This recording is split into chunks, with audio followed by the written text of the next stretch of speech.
Look, you see, I never been one for the games, so you better think twice before you even try to step in my lane. My pen game so lethal, with a rupture your veins, then penetrate in your thoughts and explode in your brain, and have you shook like Fox got ball every game. And yeah, we on the same court, but we ain't ballin' the same. Oh yeah, I'm that nice, even without the ends. Boy, I'm cold as ice. These rappers need writers for hits. A bunch of poltergeists, I'm nasty.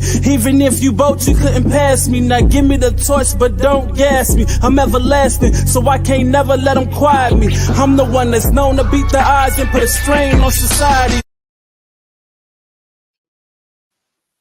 Yo, what's up? Welcome to the S.O.S podcast. It's Random Society, the most honest style wind change of your day. Once a week. We back to you live again at this particular time, man. But it's on this particular day, though. Nigga, we made it. We made it. My name is Jacques. I'm one of your hosts.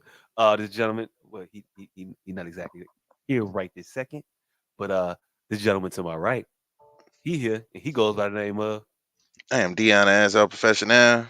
And you know it's real when he's a professional and a professional, and we are the S.O.S. Something. Thought I heard something. The S.O.S. podcast. Whoo. What's that look like? Minute 30. Minute 30, nigga. Minute 30. Okay, all right. Look, minute 30. Doing numbers. Minute 30 is respectable. You gotta, put some respect on the minute 30 name. Yeah. That's the time right there. Hey, it would it be. So, I guess we'll start this off like we do every week. Hey, guy, how was your week? My week was good. This was a Christmas week. Some of us get to enjoy Christmas week a little bit more than others. I mean, there's that. But yeah, it's been a good week. So no cold in your stocking?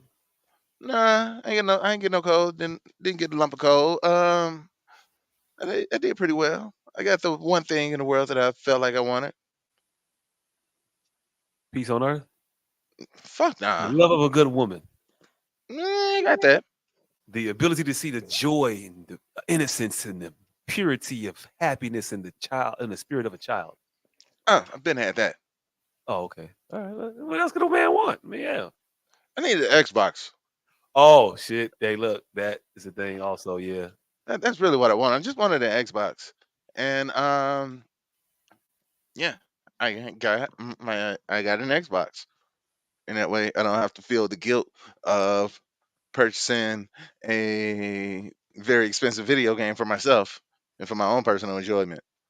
I can still get that enjoy. If somebody else get it for you, it works. It counts. It doesn't. It is. It doesn't. Yeah, it's different. It's different. It means you're immature and it's a bastion of like youthful indiscretions. It's a present from your loved ones because they think that you should be doing this. Yeah. See, it goes from immature to childlike innocence when someone else gives it to you. Hey, look. That's a cheat code. Cheat code. That's a cheat code. Yeah. Hope did that. So hopefully y'all don't have to go through that. I ain't even mad at you, man. So Xbox, we got the Series X or Series S, what they call it? Yeah. I got the Series X, Series X. Yeah, I never really like Xboxes. They too fucking why they just can't say Xbox One, Xbox Two? This is the fourth Xbox. This is Xbox 2024.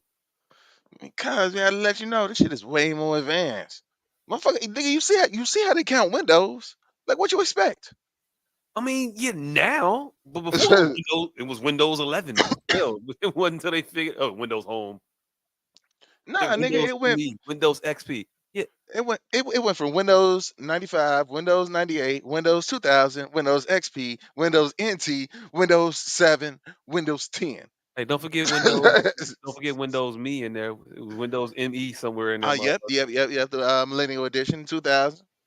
Hey, look, I don't know why we know all these operating systems. That was what it is. I don't know why we know the iterations, but we do. Yeah, it's amazing that Microsoft is able to create an operating system that works when these motherfuckers can't get numbers right. Like computers ain't shit but numbers. You motherfuckers fuck that up.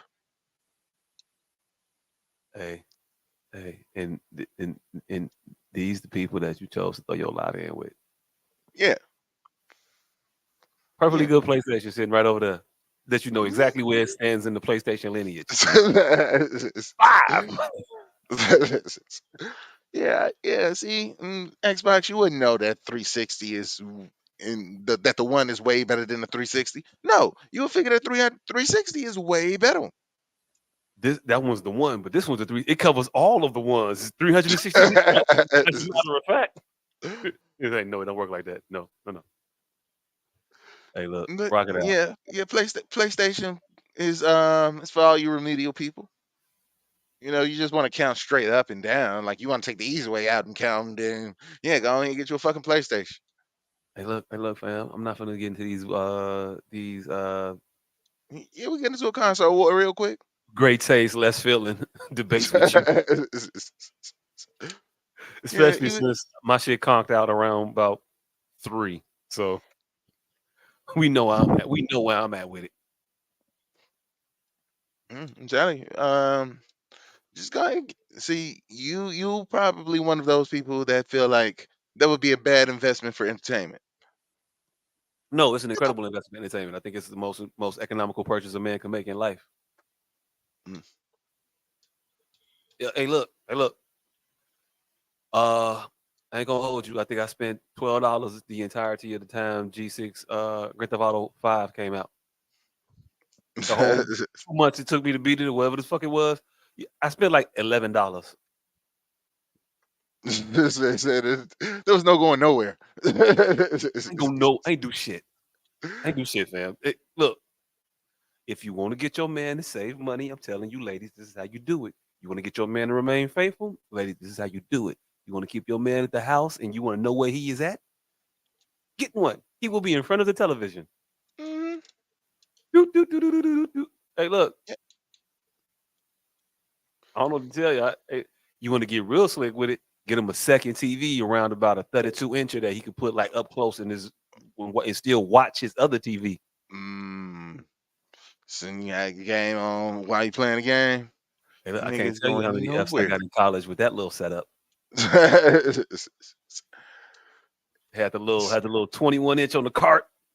Had the little, I don't know, was it a 38 inch, 36 inch, whatever the fuck was a bigger screen television in around '03,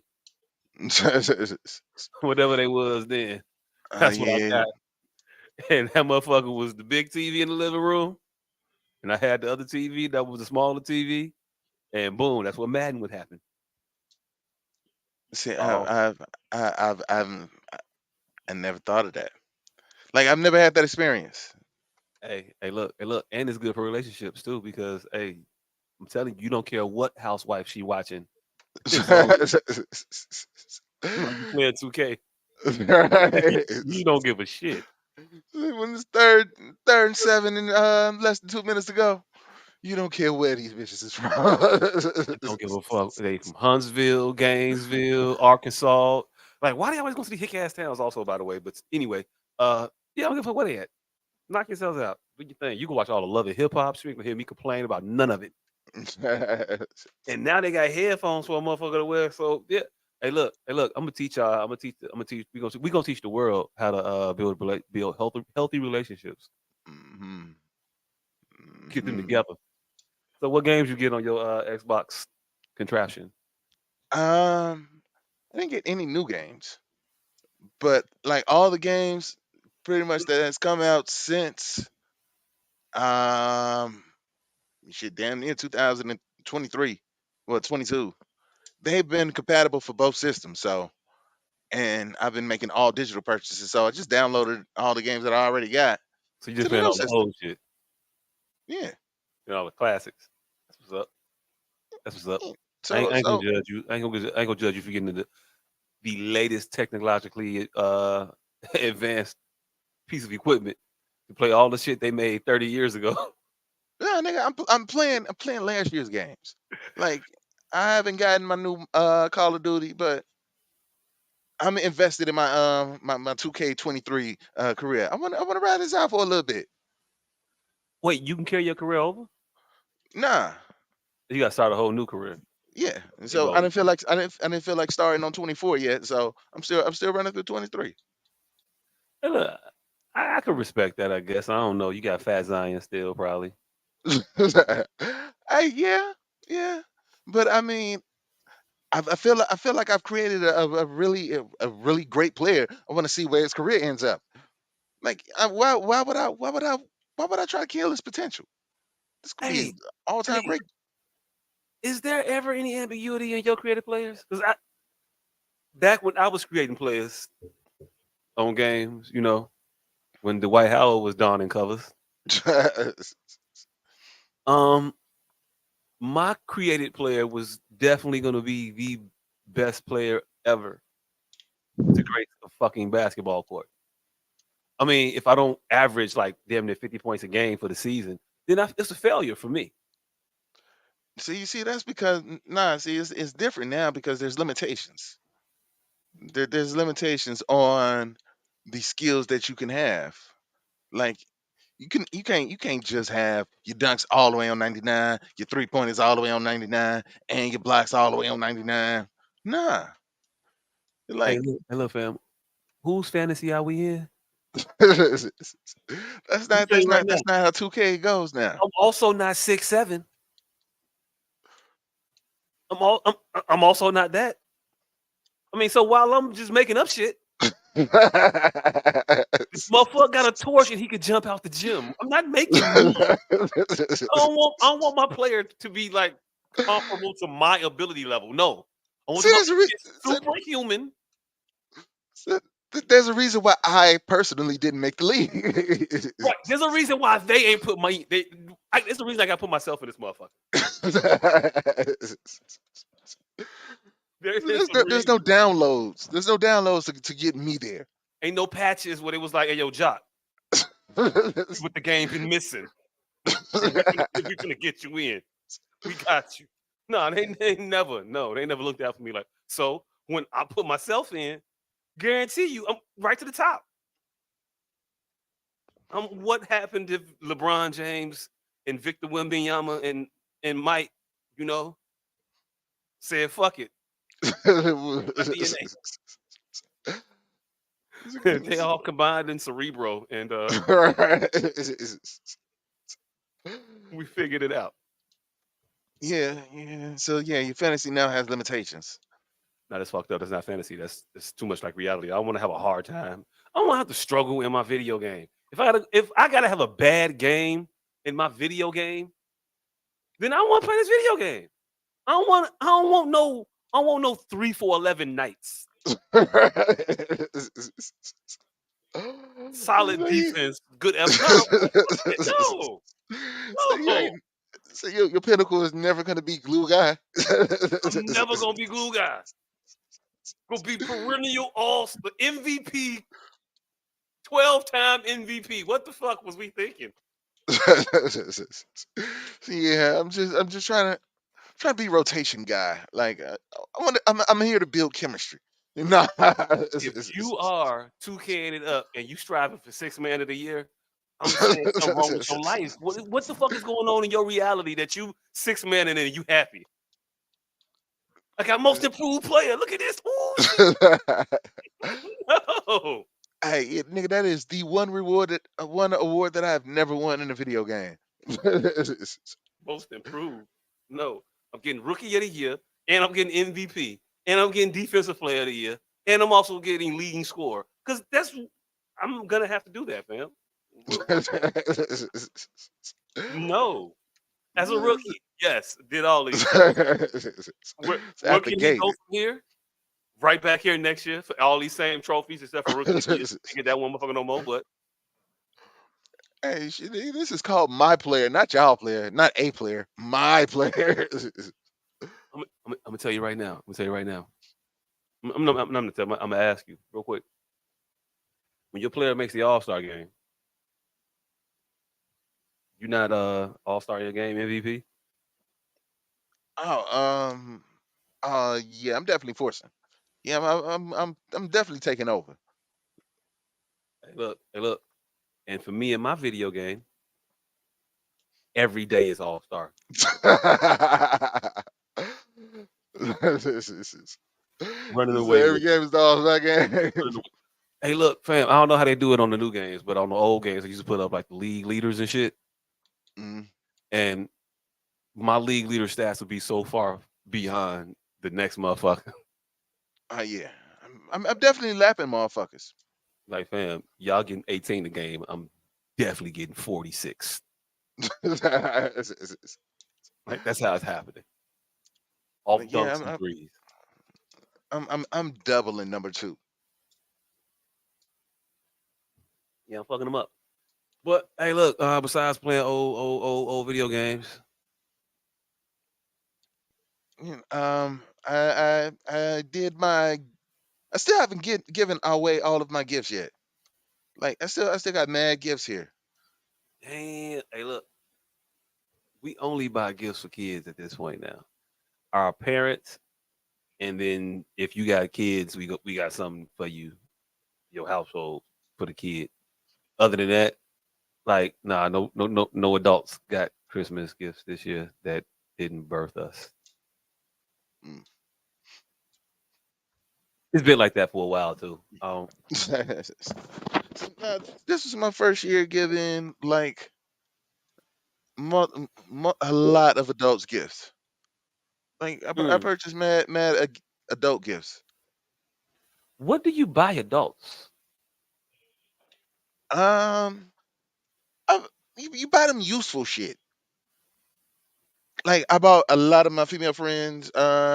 We got them bathrobes,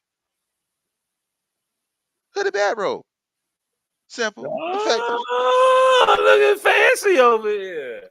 Yeah, Giving out little Roby rolls. yeah, Hey, look, 100% cotton, terry cotton cloth. You know, yeah. I don't know shit. I don't know shit about robes. I think they probably made out of the same materials that towel supposed to be made out of. Something. Yeah, I don't yeah, know. I think so. And I see random ass motherfuckers with the Versace robes. That's a thing, I guess. I don't know. Was you giving out Versace robes? Nah, definitely was not Versace. Did your booster hit a lick? Nah. They were ordered online. Is there a beauty supply store on 43rd right now missing the shipment of blue and white Hey, I Versace wish, bathrobes? I wish I could have hit a bathrobe hookup.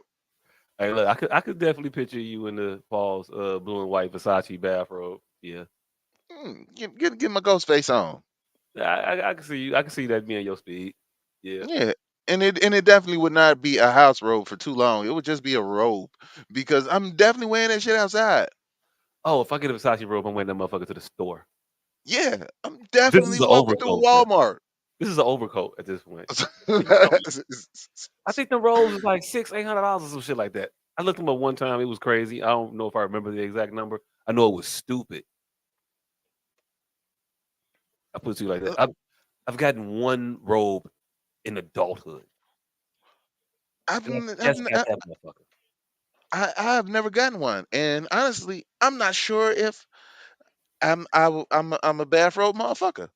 I feel like I would be, but I'm again like the Versace one. I might take it too far and just be walking around outside with that motherfucker. You But might, yeah, I've never been given the bathrobe. but I could definitely see again. Pause. I don't know why, but yeah, you a bathrobe motherfucker. I I feel could like it would be. I could definitely. Hey, look. You know what? You don't need a bathrobe. I just thought it all the way through. I had the whole vision. Yeah, you're gonna be a Lombowski type of bathrobe, motherfucker. No. I'm definitely gonna be fully dressed under the bathrobe at No, all no, times. not that. I just mean you're gonna be done with the rest of your life. See what's up with the bathrobe on? It's over with. It's gonna be over with you. I think you're gonna descent into some some hippie Yoda esoteric motherfucker. This is gonna be some weird ass, old ass black motherfucker that just smoked weed and talked to kids in high school and shit. Whatever dude was on that '70s show. Not Just not not not that guy. The other guy. uh, The definitely one don't that want to be that guy off the the one 70 that fucked show. up on his taxes. The one that Yeah, fucked up on his taxes, not the other guy. yeah. You got to be real specific about that one now. And But hide from the truth. I can fuck with that. I can fuck with that. I definitely did have a little bit of a video game renaissance over my past week. I Mhm. They made live. I didn't even know the shit was happening until I saw the ad, and then I immediately had to download it. They have the trilogy now. Have you ever heard of a streaming service called Netflix? Yeah. They have games. This is not a sponsored ad, by the way. This is just how I It, feel about it, certain it, shit. yeah, I'd seen that. I seen that last week. I didn't realize that was a thing. I got Grand Theft Auto Vice City on my phone right now, and it's the actual game. Mm. It plays like the actual game. It's just a port onto your phone.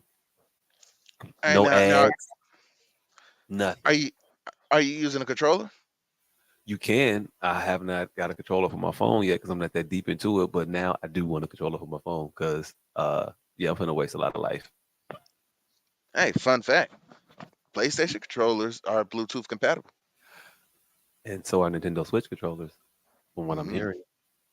Yeah. And with the added benefit of Dex for my Samsung device, I can port this over to my television and play the actual game. Hey, look, I'm just saying. I'm just saying. Just saying. Mm. Uh, Mm. Samsung nights ain't nothing to fuck with. Just saying. Mirror the phone to the TV, Bluetooth the controller to the phone. Nigga, technology. Technology. I can port it to the computer. I can put Dex on the computer and play it with the computer controls if I felt like it. Yeah. Hey, look, modern technology is a motherfucker. It is. Yeah. So, I'm not gonna be productive when I go back to work. I'm gonna, I'm gonna keep it a being with you. I'm gonna keep it a being with you. I'm probably gonna be. If I get a controller, I'm definitely gonna be at my desk playing this motherfucker while your kids is supposed to be learning something. Man. It's gonna be mad movie days. What Disney Plus Oh. got going on? I'm trying to get Frank out this jail. Motherfuckers be like, all right, so we're going through the MCU in chronological order.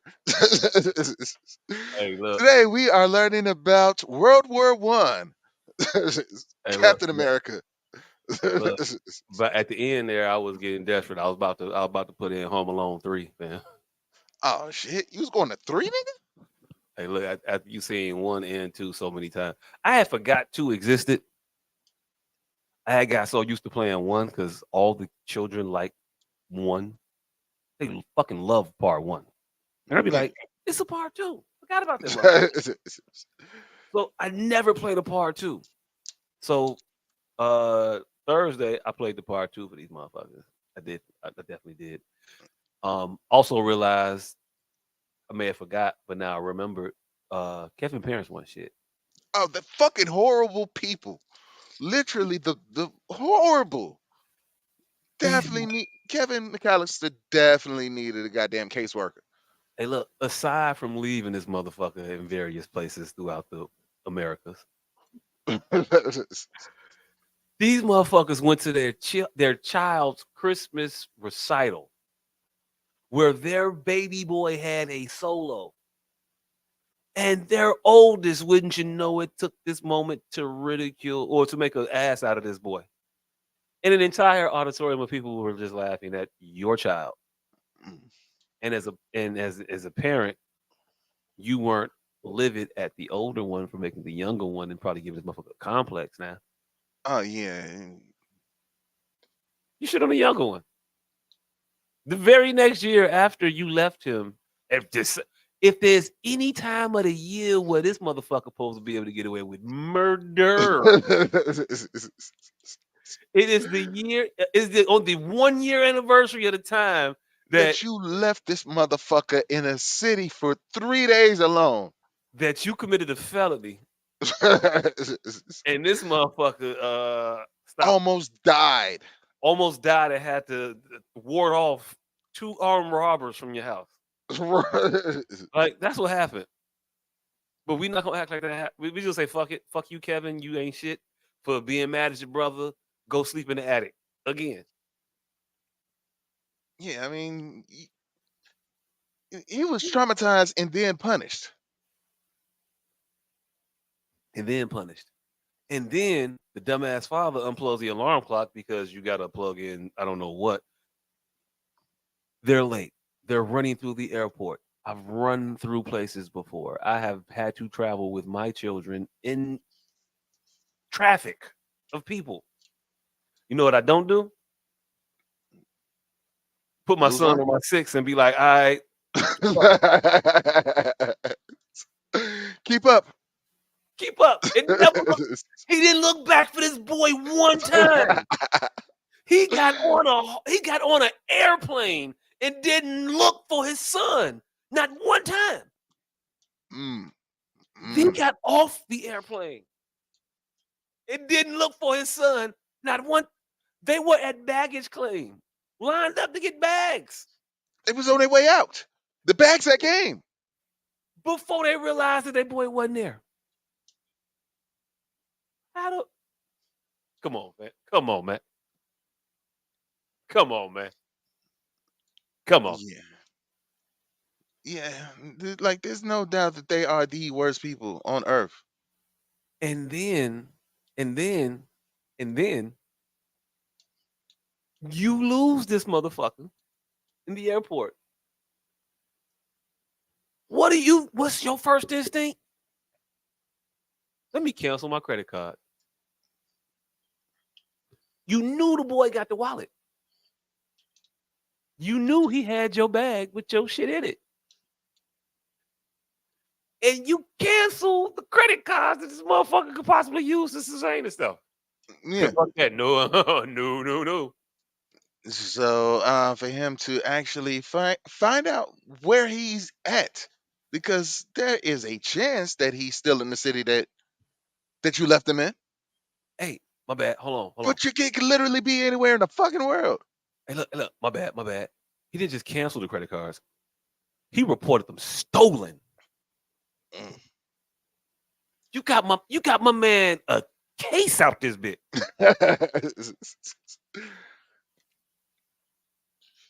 And you a snitch. Snitch. You knew I had your bag. You gave it to me.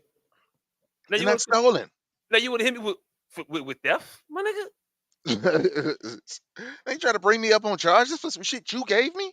Fam, this a felony. You know how much this hotel costs a day? People hit me with grand larceny, my G. What the fuck, pops? Mandatory minimums, my nigga. Hey, look. I'm going to the clink. Hey, look. And here's the kicker. The icing on the cake that nobody seems to recognize, right? They find him. They get back to him in New York City. Hug. Oh, my God, my son. I see you in the midst of fireworks and sticky motherfuckers and shit. We go to the hotel. Family. Exhausted from worry. They go to sleep. And lose this nigga again. He literally leaves the hotel and goes right out to fucking Central Park as a 10-year-old. They're there. You just lost this motherfucker for the second year in a row. This is an annual event at this time. Like, it's not even Home Alone 3. It's just the third annual leaving of Kevin. You ain't even been back with him for more than 4 hours yet, and he's already out of your eye shot again. Wandering the streets of New York alone again. Like, the little motherfucker should have been tethered to you. Whole suite of people. And this motherfucker get up, take a shower, get dressed, walk out. And nobody stirs. Wait a minute. No, nothing. Hey, look. So shout out to Home Alone for showing us how irresponsible families can really be around the holiday time. Hmm. And shout out to Home Alone for showing that it's not us. It's not just us. At all. At all. Uh, yeah. I don't know. So Xboxes and whatnot. That's all good. And you got adult gifts to give out still. So hey, look. That's up. Play Santa. Uh, I don't Oh, know. I have children's gifts to give too because mm, How you fuck up the baby Christmases? mm, everything ain't from Santa Claus. That has never been the case. Now, even when my kid believed in Santa Claus, all of that shit wasn't from that nigga. You know, Pop's gotta give it a little credit too. Shit. Look. You know the shoes for me, right? Hmm. Yep. And then as he got older, like the amount of shit coming from Santa Claus decreased, and the amount of shit from me increased. It be pretty much just phased out Santa. Um, Mine walking that fine line right now of I still believe in this motherfucker as long as I continue to get shit.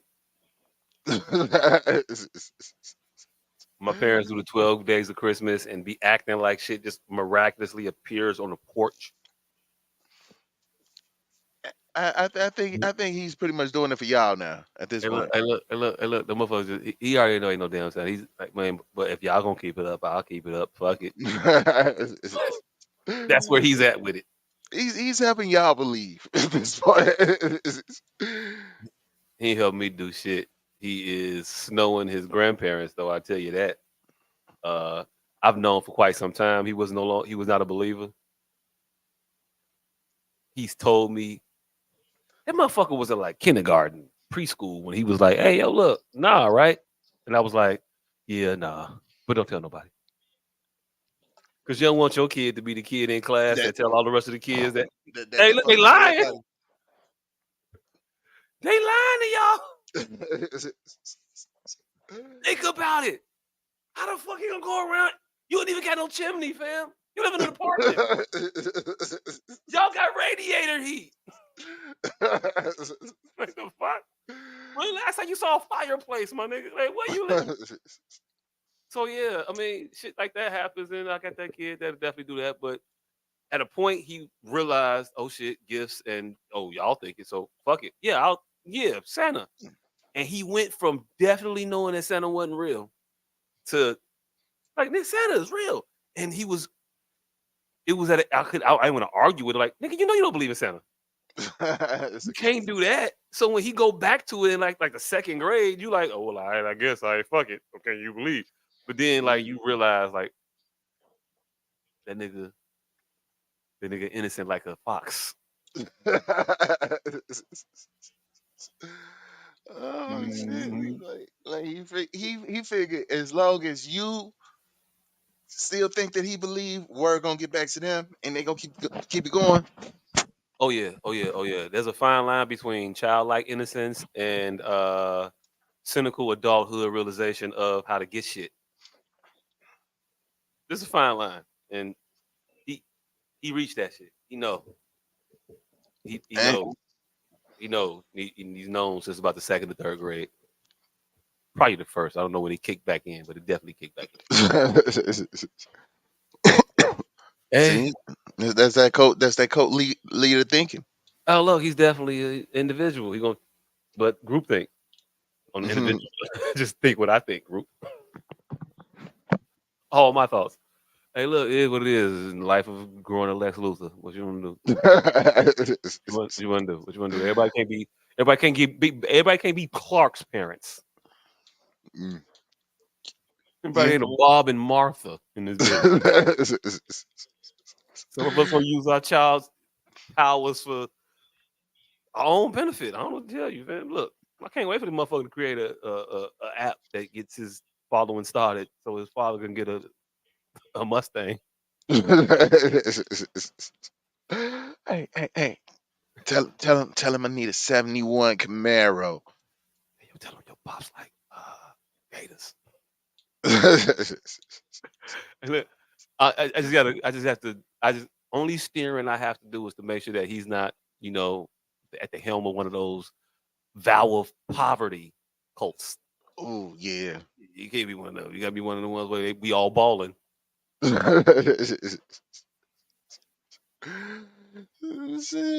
Accomplishment if you raise a prosperity preacher. Mm-hmm. You know, I want that I don't remember no pauper pulpit. Yo, son, that church ain't finna be jumping. Nah. I need a VIP spot when I roll up. Right. TDJ Uh, experience. hey, They figured it out. that's pops in them section right there. You in VIP in church?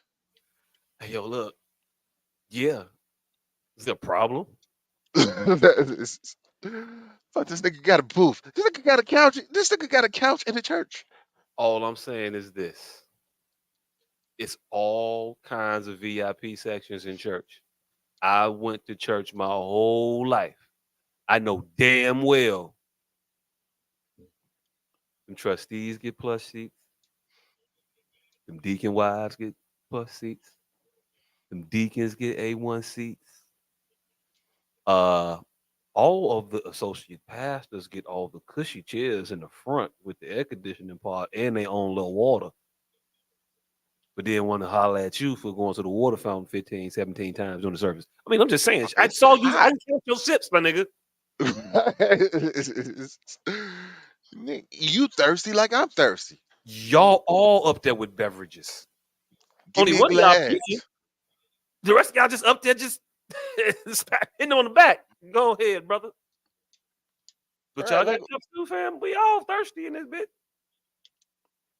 nigga, like I yeah, that whole that section behind the pulpit, that's definitely the VIP in church. If they can get VIP in church, and I'm your daddy, my nigga, and I ain't plugged.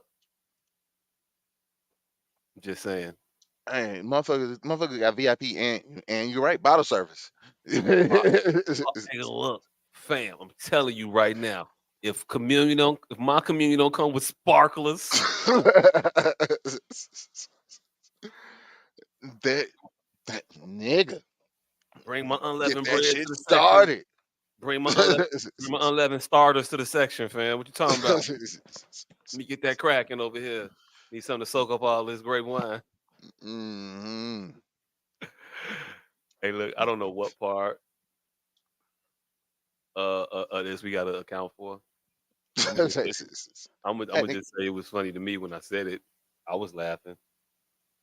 hey, No, Jesus know our you ain't heart. chuckle none. You ain't none. But what about the sparklers for the section? That wasn't fun. None. No, you ain't like that about your crowd, about your house. Oh, he definitely chuckled. Jesus definitely chuckled at the sparklers. I'm just saying. I'm just saying. It's, hey, look, it's a club, Phil. When they put an ATM in there, it was a wrap. We Yeah. knew what time it was. We knew what time it is, fam. I'm Yeah, aware. Y'all at, can't. at that at that point, they just stopped disguising it. Phil, they got a coat check. It's a coat check. Come on now. Don't forget to tip your ushers. Right. Wait, what? Huh? This is not what we supposed to be doing in here. But okay. No, hey, look, I went to one church that was bootlegging its own services. Oh shit. They Motherfuckers, was selling tapes. hey, look, you like that sermon? I got it for you right now. One for last week too. Got the transcripts on the table. Like they were selling this shit in the auditorium before you like the gallery. I don't know what you call it, the foyer, whatever. They were at tables just selling the shit before They they would had go preach. programs. Programs, commemorative keychains, the Bible placeholders and shit. Like Motherfucker, they got a goddamn scorecard. Can't tell your scriptures without your scorecard. get your Bible highlighters, anointed Ooh. by the pastor himself. Like all kinds of shit. But hey, look, nah, that wasn't my church experience. I did go to church this past week. I got tricked into Yeah. worshiping. You got tricked in the church? Yeah, I did. I did. Um, Mm.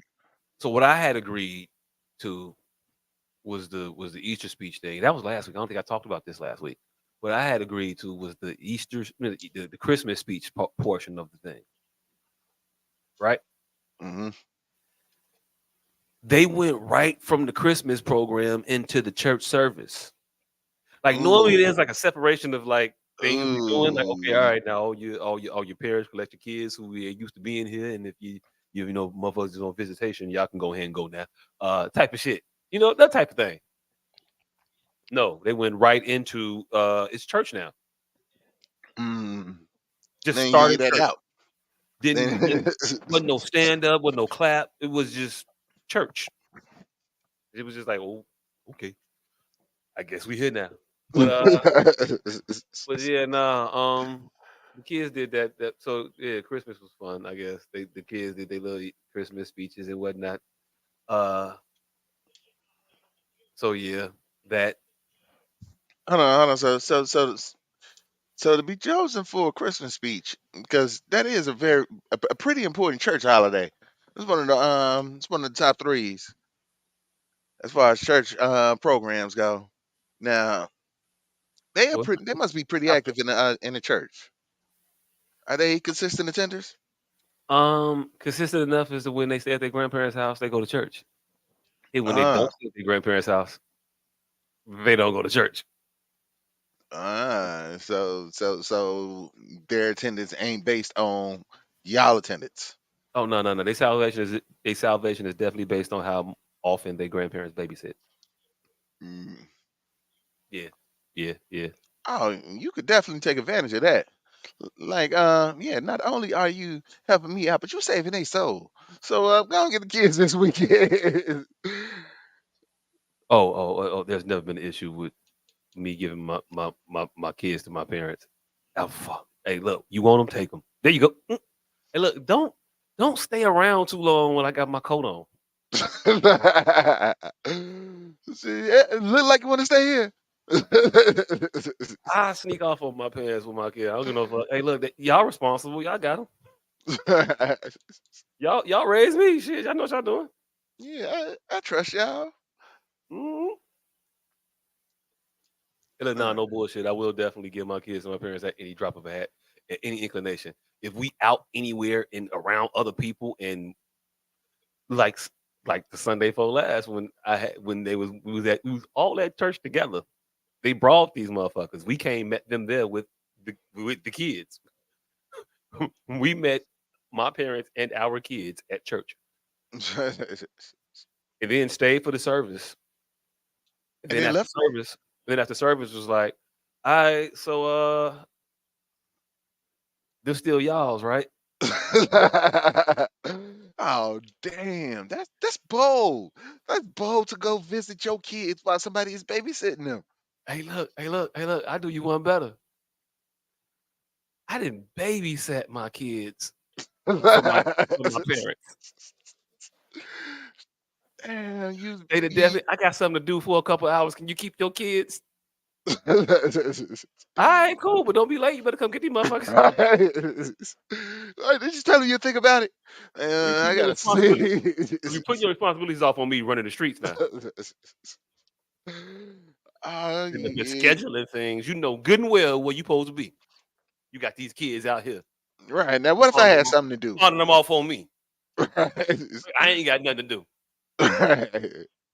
So now I gotta cancel my plans because you need to feel like you need to do something while I got my kids. Hey, look, I definitely went over my parents' house to watch these motherfuckers. No, Oh shit! no, I know how that trick work. Fuck that. No, I'll be over there. Oh I'll be over there shit! shortly. What time y'all getting back? You hit him with the yeah. I'll watch him, but I'll watch him over there. You can't bring him to my house. I don't want no, I don't want them fucking up my shit. I don't want them fucking up my shit. Yeah, get your badass grandkids over here. Man. Hey, look at it, what it is. I don't tell you. Yeah. But no, the badass grandkids, they had a whole nice Christmas, I guess. Um, I was telling you earlier, I guess I told the people like I never told you before. Um, the shit I be thinking is gonna be a hit for my kids ain't never the hit. So act like you ain't never heard this. The boy wanted a smartwatch. Hmm. Been talking about it for months. He been building it up. Been building it up. He needed it. He wanted it. It was essential. We got that motherfucker. He opened it up, looked at it, said, and the watch. the, the watch is mid at that point. The watch was meh. The star of his Christmas was a a dinosaur that sits about, I guess, 3.5 or so feet off the ground. That's that's the one. Yeah, because I mean, like, all right, the watch is new. Dinosaurs have always been his shit. Yeah, Sometimes you just, he dinosaurs are the AZ to his rap catalog. Like, it's just consistently, it's gonna be good. Like, you know what you're getting. that's You never cool. disappointed. That's cool. But Christmas could have been a lot cheaper had I known that all you really required was this dumbass $11 dinosaur. Have you been introduced to the world of inflatables? Like, if I ain't never thought my kids was materialistic, but if I'd known I can get out the dough for $29.95, then I would have probably been doing that. Mm. Opposed to buying all this extra shit for these to go in one and out the other. I don't know how do you say it. I don't. You open it up and then you put it down and you never pick it back up again. Whatever the fuck. I done wasted more on unused Christmas gifts. Hey, look. Hey, look. Hey, look. I don't give a fuck what Ric Flair said. I just spilled more money on spilt liquor and than you have it. I didn't spend more money on unused toys and unplayed games Mm. than you make all year, motherfucker. Yeah. Or whatever Ric Flair said. I don't know. You want to stun as being a parent. I mean, but yeah, a bunch of shit you buy your kid, all the expensive shit. They like fuck that. The little cheap ass nothing. That's that one. Loving them. Love the little got the little one of these fucking plushies, these character plushies, because he likes Mario and all of them and Peppino and them. So he got Sonic plushie, Peppino plushies. Oh, he love these motherfuckers. Oh yeah, yeah, yeah, yeah, yeah. My kid had a phase when he was all in them joints. It's Love. it's weird because it's like they're not action figures. You can't really do much with them, but they're It's there. a teddy bear, fam. It's Yeah, a bunch of teddy it, bears. I'm gonna keep it a bean with you. We got a bunch of teddy bears. yeah. Love 'em. Not action figures like I was used to back in the day. But it's a new day now. I guess they like soft shit. You can hit motherfuckers with them. Fam, I'm just to all the parents out there who don't understand.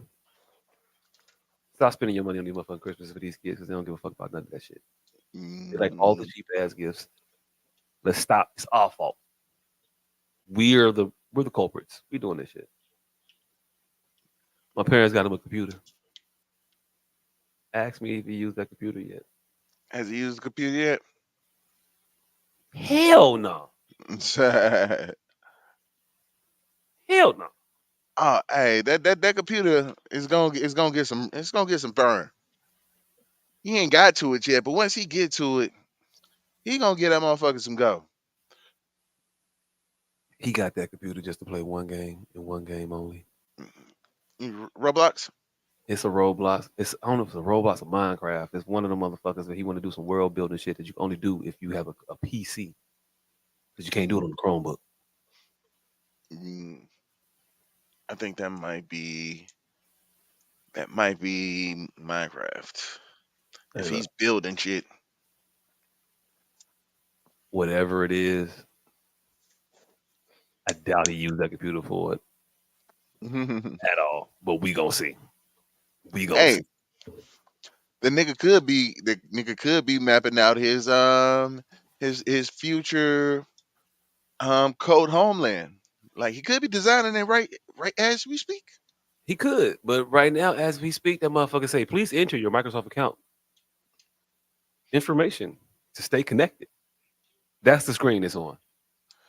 He coming up with a Microsoft account. He needs the perfect screen name. Hey, look. You don't want to commit too early to a screen name. Hey, look. They could have gotten a computer box. He'd have been happy with that. I can build a fort. Oh my, yeah, it can sit here. Stop spending your money on these kids. They don't want this shit. They don't get no fucks.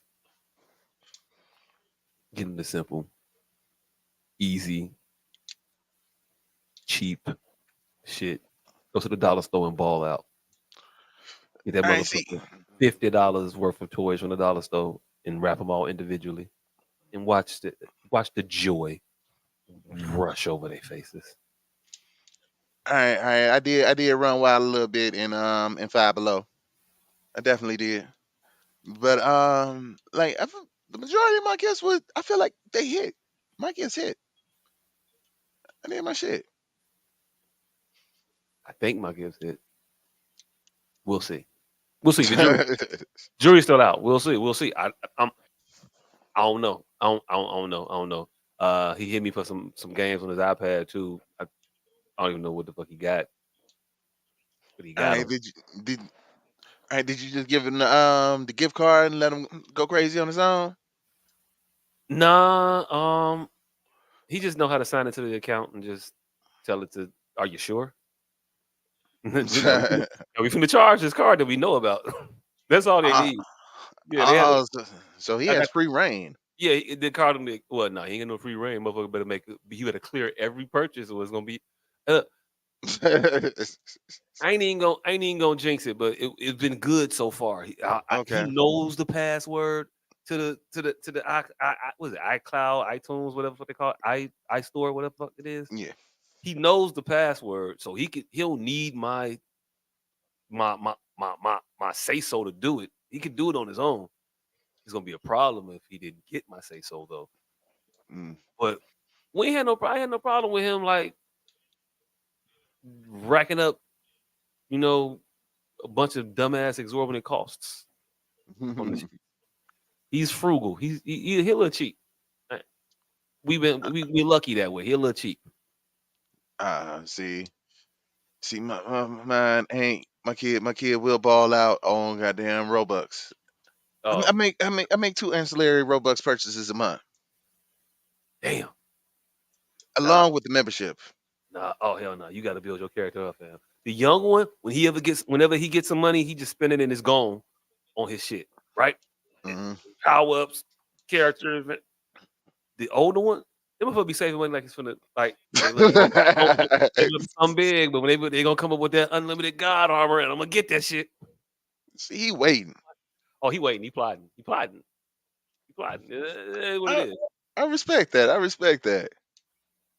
Hey, look, you better respect it. Shit. Disrespect it and see what happened. 20 years later, I remember you. Get him. I played Yes. my CD, gave his head a little nod. I'm like, all right, motherfucker, I see you. Okay, 20 years later, motherfucker. The Gavinites.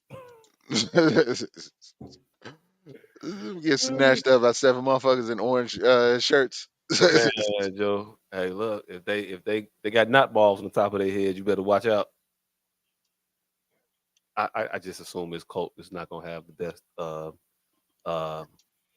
best haircuts. It's not gonna be a stylist in the camp. No way. The way it's going, he ain't got a lot of concern about it. He don't really care. The motherfucker don't want to. He don't care about a line, the taper. It ain't never been a part of his. You know what? I do take it back because he do got a little bit now where he taking that little sponge thing and he's using that motherfucker. Okay. All He right. is using it a little bit. He is a little worried about what he look like, just a little bit. but I don't know. That might be a ploy. Ain't nobody gonna fuck with no ugly ass cult leader. uh, Koresh then was charismatic. I gotta look fresh. You get the number 2 God. Oh no. Shit. We an hour in this motherfucker. I was trying to wait for the guy with no name to pop back on since he was here and then just disappeared so suddenly. Um, but he's still in here. And we got topics. I guess we can start on a couple of them. Hey, producer, you let us know where you want to go. So I don't know what these topics are right now. Let's see. Alright, we got types of videos. Hey, producer, you here? I never know.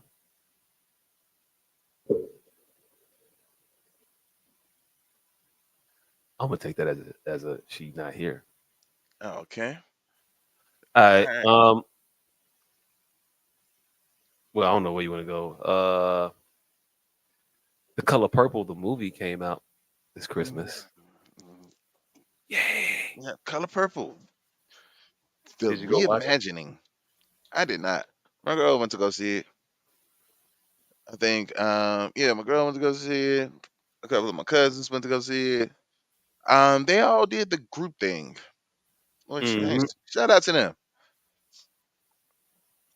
That's how my respective families went and did it.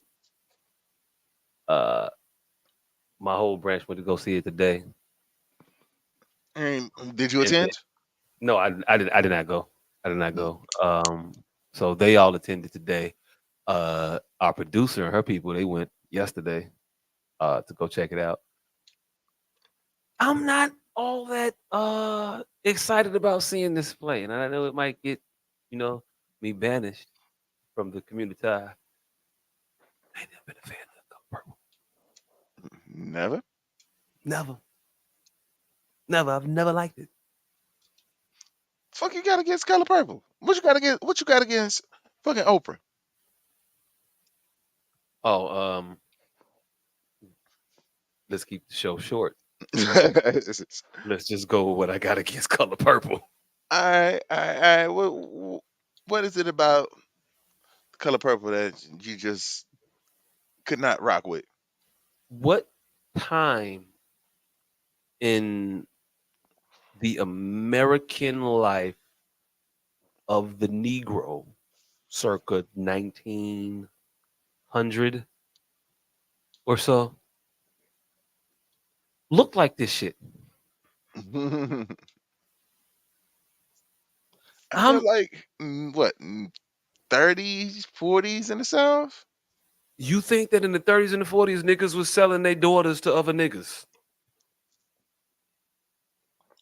That they was Yeah. openly just raping, by the way. The daughter that I'm just openly raping, I can just go ahead and just sell off to another motherfucker. And the entire town of people are okay with this shit because this is just how it is. Like it just paints us in a light that is of a time of barbarism that seems to be well beyond where they're setting this particular Mm. piece. You know what I'm saying? You saying like maybe in the 1880s they'd have got away with that? Maybe in the 17, 16, something. Maybe. But come on, fam. Come on, fam. This is what the black people wanted to do at the time. And think they're talking about your grandfather now at this point. I know my grandfather. I know both of them. They weren't. I mean, they were probably one of the most Gentile men around. But one neither one of these motherfuckers, Mister.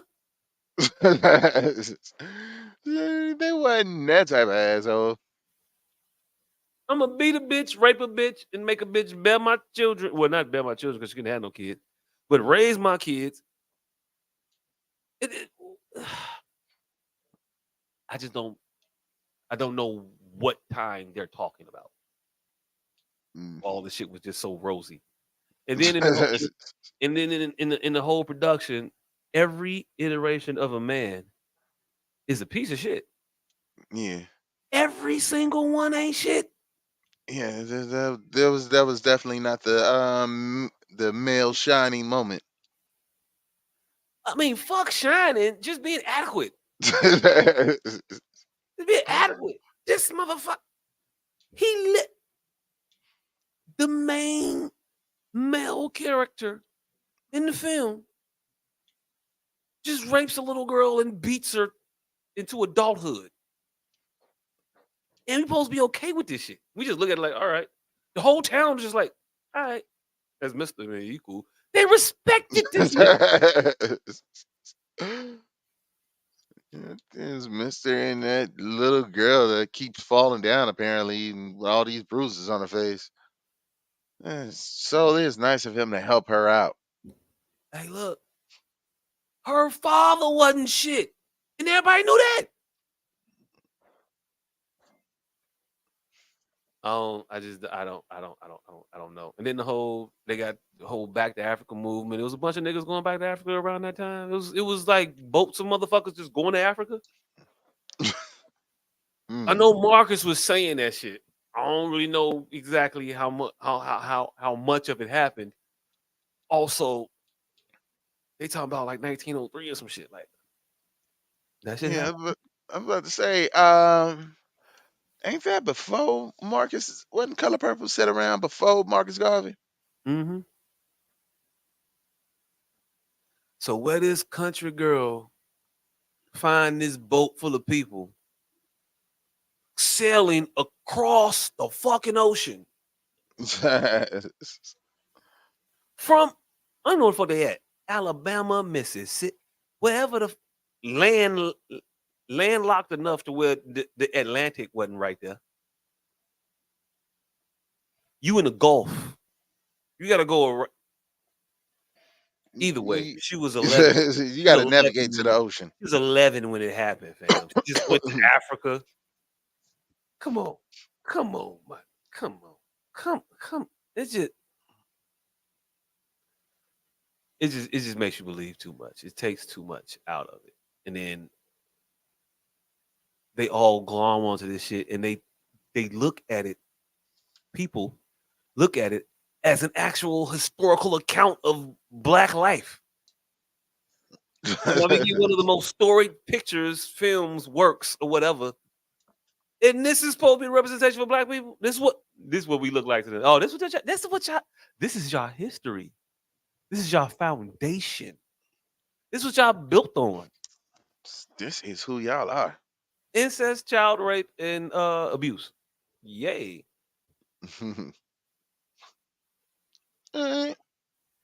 Like I'm just not understanding. I'm just not in that. You're not on board for that. I get that. Mm-hmm. I get that. But what about the God is trying to tell you something right now? What about the music?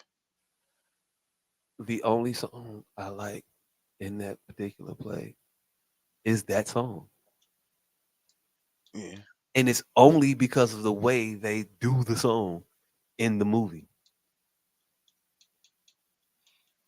Not this iteration of the movie, but the original movie. When they do it's emotional. It's a cool scene.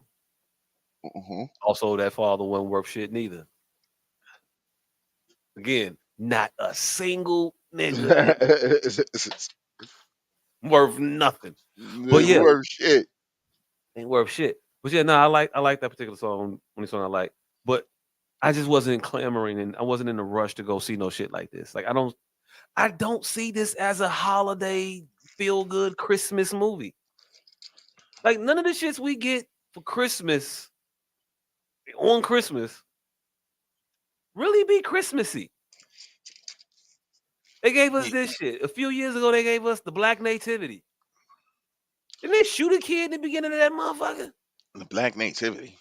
Yeah, with Jennifer Hudson and I don't know who else was in it. It was a lot of singing. Yeah, I did not see that. Hey, look, it wasn't a real good feel good Christmas movie. And not much of a film fan of these film Perry plays, Man, Joe. Man, because Joe. that's essentially what they are at this point. Like Basically, multi-camera Tyler Perry movies, Tyler basically, Perry plays. basically, thematic episodes of Good Time. We go Christmas episode, Good Times, and go. Hey, now it's over. But I mean, well, actually, I'm about to say they never really stopped to dance at the end of Good Times. But there's been a couple episodes where the music done kicked in for some fucking reason. Mm, I recall seeing JJ dance on Good Times. I mean, yeah, he did badly. I mean, Yeah. also I recall Thelma dancing on Good Times, and she danced well. Uh, yeah, but But um, now, it's too bad our producer ain't here to answer this question, because I want to know, was there an electric yeah. side scene at the end of The Color Purple? Hey, look, if they did the electric slide at the end of Color Purple when they barely had electricity, just cut the whole fucking pitch off right now. I'm just saying right now, if they end this bitch like the middle of Soul Food. Soul Train line and everything, because there Right, we has put to Soul be Train line one, in like, oh shit. and Hey, in every black family movie, there it has to end with a goddamn scene of everybody dancing. everybody dancing. I think they end this with a picnic. They have a cookout. They all sing at a table at the end of it. That's how the play ends. And this is a musical. It's based on the play, not the movie. So it's gonna be a little bit different than the original movie. What you're gonna be seeing, some of the scenes is gonna be different or whatever. I don't know. Yay, that shit. I don't. Yeah, it seems like it's gonna do pretty good numbers, so I'm happy for that, Why because it is black film. is it? I'm sure it is. There, Is there, it there, there has to be black people behind the creation and the execution of this movie. the Like, creation, the book? Alice Walker, black woman. Give you that. The movie adaptation. This hmm is this ain't a Spike Lee joint. This is a Spielberg uh production, ain't it? oh, this is Spielberg. Ain't Steven Spielberg in charge of The Color Purple? Oh, let me look at this. Let me see. Let me see. They can't. You Yeah, can't. yeah, yeah. Keep it. Go ahead. Keep looking. I'm Keep looking. scrolling. I'm scrolling. I'm scrolling. Scrolling. Keep scrolling. All right. Soundtrack cast. I see nothing but black people as the cast, but let's Yeah, go a to full cast. credits. Yeah, Yeah. director, producer. Yeah. Trying to Who's that? director Blitz Bazawule. You All looking at the right. new Color Purple, fam? Yeah. Okay, yeah. No, I mean the Color Purple, the original movie Color Purple. I'm going back to the history of Color Purple because you said it's Oh, a the black. original You said it's a black thing. That's why I said it was written by a black woman, Alice Walker. She's the one that wrote it. But the original Color Purple film, was, yep, Spielberg. Wow. yeah, yeah. And Wow. and I'm I'm gonna go out on a limb and say he's still involved with the financials of this one. Mm. I'm gonna I'm gonna I'm gonna Okay. I'm gonna go out. Hey, I did not know that Spielberg had did the original. It kind of puts a little extra twang on that racism. Oh, a little bit. Yeah. Like, I don't like when white people do racism because I feel like they channel it from somewhere. Hey, look, fam. They take it, they get it, and at a point we gotta start to ask ourselves a question: why are they championing this? What is it about this that gets they mojo working? Like, oh, I gotta tell this story. This is this story we got to get out here. Other ones not so well, but this one, immediately this green like this shit. Let's go. They do this shit. Oh, it's another movie. Speaking of black movies, but also speaking of black movies, should be weird. I don't know what a black movie is nowadays. But this is another black movie. It just came out. I think it had a limited release for like on the 15th, and then wider release on the 22nd. But it's still kind of limited. The movie's called American Fiction. Mm-hmm. It is about. Oh shit! She got the trailer. Oh, producer. Well, since you got the she got the trailer up here, I ain't even got to say now. I'm gonna go ahead and let the trailer. I'm gonna let the trailer do the work for the introduction of the joint. All right. Let's see what this is. How did you come to write this book? What really struck me was that too few books were about my people. Where are our stories? Where's our representation? Would you give us the pleasure of reading an excerpt? Yo, Sharonda, girl, you be pregnant again? If I is, Ray Ray is gonna be a real father this time around. Thank you.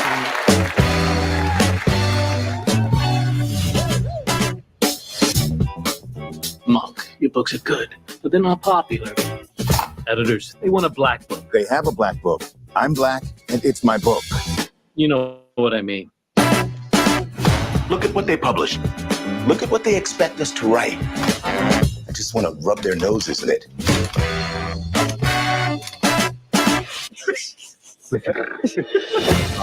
I'd be standing outside in the night. Deadbeat dads, rappers, crack. You said you wanted black stuff. That's black, right? I see what you're doing. We sold your book. No. We believe Mr. Lee has written a bestseller. It's a joke. The most lucrative joke you've ever told. Now, is Stag a pseudonym? Yeah. Mr. Lee can't use his real name. Is this based on your actual life? Yeah, you think some bitch-ass college boy can come up with that shit? No, I don't. Can I ask what you were in for? Was it murder? You said that, not me. They ran 300,000 copies. Your books changed people's lives. They're offering $4 million for the movie rights. Yes! The dumber I behave, the richer I get. This has gone too far. Stag Arlie, you're still on the run for authorities. You haven't done anything. It's not like they can arrest you.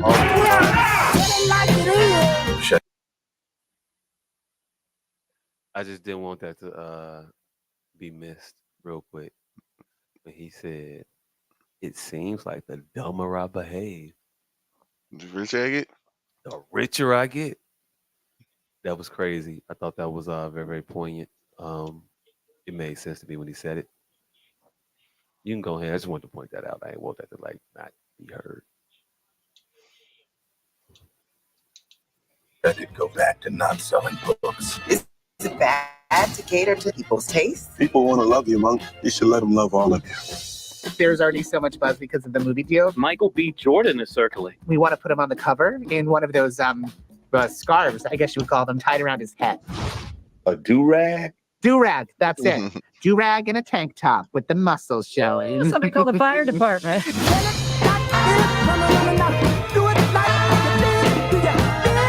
We're thinking we can get it out in 100 Juneteenth. Yeah. No, I liked the concept of that movie. Personally, it was fresh, and actually, it's fresh. I think, but also not, because now that I'm thinking about it, I'm saying it out loud. We've seen movies that made this type of commentary before. CB4. Bulworth, Mm. Fear of a Black Hat. Hmm. Yeah. Yeah, we seen it, but I like it. I think it's like I said, it's fresh because it's not this. It's not another. The motherfucker got shot and they on drugs and the police is involved. It's just a movie about us and it's poignant about experience that a lot of us have and the way a lot of us feel about the current state of entertainment. But it looked like it's done well. Like they don't miss the point of what they're doing. You know what I'm saying? Yeah, like it doesn't try too hard to be like it doesn't seem like it doesn't lose focus. It knows, yeah, it Mm-hmm. is what it is. It knows what it's trying to do and trying to prove. It's trying to get a point across, and I can respect that about the film. I like it.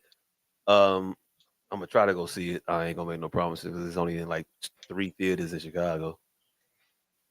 Hmm. But I probably will go see it. Sometime probably like this Friday or some shit like that. Hmm. But Yeah. it's like a dope picture. I don't know. I don't know. Hey, now, what if this was made by a white guy? It 100% is. There's a black director. There's a black writer. It's based on a book by a black man. I think it's called Disappearance or Divergence or some shit. Uh, Damn, I can't remember it now. But yeah, it's something like that. But it was a brother that wrote the book that they based the movie off of. Um, so it's cool. We'll see. We'll see what they do. Erasure is the name of the book. A 2001 novel called Erasure by let's say the brother name too. Hold on. They really gonna play and not put this man name.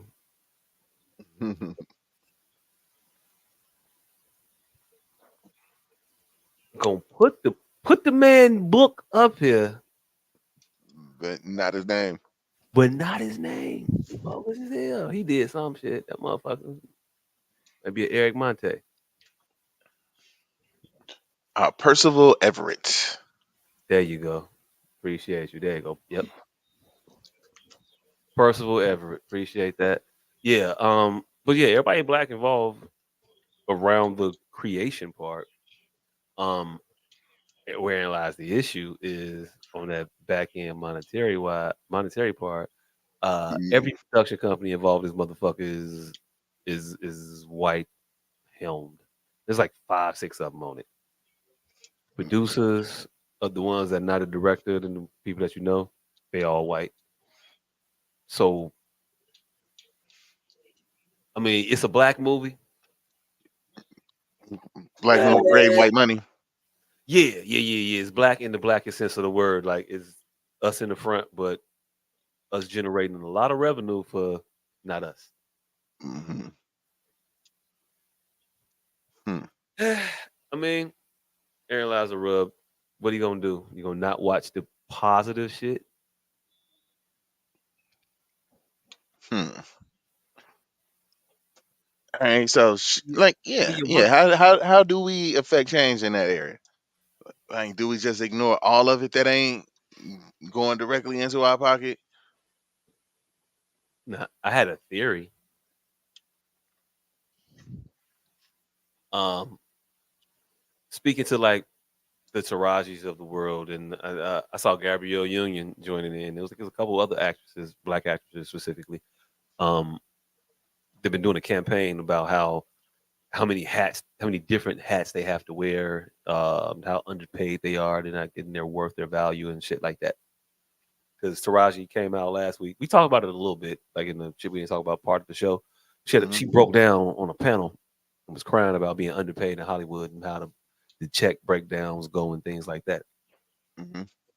Yeah. Those people are going to always underpay you. They don't value you. They've shown you that since the creation of the industry. How can you expect a people who don't respect your people, one, to do right by you? They don't do right by you in any other aspect of the business. They don't give you shit of value of sustenance, um, projects that aren't derogatorily positioned, aren't plentiful for us. You know what I'm saying? You don't get a bunch of the rom coms where it's just a guy meeting a girl and some shit happens and not a bunch of that shit, but it's a bunch of all this extra turmoil and strife put into our shit. Or a motherfucker's a slave, or single father or a single mother, but all struggle shit. That's what we do. My theory is that in order for you to get the roles that you want, in order to get the payment that you think that you deserve, is going to require some effort. It's going to require some leaner years on your behalf for a little bit. You generating money for people who don't fuck with you and wanting to get that system to give you some equity. It'll never happen. You have to build your own system. You have to have your own shit. You have to go the route of making your own Hollywood, your own industry, Mm. your own lane in the industry. We solved it, and we do this shit oftentimes, and we could look at it and go back in history like, well, Black Wall Street, we did all, yeah, that shit, yeah, it was cool, but it's bigger than that. It's in everything. Hollywood didn't start out as the money making vehicle they was. They had to build that. Hmm. The people who built it didn't necessarily have you in mind when they built and when they would envision in the financial gains. So, in order for you to reap the benefits of the finances, the system has to be built with you in mind. Who's going to build that system with you in mind? You. But you. It's got to be you. It will be no one else. And if you want to cry and get teary-eyed and weep about what you're doing and how can you look yourself in the mirror knowing that you're supposed to be doing something for these people coming behind you, well, actually do something. Mm. Actually Mm. build the industry, build the platforms up that respect you. Me and the producer was talking about it earlier. We was talking about how I was telling her how we go to these places that don't pay us. We need to develop our own places. We're not gonna get paid right away, but we get 100% of the revenue generated. And if you keep that up, you'll be able to get a larger slice of the pie that you'll be able to break down with the people on your team that you don't think are getting paid their value. Your makeup artists, your hairdressers, the people that do your the people whatever the people that's on your team that you talk about, you need to get them broke off that you don't never get paid the amount of money. Mm. You're never gonna get paid that unless you start to reap the benefits from the shit that you generate. Imagine if A Hustle and Flow was just a movie that the motherfuckers who were independently responsible for creating it reaped all the benefits from it, and they was able to pay the people that worked on the movie what they were worth. Terrence Howard just came out and said that he got uh, no money. I think it was the dollar he put on it, but he said he got paid pennies to do that film, and it generated a whole lot more. Now imagine actors the caliber of like a Terrence Howard saying, "I'll take a lower pay for the film," which you're doing anyway, but to have equity in the film, and I'll use my cachet, I'll use my star power to put this film into places where it wouldn't normally be. So you don't have to sell it to a studio to generate any money. Now, when this motherfucker blow up, you get the whole pie.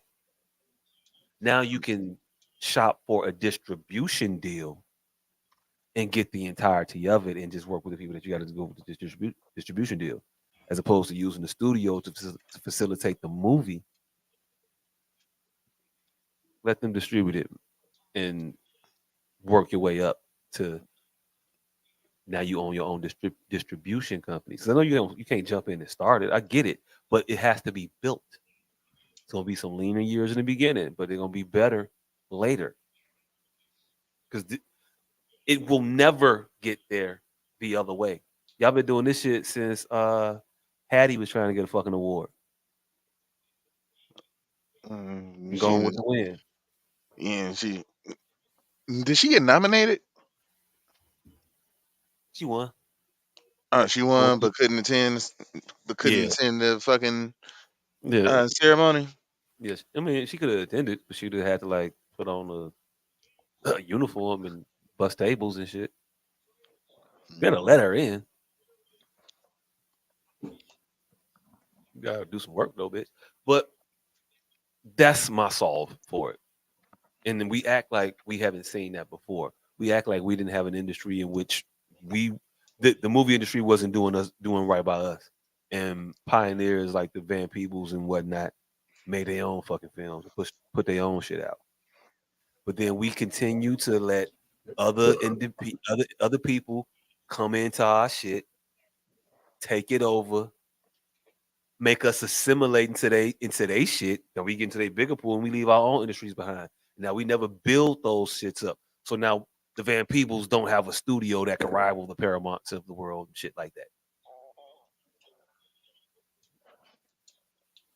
But right, so Tyler Perry has essentially built has built his shit up to one. Mm-hmm. So should we all just get in line and support everything that Tyler Perry does? Hey, look. Funny you would say that. Yes. Because that was the argument that our producer had. She said that like Taraji, they said that Tyler paid her well, gave her what she needed, did right by her. But then you fast forward to like Lee Daniels, and you're not getting paid. You're supposed to get paid. Not saying that Lee Daniels was one cutting the check, but Empire was his show. You brought it to Fox. If Taraji is sitting there saying that only motherfucker that paid her right was Tyler Perry, why don't we see her working with Tyler Perry more? How come we don't see her on the Sisters or the Oval or the other 57 shows that Tyler Perry produces for BET Plus or whatever the fuck they be on network? Well, where his shows be, but BET. why is he not on those Everything shows? ain't for everybody. Everything ain't for everybody, but he does a lot of shit. So what do you mean when you say that? Everything ain't for everybody. And I thought that this shit was supposed to be for us. No, you're conflating the two things. Taraji is a very specific person. Okay. Not just Taraji though. All the actors that You claim asked the question. I answered the question you asked. Why ain't she on Tyler Perry? Everything ain't for everybody. Not just her. But also tell me you couldn't find a place for a Taraji in none of his other shows? Everything I'm is not for finna everybody. find a place for No nobody. I ain't finna find a place for nobody. I'm finna pick the best available candidates. And you think that's what he's doing by not picking the Taraji Henson to go on his shows? You think that the shows that he has are filled with actors of like caliber that just can't find a place for Taraji to get in here? Fam, he got spots. This shows. It's motherfuckers in these roles right now that should gladly get the fuck out the way if you was paying like people say you pay. If you were actually doing the thing and we weren't so in our own way thinking that somebody else's shit was better. But like I say, if you saying that man is paying better, it makes no sense for you not to be over there with that man. And I get you saying that everything is for everybody, but I just don't buy that. I don't buy that there's not a space for her if she wants to be over there. In what regard? Are you finna go see Tyler Perry movies if every single one of them got Taraji P. Henson in it? Hey, look, every single one of them don't have to have her in them, but it's been a noticeable absence since I could do bad all by myself. And now, fam, the man had 53 movies since then.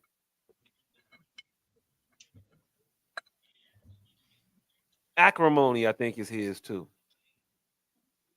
But I All could I'm be- saying is, if they didn't have any fallout, she pays well. It would just be more logical to assume that she has a role hasn't come up yet. I mean, I know we could play devil's advocate and say Taraji Henson, Tyler Perry had to be a role by now. But the fact that they are on good terms, he pays her well, and she hasn't been there, I think it would be safer to assume that a role hasn't come up that met both of their standards. Cool. I mean, that's cool. I don't. Again, I find it hard to nothing. Again, it's been a lot of work. Nothing. Also, tell me the people that work with Tyler Perry exclusively. Are they? Taraji says she got paid well. I don't. Candace says that she heard other motherfuckers say it. I didn't. I look at the Alan Paynes of the world, and I see Man, him fam, doing. are they And being paid well? I see him doing New Jack City, the stage play, and mm, And we've if heard the stories about the writers. if the House of Pain was paying all that well, I don't know if he would have been doing the New Jack City revival. I'm just saying.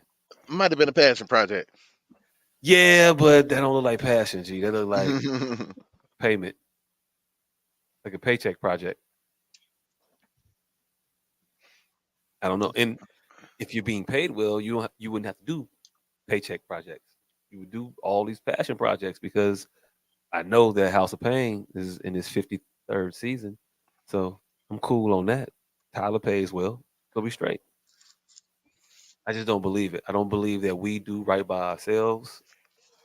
I don't believe that we are of the mind state that we need to work together. I think we are of the collection of the mind state that they need to do right by us. And they need to let us in and help us out and let us take over their shit. And it's never gonna happen.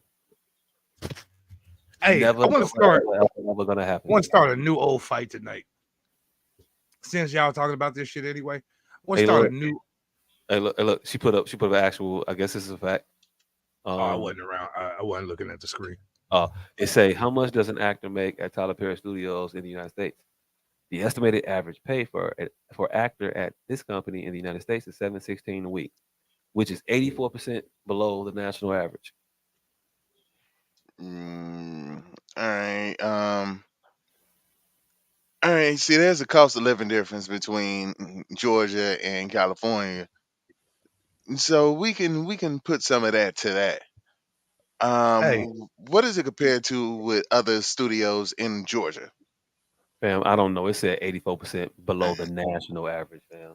hey, since we here, and I tried to have this fucking discussion months ago, and y'all fucking beat me up for it.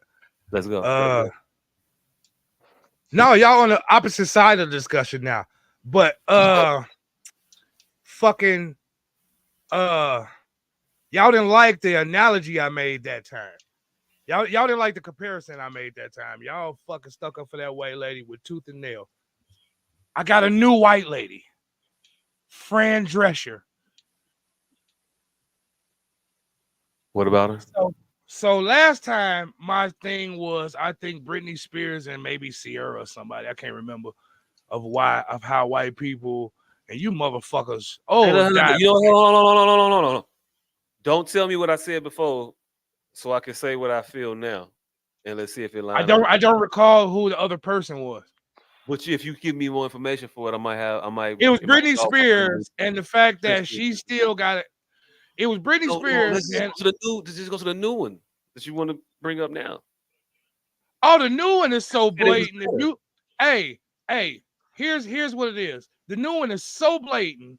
If you motherfuckers try to fight me on this shit, I know it is, and I'm quitting the show tonight live on air.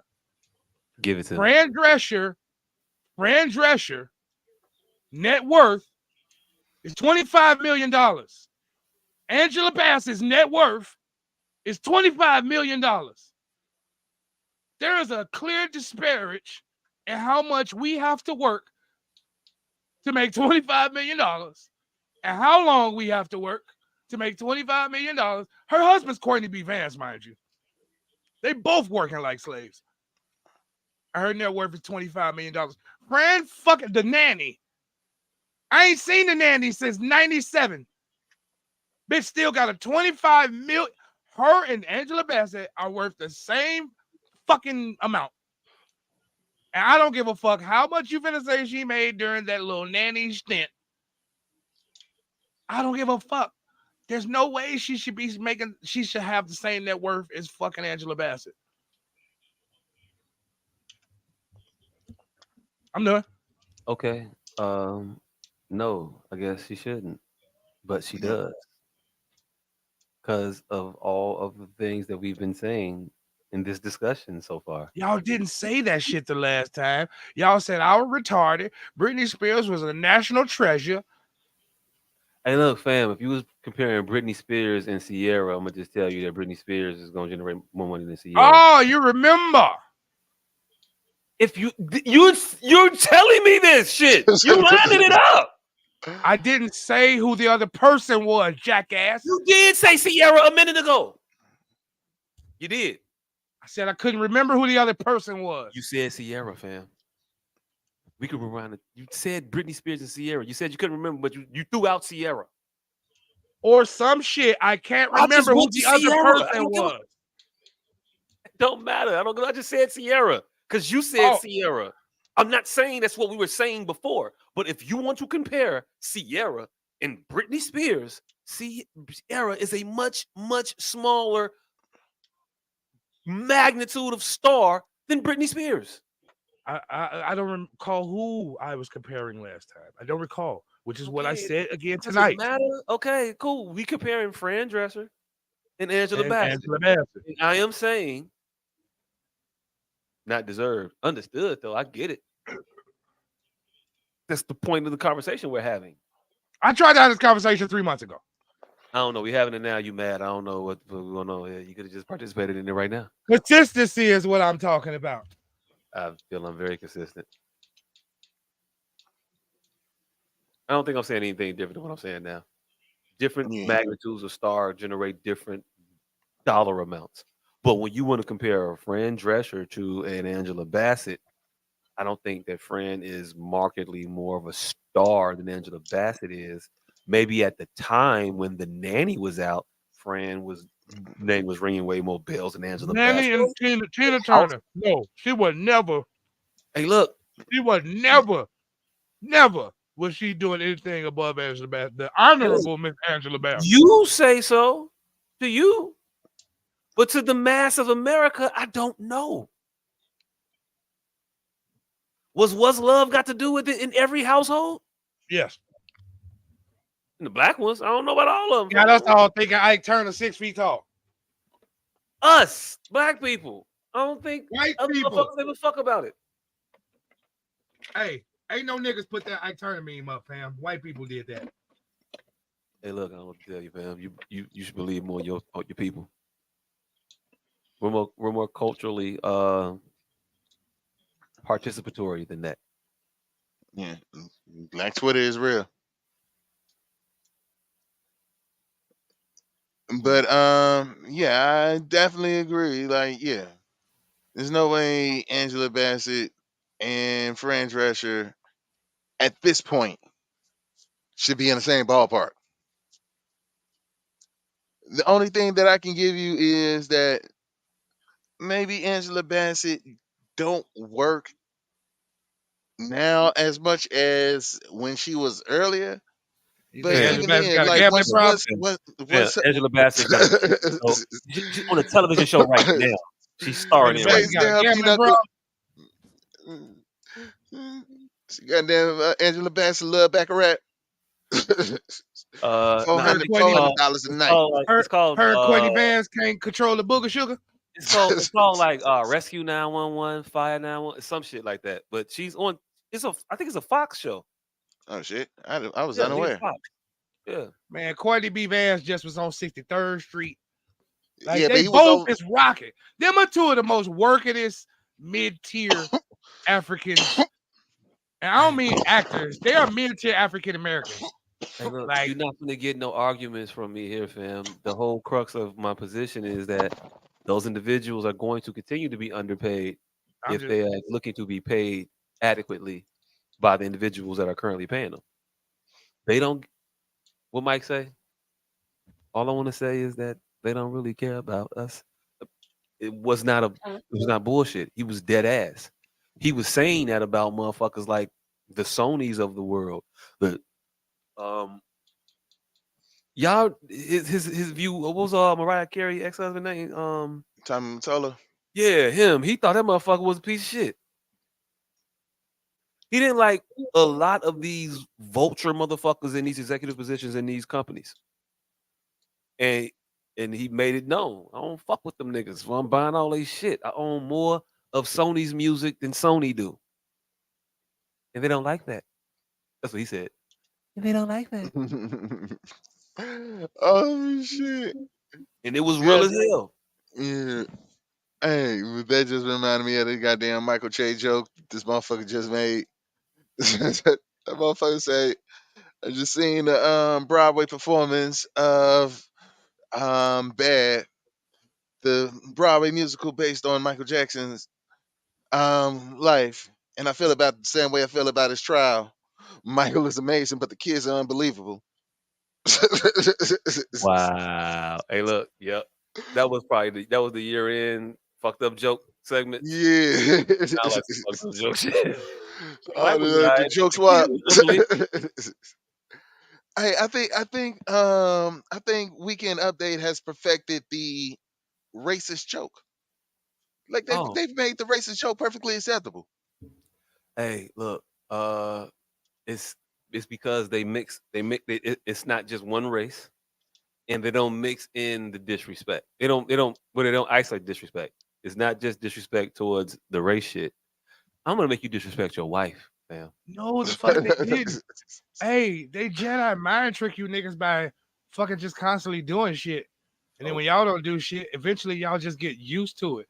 They've been doing that weekend report racist shit forever. That shit ain't never been cool.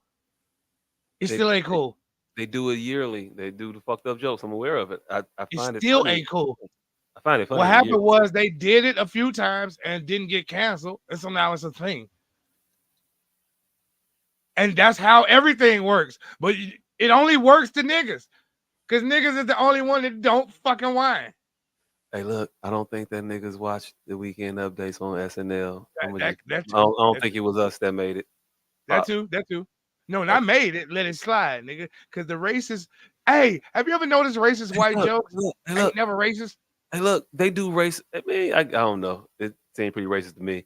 They do racist Indian jokes. They do racist white people jokes. They do racist Chinese jokes. They do racist Jewish jokes. They run the what's the word? Gamut. They run the gamut. They hit everybody, and that's how you can continue to do it. Like what's the show? The that's how they McFarlane fool dude. you niggas. The McFarlane dude. Family Guy. McFarlane. That's how Family Guy is able to. They don't just make black jokes. Fam. What? That weekend update shit, they bamboozled y'all ass. I mean, you say so. That was a white boy and a nigga roasted each other behind the scenes.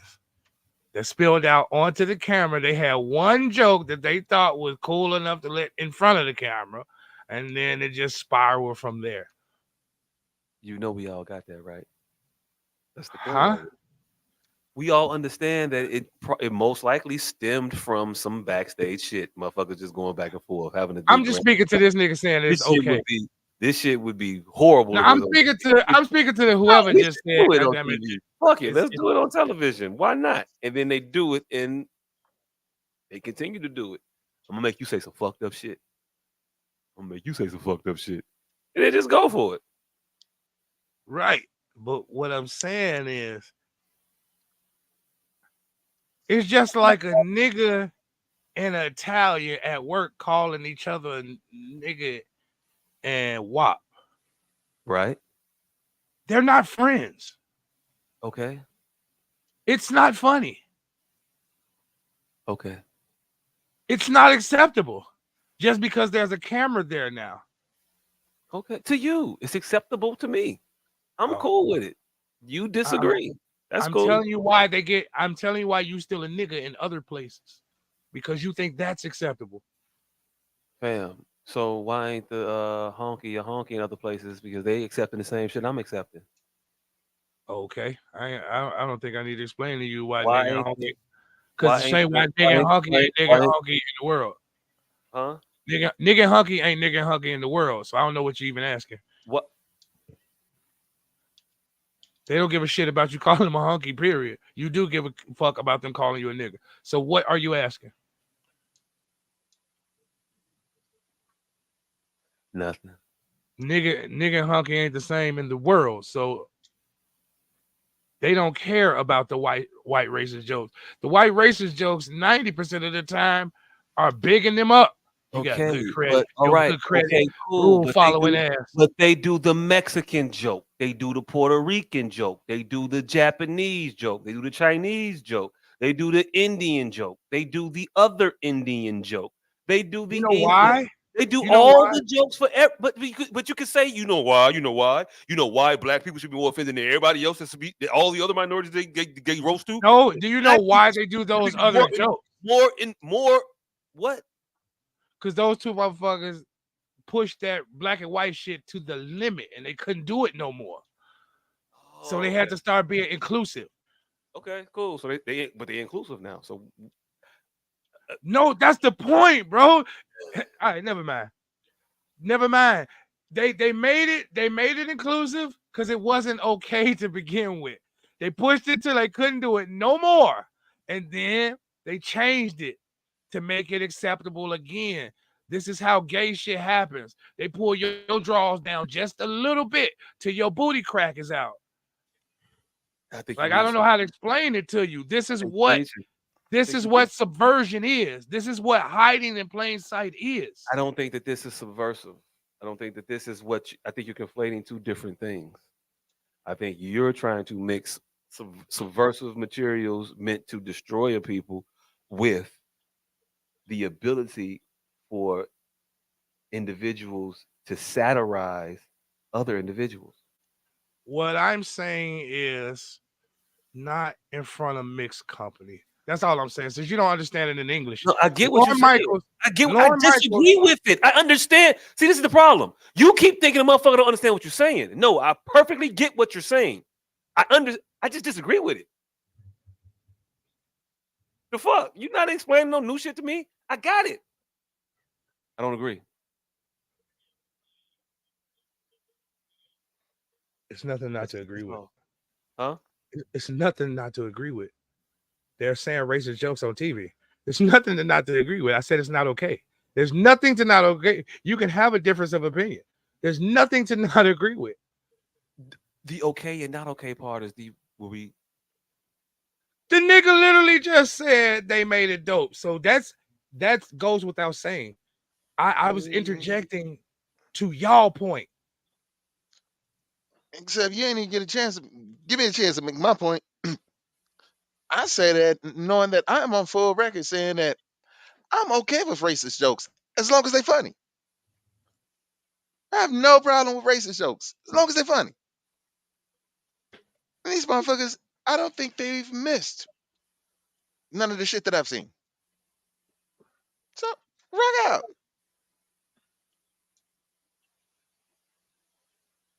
Hey, I don't agree with that shit neither. I'm not cool, right? Hey, look, no, this shit could be funny. There needs to be equity in the hilarity. We're not just gonna laugh at me, fam. And as long as we not just laughing at me and we laughing at everybody, I'm cool. Damn, this is my thing. It's okay to laugh and go home to a dishwasher. But you laugh and go home to roaches. Like, it's not the same thing for them. Even though they get their little rib too. It's not the same thing. Fam, what does it mean when you go home and your dick's still small? Wow. I mean, yeah, but that's the thing. You bringing up you're bringing up the tropes of okay when you go home and it ain't funny no more because you really do got roaches because you're black. Everybody that's black ain't got roaches, fam. Okay. again. And You're missing the everybody point. that's white don't got a You're little missing dick. the point. You're missing the point. Dick. Whatever all black folks do have there, whatever. There is no thing that all black folks have though. That is the part. We're of at a loss. We're all at a loss. That is the satirical part of it. That's what the comedy is, fam. It ain't it ain't across the board. It ain't universal. It's a stereotype that you think may be true, and there may be some humor in the jest of it. But that don't mean it's true. Ain't the problem. People, fam. The joke ain't the problem. The joke ain't the problem. Your belief that the joke is true is the problem. No, that's not the problem. Yeah. Don't be joking with me, nigga. That's the problem. Because that might be true. I really do got roaches, so don't say that shit. No. You, Whitey, don't be joking with me. Right. That's it. Because I got roaches and I don't want you to say that shit. No. That's what you said. You just said it's not funny because some of us really do got to go home to roaches. That ain't what I said. Okay. When you figure out what you be talking about, let me know. No, what I'm talking about. Responding to the things that you're saying, fam. You're not. I am. You're saying the things that are making me say the things that I'm saying. I'm having a conversation with you. You're trying to do some talking point shit with me. You're trying to talk to a version of me in your head, and I'm talking to the actual you. You're not even responding to the half of the shit that I'm actually saying. Here's the thing. You're talking not the shit that you want me to have said. No, you're responding to words and not the sentiment of fucking of what's being said. You're not responding to the point of anything. I can respond to words too.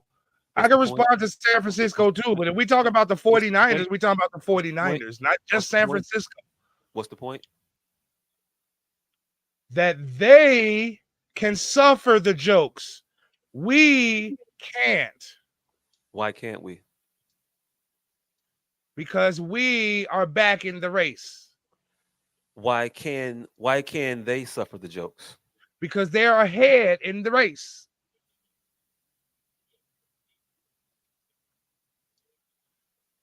And the way we can catch them in the race is by not having jokes made about us? Racist ones, yes. Yes. They because can't do because the racist jokes hinder us. How?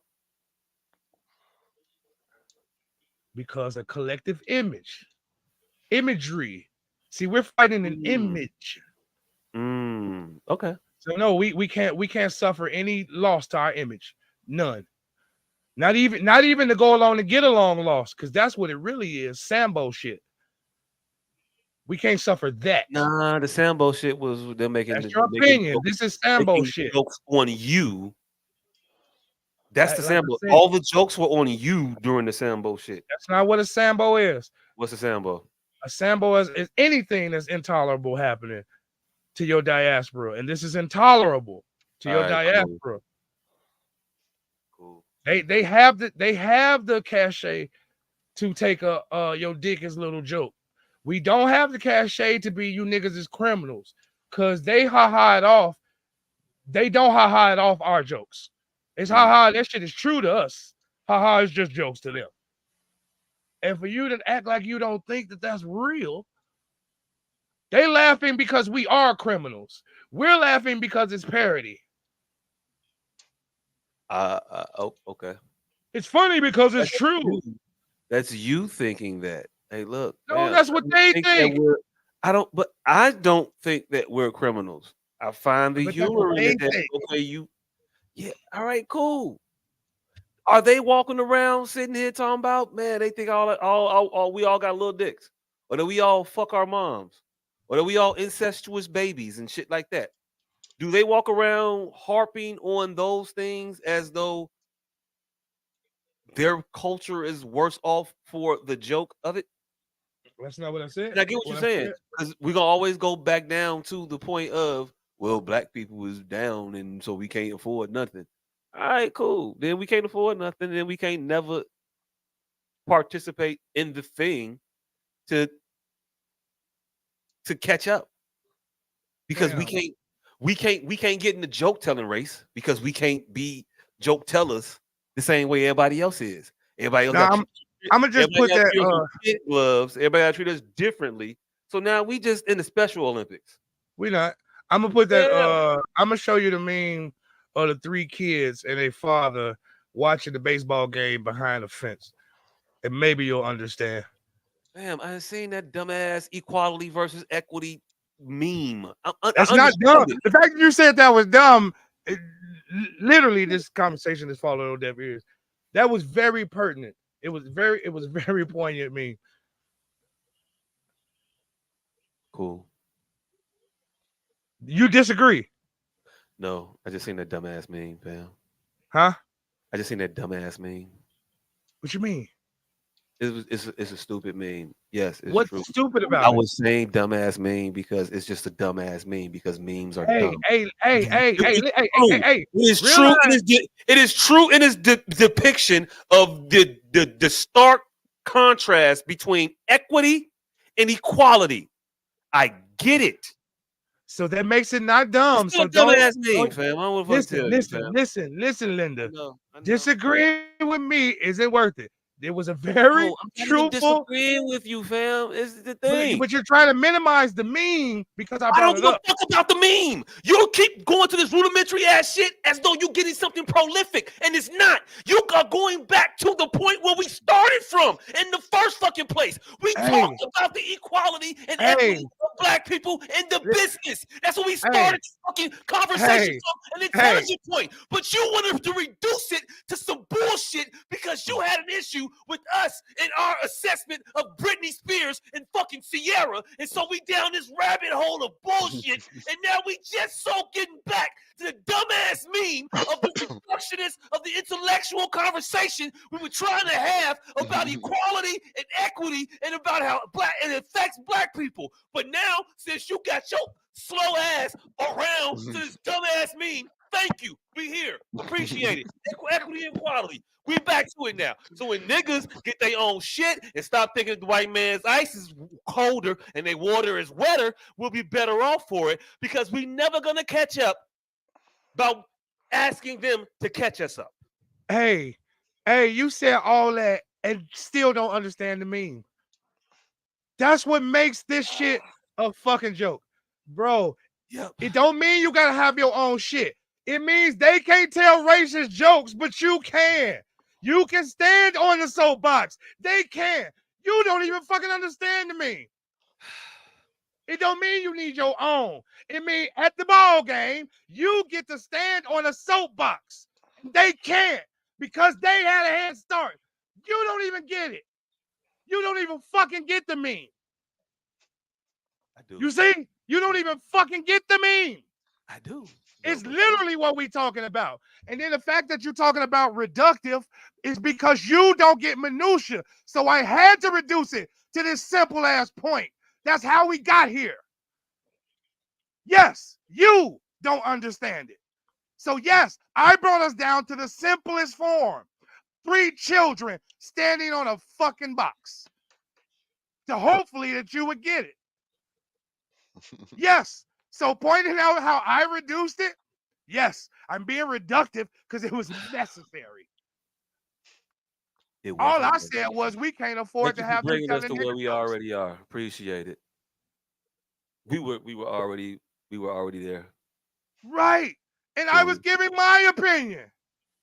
And it flailed you for some reason. No, you told us we were dumb and we were missing the point and we didn't get it. We didn't understand the shit we was talking about. Not that you disagreed with what we was talking about, but we just didn't understand it. That ain't what the fuck I said. I said y'all completely flip-flopping from when I tried to No, talk we're about not. this 3 weeks. No flip-flopping. Literally what I said. I didn't say y'all didn't understand shit. I said I tried to talk about this months ago. And because y'all didn't like my example, as always, I say this shit often. Y'all fight me and don't understand what the fuck y'all fighting. And then it come up later, like now, it has reemerged, and motherfuckers got a whole different viewpoint on the shit. Just like that Maxwell shit. I can't argue with a nigga for 45 minutes that agree with me. I don't know what Maxwell shit. Cause you will say some shit one week and then say a different sentiment 3 weeks later and forgot you said some shit. But I don't do that. I don't talk like that. I don't move like that. Hey, Just like this Britney Spears shit. We do this show every week, and you can't pull my card on nothing. Nothing. You can't. You can't go back and be like, Jock, you was talking this shit like this last month, and now you saying some shit completely different. You can't. Because if you could, you Did would. it on the Maxwell shit. You can't. What Maxwell shit you talking about? The Maxwell shooting that you swore up and down, you didn't change what you were saying. Oh. It was clear what I was saying, and it was clear that we was arguing. So one of us was confused. It was very clear what I was saying, and it was very clear that we argued for an hour. So those are only two things. So that means we clearly disagreed. Okay. That's it. So when the bitch got smacked with the brick 3 months later, and now everybody bitches need to walk the fuck away. These shits is on tape, bro.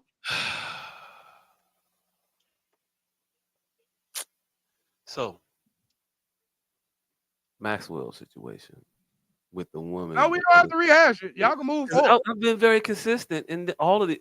We don't, but I've been very, very, very, very, very consistent in all of them.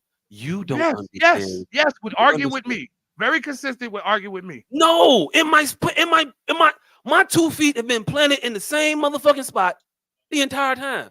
I ain't moved to argue with you. Fam.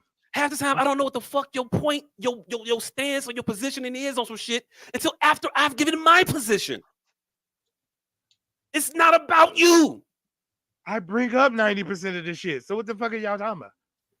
The point of contention always be me.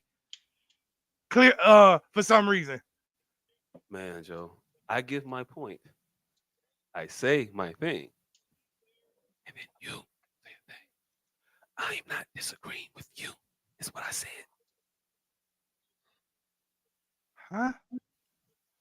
Explain it to him. Can you please, Mr. Professional? Yeah, I ain't catch that last part.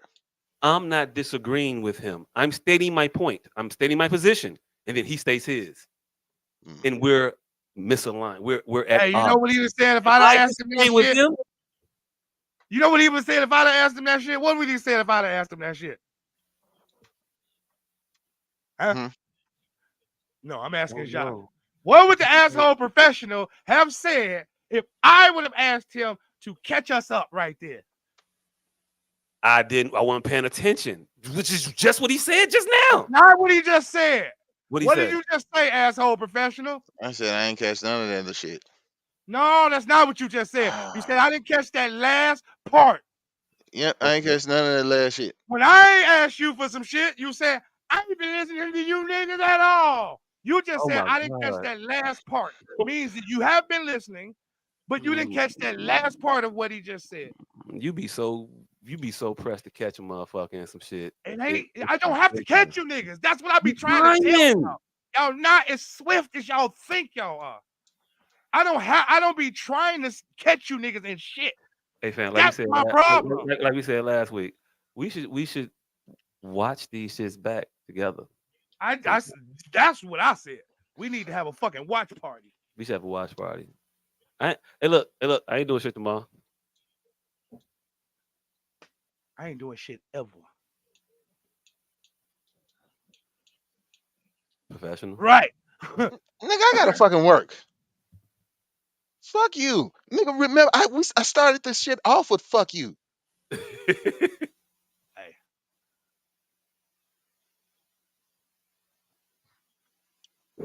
And your 2 weeks.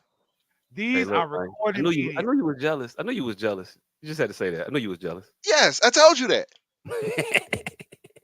When I told you I was happy for you. Yeah, I could be happy for you and still jealous. Yeah, I'm another week ahead of this week. Man. Hey, look, I ain't even counting the weekend days. This nigga is miscellaneous non-working shit. Yeah, I can work. I'm not working so much that I'm not even counting the non-working days that I'm usually not working. Hey, look, I ain't even told you the best part. I don't want to hear that shit. I know, right? But I'm gonna say it anyway. Because it wouldn't make much sense. Hey. Ought to be a law against. So when we go back on the 8th, Hey, the do y'all 15th, know how y'all can we make off me you. look crazy by simply owning up to any of the shit that y'all be saying? Y'all could literally make me crazy. Look crazy if y'all own up to any of it. If he would have just owned up to saying the last part, instead of trying to switch it to say he wasn't listening to none of that shit, y'all could make me look crazy. Hey, Like, look, man. Don't. Hey, look, man. That no. The Nigga. acting like y'all not trying to make me look crazy doesn't make me look crazy. Because this shit is a recorded medium. Like literally this is a recorded medium. Nobody's trying to make you look crazy, fam. Oh my You be God. saying Damn, shit, God. and you be doing Fam, shit. We you be know for a simple fact. All right, never mind. The words would have literally been, "Hey, been listening to you niggas." He said that though. The nigga literally said, "I didn't catch that last part." I know you want to semantical it up. That's not semantics. That means I'm listening to you and I didn't catch the last part. That's the whole reason for saying I didn't catch that last part. That's not a semantic, nigga. That's not a semantic. I didn't catch that last part means I'm listening and I didn't catch that last part. This is the thing that doesn't have to make this result into a damn 30-minute diatribe and deflection session. When he said he didn't hit her last part or the other part, I just repeated it. No, and if you say some shit that he say I want to listen to, hey, look, fam, just repeat it. That's it. It ain't gotta be all this extra shit. There is no extra shit. We be calling extra shit. Damn. You see how you're conflating it? We literally, the shit we be asking calls for him to participate. It ain't no repeating. It's nothing to repeat. He has to culminate the two things that both of us have said and make a decision. So no, it can't be repeated. We be asking him to chime in. Fuck up. Nah. A lot of this shit I do check out on. This shit was funny because how in the honestly, I don't forgot what the fuck I was laughing at. But you motherfuckers just kept rewinding and going back to the same shit. That's possible. That's possible. All I said was niggas can't afford it. And I know, and that's what we disagree. For some reason. No, that's just what we disagree, fam. That's all. And it should be okay to disagree. It is. Yeah, I disagree with the fact that nigga said that we can't afford it. Mm-hmm. Shit, I don't know. But I think them shits be funny. But hey, look, it is what it is. We going on diatribes. That was a long ass tangent for just us, though. Hell yes, for me just saying that we can't afford it. And I'm pretty sure a lot of motherfuckers would agree. Mm-hmm. I mean, a lot of motherfuckers would agree with you. I'm not one of them niggas. No shit. You know how you can stop disagreeing with my disagreement. It's clear that you disagree because I'm disagreeing with you, right? That's what you said, right? So you don't have to disagree with my disagreement. I'm already disagreeing with you, right? That's what you said, right? You see how you don't want to say right because you don't know what the fuck I'm trying to point at? Hey, look, right? There you go. I was trying see to. how I was shit will end if you just be truthful? You see how shit will end? I was trying to read the element that was on the screen. I wasn't even really focusing on. I wasn't trying to have the conversation. I was trying to. Hey, you see how go shit to the will next end one if real you quick. just be truthful. All right. So in this clip, he's saying that men get criticized. Okay. So this is the one. This is a talk show. One of them. Not a talk show. It's one of them reality show recap episodes or whatever. Mm-hmm. Where it's one of them dating shows where they are talking about the failed relationship of them dating and why they're not dating no more, or why they didn't start dating to begin with. And the gentleman, he states a reason as to why he didn't want to engage in a relationship. And the women tell him why he ain't shit for opinions. Sound like breakup boot camp. Something like that. But go ahead and roll this beautiful bean footage, producer. Off was when I asked that finna make us something question right now. about would you date a single mother? And Jacoby, you proceeded to tell me that basically you're a high value man and you are too good for a single mother. However, you did also tell me that you were raised by a single mother, which is profound for me to think that a single mother is not good enough for you, but it's good enough for a woman to raise you. That's unfair. And it's very insensitive to women out there who have children. What makes you think you're a high value man? The car you drive? No, the value I put out into the world. What about your character? I have great character. I've built myself to basically have better choices. You want to know why? Because women can choose and make a choice. They can say, I don't want to date a man that makes less than 6 figures. They can. And then what are you doing? You're But we're not demeaning a man. talking about that. Women That's can not talk the about situation that What I helps. want Listen, to hold That's on. not A the woman can say, I conversation. won't date a man less than 5'8", and the man could be 5'4". Do they care about What does that have to do ostracizing all of those with men? anything? If a fat man is sitting here, he can be a fat man, right? But if a fat woman is sitting here, you would say, oh no, we're body positive. Oh no, we can't say that. We can't. It's all about picking her up. So every time it's saying something for a man, bro, it's down. You got a lot on your back. Yeah, okay. man. So what I I'm want to be just saying clear, equal not rights. just for you, but for everybody out there, is the car you drive, your resume, your bank account, your accolades is not what makes you a high value man. Definitely not. We are all defined by the sum of our deeds and our character, and you, brother, are coming up to the sum of zero. Okay. The turnoff So when I asked well, the it question. was a lot, and I actually want to replay the video and talk about it a little bit more. But at the end part, I just want to go back to her reading of this individual. Mm-hmm. You want to tell us about what's not a high value man, what kind of car you drive, what kind of shit, this, that, and the third, and it's about your character. Mm-hmm. I don't think he said anything against that in the entirety of the video. Now, what she's trying to assign as moral character is your willingness to take on the duties of raising another man's child as a mark of you having good moral character. Hey. You see that look on dude's face?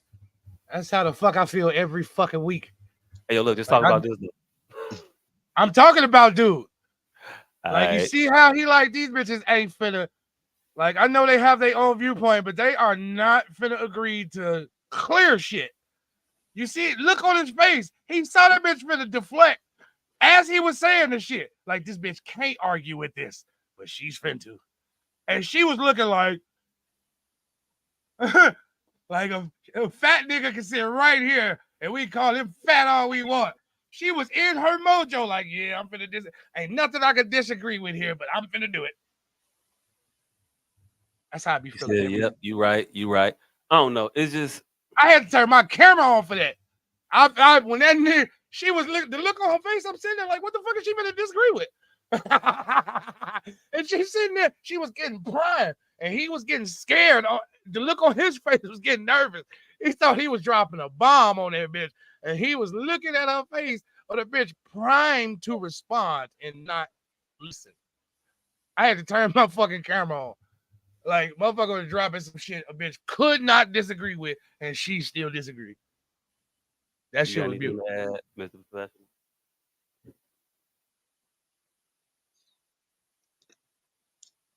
It's wild that she actually agreed with him in her disagreement. Because he said that what makes me a high value man ain't what I have, is my character. He says the value I put into the world. Mm-hmm. And And she I think that said, he meant by that character. yeah. And he said, I have great character. And she said, well, what makes you a high value man isn't what your car, your resume, none of this. That's what he said. Yeah, she went out of her way to agree with him and then just disagree with him. Mm-hmm. Yeah. Yeah. I'm just I'm of the mind state. Shut the fuck up, bitch. Nobody wants your badass kids. And you shouldn't be holding these men. You shouldn't be holding these men to the tune of you ain't shit because you don't want to take care of my responsibilities. That's perfectly within his wheelhouse to be able to have a standard for the women that he chooses to have a relationship with. You don't want a man that doesn't have a certain job. And you are perfectly able to say that shit. And it's perfectly acceptable for that being the criteria in which you're choosing to make. Oh. No. But me having a standard of no baby mamas. And the other thing, they do that dumbass argumentative tactic like it was good enough for your mama. So yeah, I saw my mama struggle. I saw my mama not have a suitable relationship with any man for my young adult life. I saw how she frustrated these individuals. Hell, I saw how I was a little asshole to these motherfuckers half the time. How much strife I made her put into it. Hey, I saw how my father kept coming back over to the crib hitting my mom's while she was supposed to be dating this dude. He supposed to be the boyfriend, but my pop's still coming over and smashing. These are things that men think about when they are assessing whether or not they want to deal with the woman who has a child. Hey, this is why I need to be on a motherfucking I don't know what I ain't gonna say realer. I don't even know how to say it because I don't want to have there's so many real conversations that I had that you niggas just leave me out to dry. And I don't want to put black women out here. But yeah, because we grew up with these hoes. So like the shit that we see, like the shit that they be fucking lying on Facebook about, we see. And until black women and men who grew up under a single woman say, hey, this is what my mama was doing. Like, I don't give a fuck what she was presenting to the world. This is why I don't respect single women, because my mama was doing this. And I don't give a fuck what you presented to the world, bitch. I saw this. I know the truth. I peeked behind the curtains and I've seen it, and I don't want it. I'm not gonna put my mama out there is because I don't feel like this is a safe space.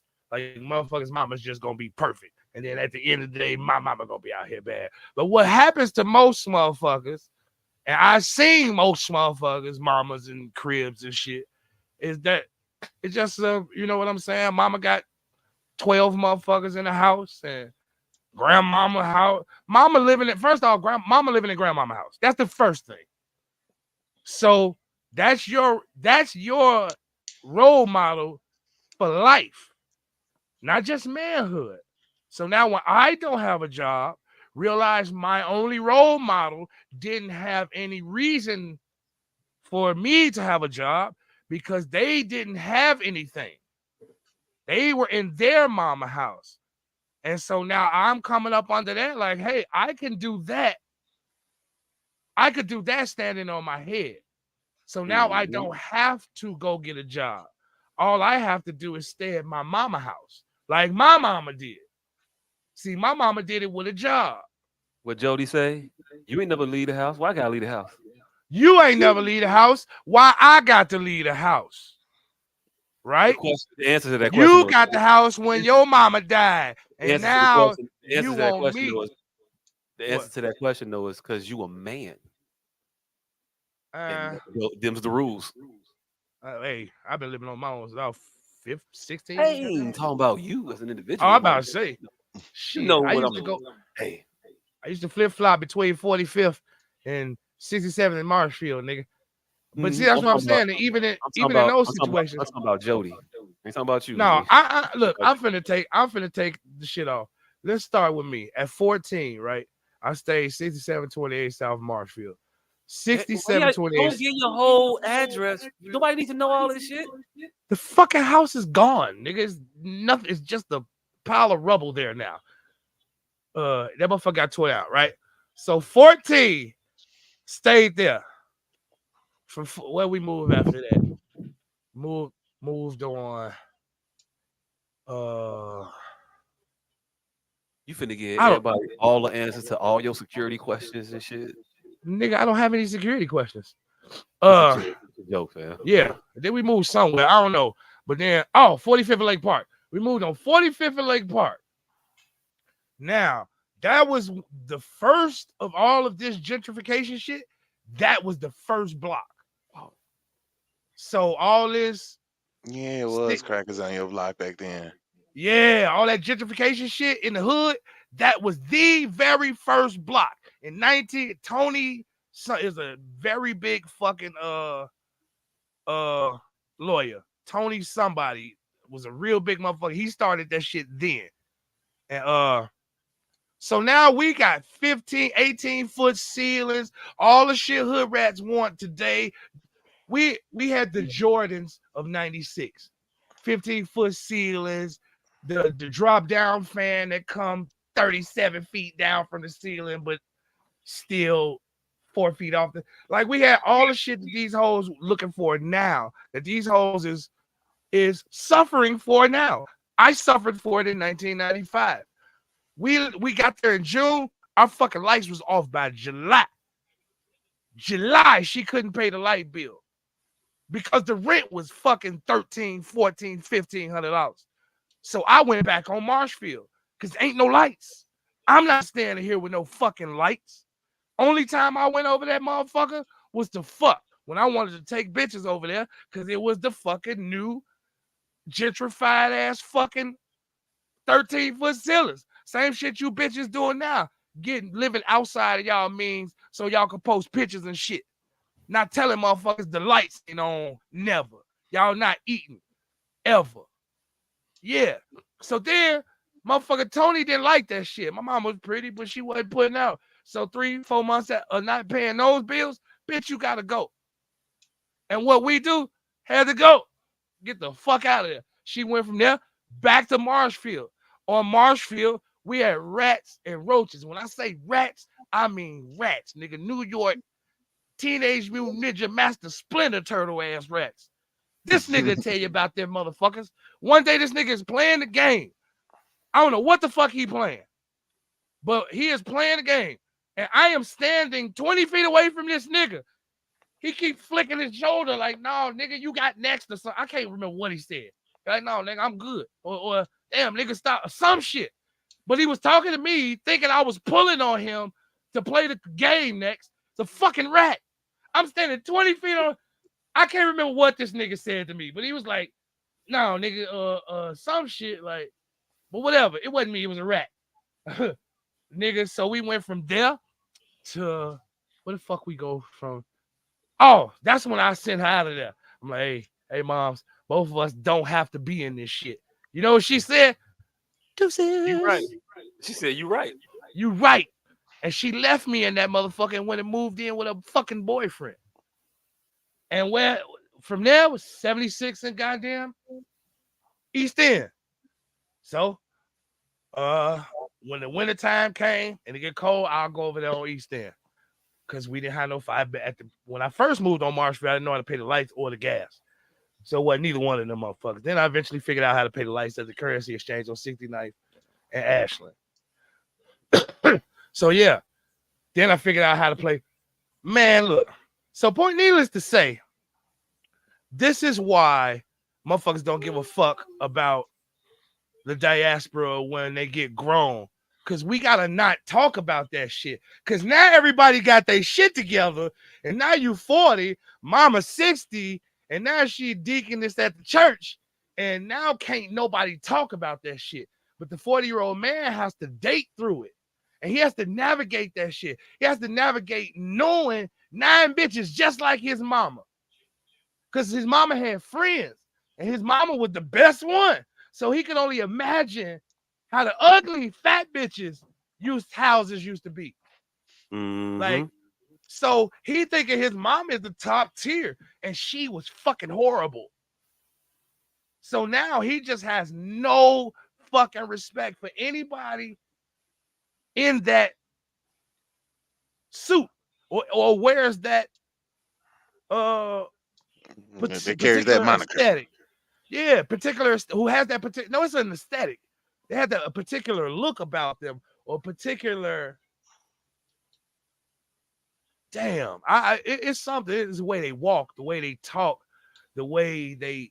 It's something they exude, and it's like 90% of the bitches today. And they think we can't see that, but the trick is, you're dating Jodies. You're dating, and not just Jodies. You're dating the little. What was the little nigga that raped me in front of my son? You're dating that son who watched this shit, who knows it, and now he's grown and I don't want that. I don't want her. Not. I don't want her. I want her. I want a motherfucker just like my mama. But this is what I'm gonna pay for her. Like, I'm not gonna allow you to inflate the bill. I like that bitch, but I know that you put the dishes in the fucking stove instead of washing them, ho. I'm not finna allow you to inflate the bill. That's what's going on. I like oodles and noodles. You're not finna tell me it's ramen. Bitch, this is oodles and noodles. Give me my bowl. Take the chopsticks out that motherfucker. Give me my fucking bowl and my fucking fork. That's what it is. People keep trying to dress up oodles and noodles like it's ramen. And men is like, no, we love oodles and noodles, but make no mistake, this is not ramen. This is not the shit you are hastily put together to appear like. This ain't ramen. Hey, fam, I was with you all the way up until right about now. What? Ramen is a very expensive dish. Oodles and noodles ain't. I get that analogy. What he is saying is, what I took. I don't want you bitches. Period. No, I don't. Not that I don't want you bitches to come and say that you single mothers and be. No, I just don't want you bitches. Period. I don't want you single mother bitches at all. Not that you dressing it up, make it look like something that is not. I just don't want y'all. That's it. That's all. See, that's the thing. I don't want women with children. No, that's not it. Lil Wayne said it best. I wish I could fuck every girl in the world, but you're not finna overcharge me for what you did to the Cold Crush. That's what it is. We're not finna be overcharged. I'll eat caramel corn off the flour. No, but we're both finna recognize that it is off the floor. See, I know where you at now. You overshot the mark, man. No, I'm not eating this shit off the floor with you. I don't want to do none of that none of that struggle shit that you got going on. See, that's where men need to tell the truth. Men will eat off the floor with a bitch. No, men will eat off the floor with a bitch, but you're not gonna overcharge us. No, what do you mean? We not. The point is, I don't have to put up with this shit. Yes, so I'm not. Right. And that's the end of it. But it's we not, need to be. Well, just admit that we eat off the floor and it'll be cool. No, bitch. Yes, that's what it is. Just admit we eat off the floor and it'll be cool. No, it won't be. I'm not eating off the floor, period. Don't give a fuck if you admit it or not.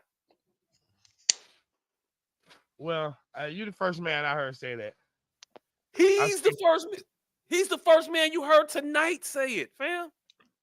That's what he's saying. I don't know him. I'm talking about niggas I actually know through years and I've seen. You actually know, yeah. And okay, niggas don't live by that credo. I have not yet met a nigga who lives by that credo. Hey, look. Not one. You're the first one. There's an increasing amount of men who live by that credo. I am in a group chat with several of these motherfuckers.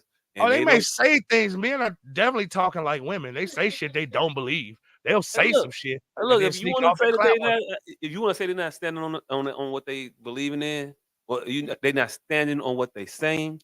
That's a whole nother thing. No, that's literally nothing. That means they're not doing what is. I ain't fucking with it. Hey, look, I'm not finna get into these arguments with you about whether or not motherfuckers is or ain't fucking with these bitches. That's literally the conversation. That's not the conversation, fam. The conversation is, should this nigga have standards or not? Is it But having okay standards for him means to not have a fucking with them. standard or You know not? what having a standard means? Not just saying the shit. So that's the conversation we're having. Look, no, but you see how you do it. The question was, is it okay for him to have a standard or not? And then you saying, no, I ain't answering that question. Fuck that. I'm taking it here. And that's cool if you want to do that, but understand that that's what you're doing. You're changing the conversation. We were talking about whether or not it's okay for a man to have standards. What do those standards look like? And whether or not they should be accepted by women. Also, how women try to impress upon or impose upon this individual man their condemnation about his decision-making process regarding having standards. All right, so we don't take note. So all right, let me get this straight, and then we can move forward after here. So disregard the fact that I've never seen a man with standards. We just talking about the talking points, the fact that someone is saying it.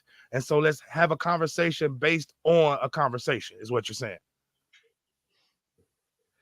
No. Huh? I don't want you to ignore anything, fam. Talk about what you talk about. You're saying the exact opposite. That's what I do. I talk about the inconsistencies of what these lying ass niggas is trying to say, and then you say, "Hey, you can't talk about that." Well, oh shit! You can't talk about it. I prefer to. What I was talking about was one thing. What the video was talking about was the thing. You are expounding the conversation into a different direction, and that's fine. The question was, can men have standards? Right, but I brought it out to point to a certain part of the video where she was trying to guilt this individual or try to talk about his character in terms of it being poor because he does not want to date a woman that has a child. And I'm saying I'm with you. That is. I'm with you. But if I walk up on a conversation in a group of lions and they talk about can lions be vegan, and I know ain't none of these motherfuckers vegan. Like, I'm not allowed to talk from that point. Damn what the conversation is. I didn't say what you were allowed to do, fam. I said you could talk about whatever you want to talk about. No, you make it seem like it's disruptive, though. No, because I won't go about a thing. You change it to a different thing, and that's fine. We can talk about. I just told you why, though. You act like it's disruptive, though. Like if I walk up on a group of lions, if I walk up on a group of lions, about being this was disruptive. You're changing you're shifting the topic, the focal point of the conversation directly. Yes, but it's not disruptive. This is cool conversation. I don't have no issues with none of this shit we going over right now. Actually, I have a problem with this part right now. The dialogue about the dialogue. I have an issue with that. But the actual conversation we were having, fine. I was just trying to redirect you to what the actual point of the catalyst of the conversation. Right. Dream with you. That's what I just said. I asked you. I said, do you want me to dream with you? You said no. I said, well, if I walk up on a gaggle of liars talking about being vegan, you know what? My bad. Fuck it. Dream with me. There you go. I asked you that. Cool. Literally asked you that. My bad. Just dream with me, baby. Dream with me. That's it, right? I say, you want me to dream with you, baby? Motherfucker say, no, I want you to tell the truth. I'm like, well, if I walk up on a group of liars that talk about being vegan. I got you now. We don't need to talk about it for another 10 minutes. Dream with me. Yeah, there you go. We don't need stream. We don't need dream. We got shit now. And then he died. Rest in peace, Stringer Bell. Rest in peace, Stringer. How about rest in peace in a fictitious character, fam? Hell nah. Hey. Producer, what else we got? I don't know. Hold on. We didn't talk about that. Right. We didn't even fucking talk about the standard. Okay. Now I want to have the conversation now that I'm clear that we can fucking lie and my fault. Not lie. Dance. No, don't lie. Tell the truth. Tell the truth. So the standards. Can men have standards? Dream with you. So now I'm dreaming and lying and conflating and dancing like everybody else. I be trying to have real conversations, but that shit don't never happen. But since we're lying, conflating, and dancing, I could do this shit all night.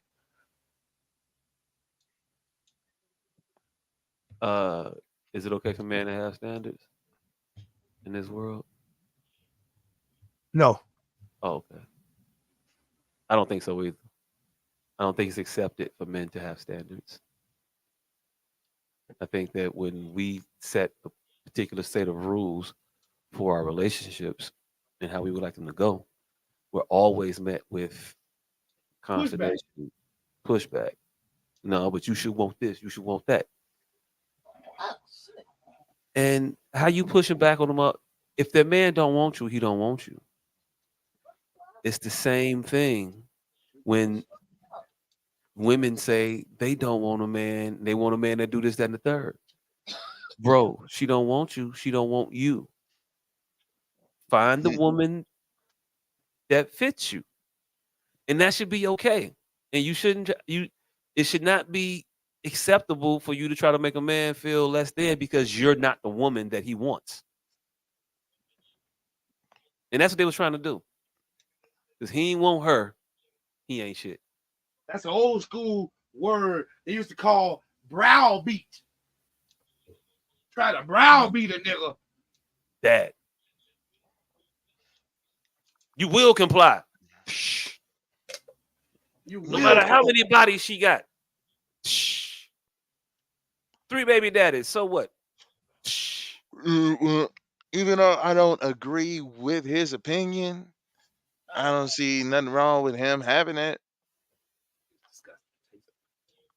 It's like, all right, now does this differ anyway with the Ebony K. Williams shit? Nope.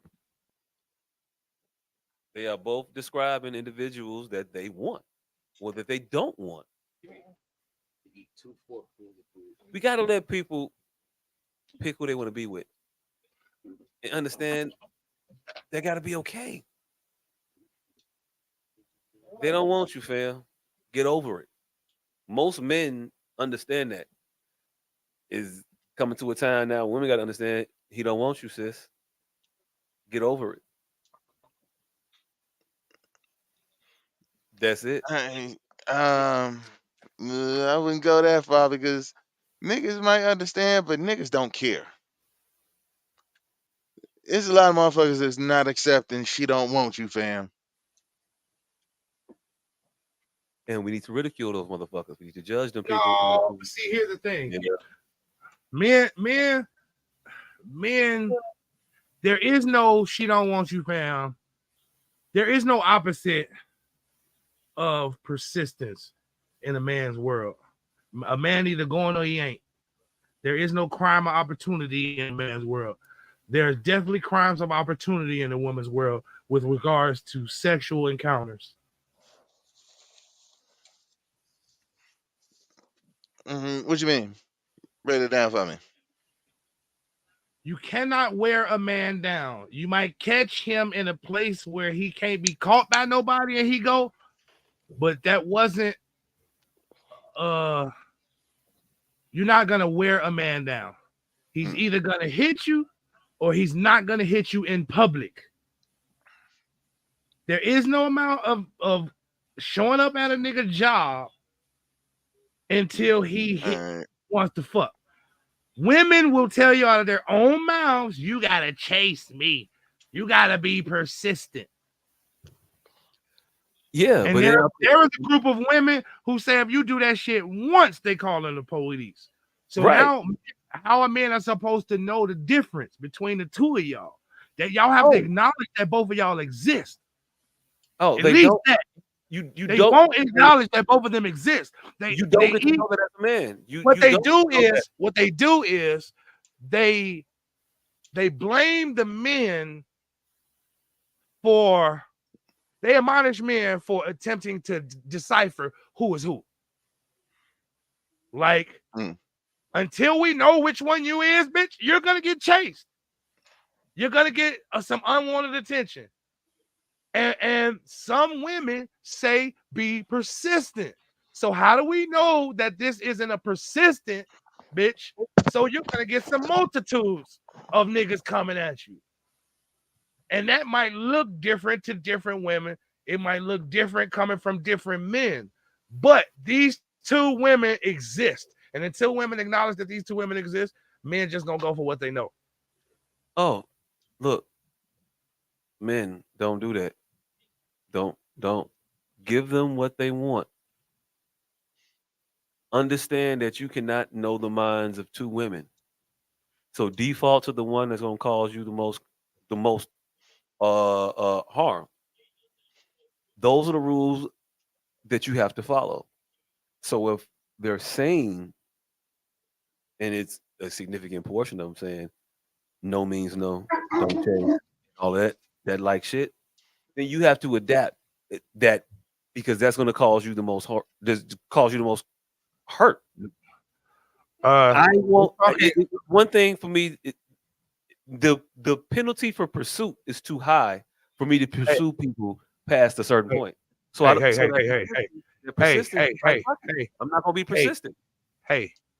Yeah, but you just used something that changed the context of what I was even talking about. No means no is a particular phrase used during a particular activity that I wasn't talking about. So you just changed the context of everything we were talking about. No, I didn't change the context. No means no, and it's not just about sex. No It means is. no. No, it's what not. does that mean to you, Pistol? That means don't fuck if she say you ain't fucking. It's about sex. It's only about sex. Okay, all right, cool. It's changing now. It's not. Oh, how about this? How about this? In my opinion, my argument, I am advocating for it to change. I am saying that, nigga, if you are out here in the world today, you need to adopt the policy that no means no for all of it. No means no when she says no, she no, brother. I'll let you do all your talking.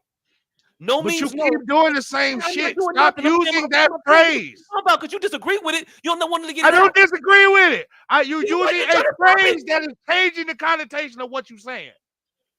I'm saying I'm okay with that. I'm not. I'm not. Because I'm the motherfucker that just said pursue a bitch. And then you just turned it into sex. And I'm disagreeing. I'm saying don't pursue the bitch.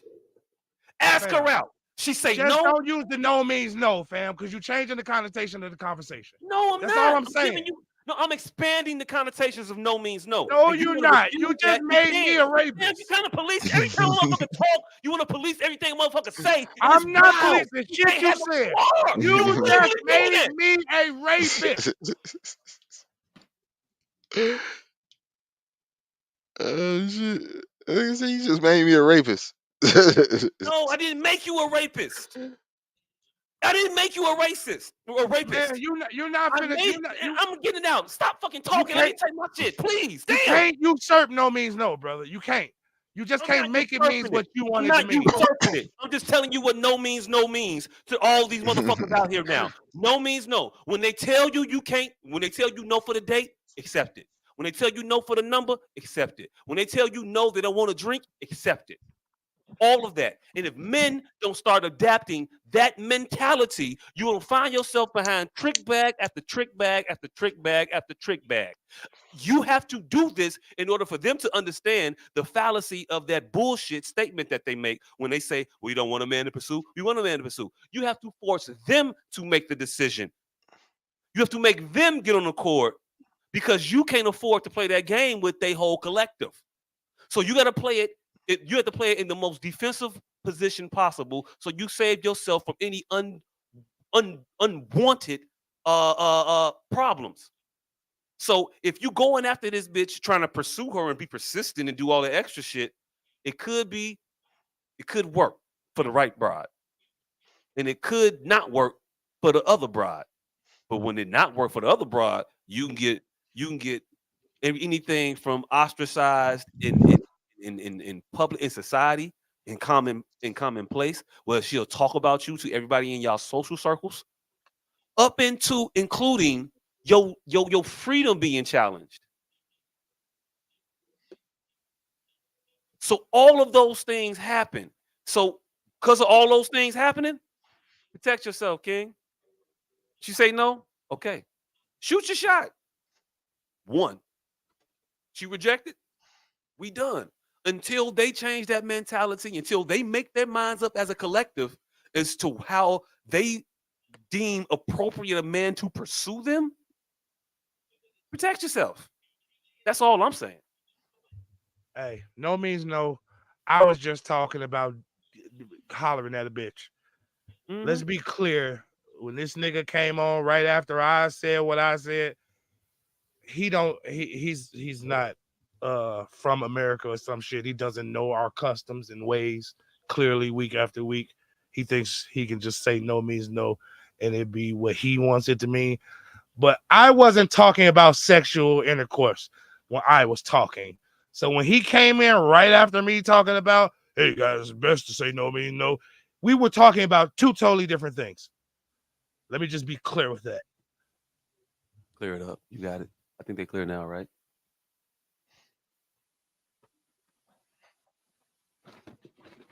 Yeah, we're clear. Cool. That was it. That was all. Yes. Standards okay to have for everyone. It's not okay for men to have standards. And that is what? The double standard. There's so many out here. I don't know why we always act like they don't exist. The double standard. We can't have standards. It is not accepted overall for men to have standards. It should. It is. And I am encouraging men to have standards and don't let these women browbeat you into not having them.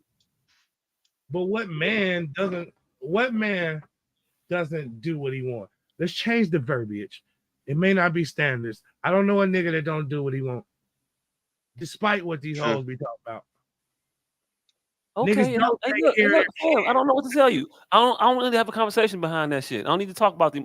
Hey, look, fam. So the people who it was directed to, stay strong.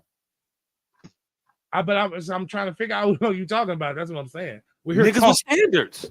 What the fuck? I don't know any. You don't know no niggas with standards. I do. I'm willing to challenge that. What the fuck how do you challenge that? Do I have to call these motherfuckers to tell you that they are men of standards and they don't fuck with these bitches? No, it's nothing. It's improvable. So we don't even have to go. I just said I'm willing to challenge that. It's unprovable. Like 90% of shit y'all stand by on this motherfucking week after week. Get into some shit. You willing? No, I'm not. I just said I'm willing to challenge that. No. Some unproven shit. Unprovable shit. You're willing to challenge some shit that you Yes. Why? Yes. You won't accept any result. Oh god damn. I'm being facetious? No, not facetious. I'm going retarded. So I don't know what the term is, but I bet. Laughing but very serious. Whatever that term is. I'm not gonna do it, but I'm telling the truth. Cool. Yes. Cool. I stand on that you don't know a nigga with standards. Am I going to argue you down? No. But I stand on you don't know a nigga with standards. Not one. Cool. You don't want to argue, so fine. Because it's improvable. Niggas are going to lie. Cool. So how do you know? Either way, I be with niggas and I ain't never seen a nigga with a standard. Not one. Mm-hmm. Cool. And then all right, bet. That's what's up. Speaking of standards, the people from Israel apparently have none. So I don't know about y'all. I was watching TV over this holiday weekend, getting caught up on a couple shows and whatnot. So I was in one on Hulu, right? And then I see this commercial. Wait. What happened? Was that a fucking semicolon or a fucking comma? I'm confused. Nigga, you said Tubi, I was in one. Hey, it's under review. We're gonna pause it just in case. Do it. Pause. Pause. It wasn't even a pause, nigga. I'm talking literally. Are you saying you was in the Tubi shit you was watching?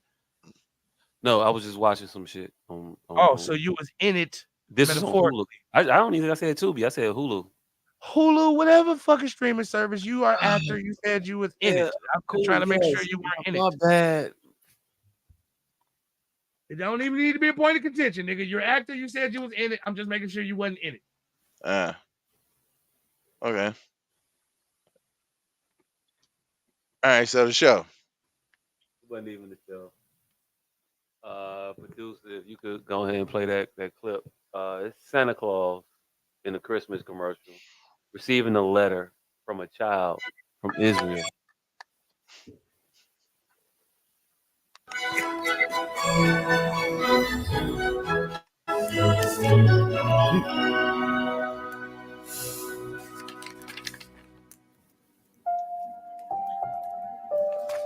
Dear Santa, I'm writing to you for the first time. On October 7th, some bad people came into our house. They hurt my mommy and my little sister, took my daddy away, and are still holding him. I'm all alone. I wish you could help bring my daddy back home. The fuck? This is weird. This is incredibly weird. Santa Claus is not the right nigga to convey this message. The fuck out of here. Hey, this shit is great though. Cause just like that fucking what the fuck? I'm glad we have reached this point in human history where we can't tell if shit is parody or not. I'm glad. Oh no, We've reached that point in human history. This is a real ass commercial. Again, I don't give a fuck if it's real or not. Just like Trinidad James. You know how long it took me to figure out if that was real or not? You know how long it took me to figure out if gold all in my watch? I mean, 6 months at least. I give you that. Gold all in my chain. I could not tell if that was a real video or a Dave Chappelle skit. I love this time in human history because now the snake is eating its own tail. Now we can't tell if Hamas commercials is Saturday Night Live skits. Beautiful. I'll give up that Michael Chi racist shit for this.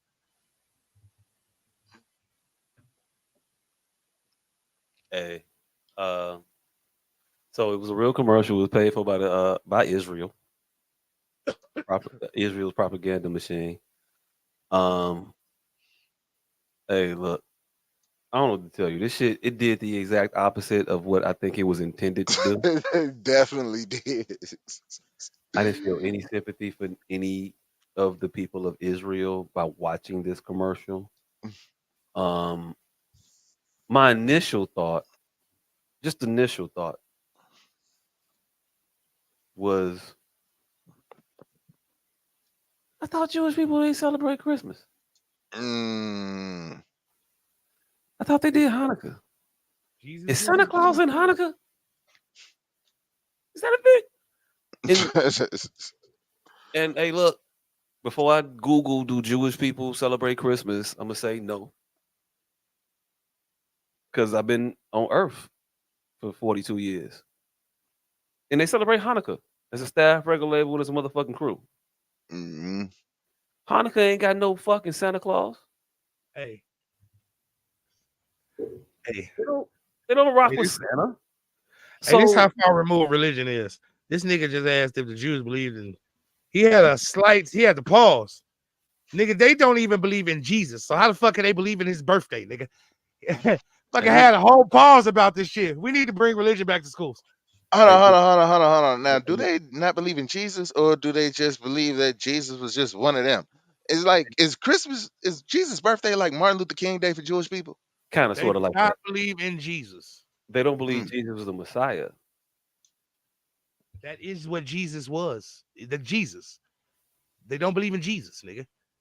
So they just think dude was just a regular ass nigga. Right. Martin Luther King. All right, cool. Yeah. Fail. What? There is no regular days for Jesus in the Bible, nigga. So either he that motherfucker or he wasn't. There were no regular days. So they either think he was in the Bible or he wasn't.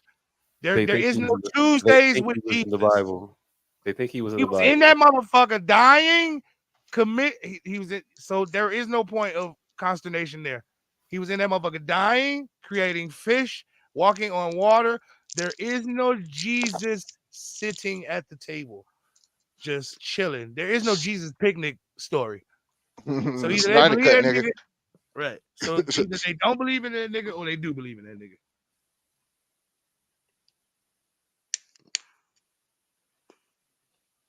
I'm not Jewish, nor am I qualified to speak on behalf of all Jewish people. But from my understanding of their religion, they believe that Jesus Christ existed. That's Muslims who think that Jesus was just a regular nigga and Abraham was the son of God. Okay, and Jewish people don't, from your understanding. Jewish people don't think that nigga's real. And cool, okay, I could be mistaken. Fine. I think something different. I'm gonna put that on record though. If I'm wrong, I'm wrong. If I'm not, I'm not. It could be you, right? That's fine. You want the argument to be won and just satiated off of, I said it. I know you have a different degree. You have a different opinion, but I said it, so it's real. I don't know what to say on the screen. What does it say? According to Wikipedia, Judaism does not consider Jesus to be holy, a divine being, a Messiah, or an intermediary between humans and God. Judaism also does not believe in the Trinity or many other Christian tenets. Okay. Who is the Trinity? Father, Son, and the Holy Ghost. So Jesus is the Trinity. They don't believe in the Trinity, right? They don't believe shit of Jesus. Oh my! Jesus' rejection of I like your research. Judaism rejection of Jesus as the Messiah is based on Jewish. Right. I like the word. what's put up here Which as what is holds here to the represent. coming of the true Messiah will be associated with events that have not yet occurred, such as the rebuilding of the temple, the messianic age of peace, and the ingathering of Jews to their homeland. Okay. Mm-hmm. All I said was I don't think Jewish people believe that Jesus was the Son of God. He's not the Messiah in their eyes. Why is that even part of the conversation at this point? We was talking about these niggas writing letters to Santa Claus. Santa Claus. They don't believe in Santa. The lengths that the Israel propaganda machine will go to try to persuade you to be on their side and to give you sympathy is such that they will sell out their own traditions just to get you to say, yeah, to tug at your heartstring. What they're trying to do is make you think that they think just like you. So they're trying to assimilate Christian value to persuade the American public to be on their side. So we don't give backlash to our elected officials about our disagreement with this particular war. That's what's happening, in my opinion. I just instantly thought that, hey, if he got time to write to Santa, it must not be that bad. And also, it's how the fuck is Israel's postal service working? Hey, look, because Israel ain't being raised to the ground. That's the question. Gaza is. The Gaza Strip is. That's the question you was looking for. Is Jesus in the Torah? And they're gonna tell you, well, there's a Messiah in there. We don't think it's Jesus. So if you think Jesus is the Messiah, then no, Jesus is not in the fucking Torah. So what you just put up is a conflation of what you were trying to say.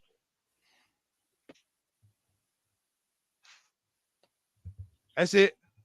That's it. Y'all can't always just try to put up misleading facts to try to disprove me. Is all I'm saying. I didn't put it up. Whoever put it up. What misleading fact that I put up there, fam? What was just put up there? That Jews didn't believe that Jesus was the Messiah. They don't believe in Jesus, period. Okay, cool.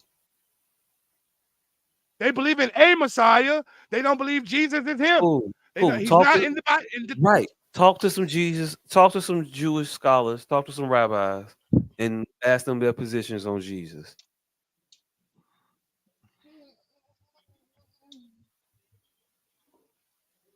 I don't give a fuck.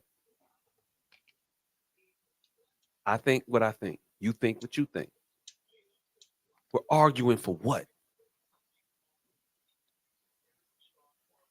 And neither one of us are expert in none of this shit. Fam, If you a said Jew something. would come on here and tell us what the fuck they believe, then they more than Let welcome me to. tell you how this just happened. You said something. I gave you a supporting fact, and you tried to destroy my supporting fact.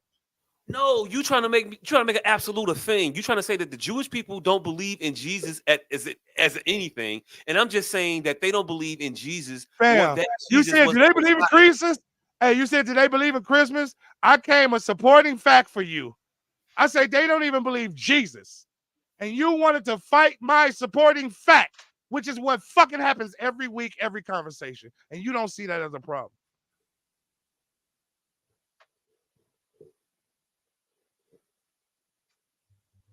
Okay. No. All right, this isn't going anywhere. If you guys can just have the conversation for yes, Santa Claus could we commercial. please ever just have the conversation? The conversation about the Santa Claus commercial. We should right. The Santa Claus thing. Let's start from the beginning. Let's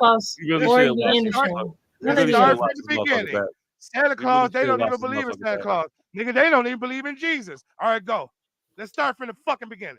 Yeah, they shouldn't be having a Santa Claus thing. They don't believe in Santa Claus. Marcus, they don't believe in Jesus. All right, go.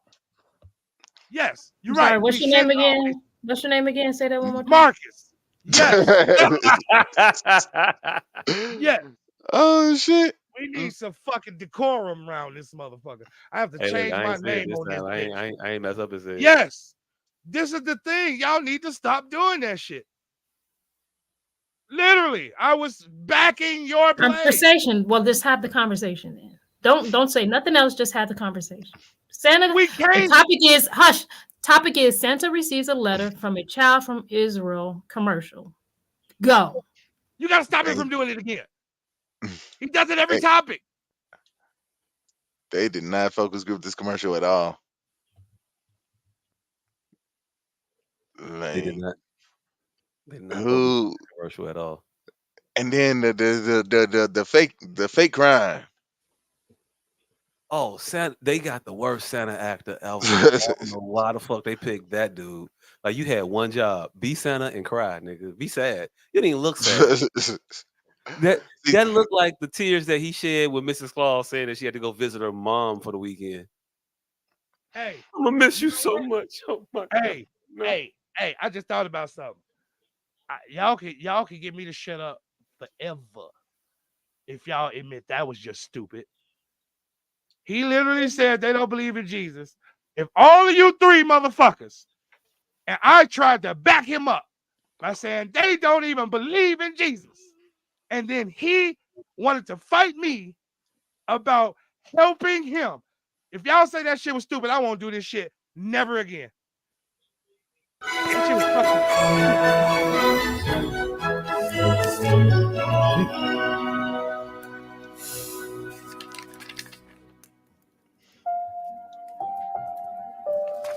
Dear Santa, I'm writing to you for the first time. On October 7th, some bad people came into our house. They hurt my mommy and my little sister. Took my daddy away. And are still holding him. I'm all alone. I wish you could help bring my daddy back home.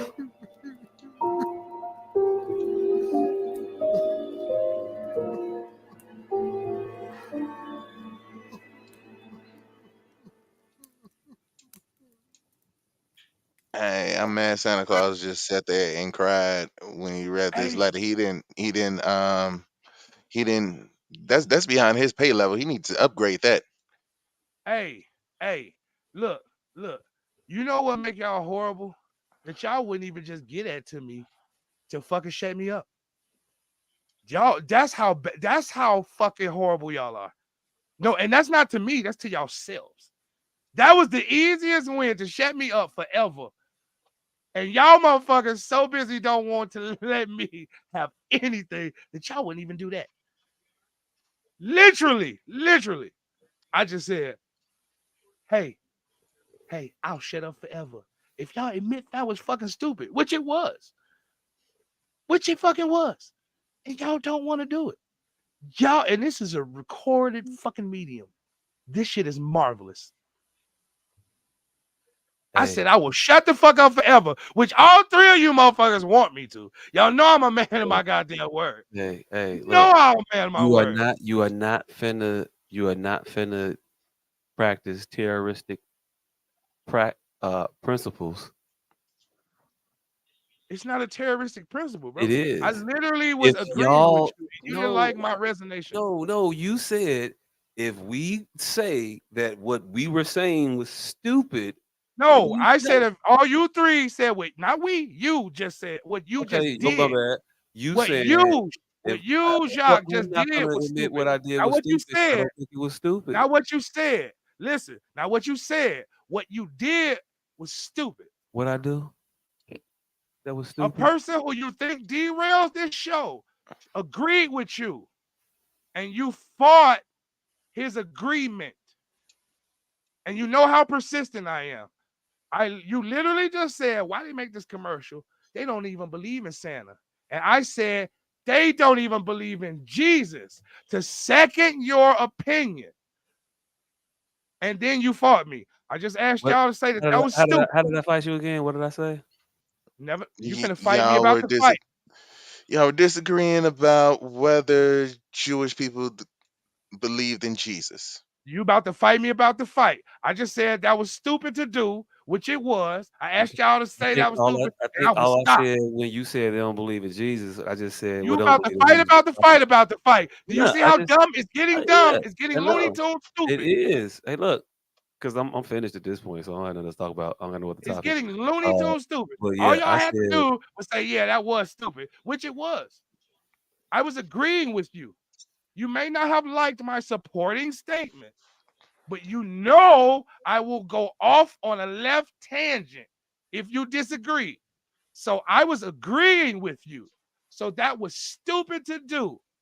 And we are now 15, 20 minutes in. All I'm trying to get you to do is learn as a man, as an adult. That's it. That was very stupid to do. Because I don't want you to get me shot one day not paying attention. No, you just wanted me to agree that something was stupid that I don't agree with. No, I was talking to your wife and this nigga. We know you're not gonna agree. Oh, you wanted them to agree that but what if I they wanted don't you agree? to agree too. What I if was they really don't agree that talking it to was them stupid too. though? But what if they don't agree that it I was talking to all three of y'all. I was talking But to my all three of question y'all. still remains. I Though. said if y'all agree what he just did was stupid, I'll never do that shit again. But what if they don't agree?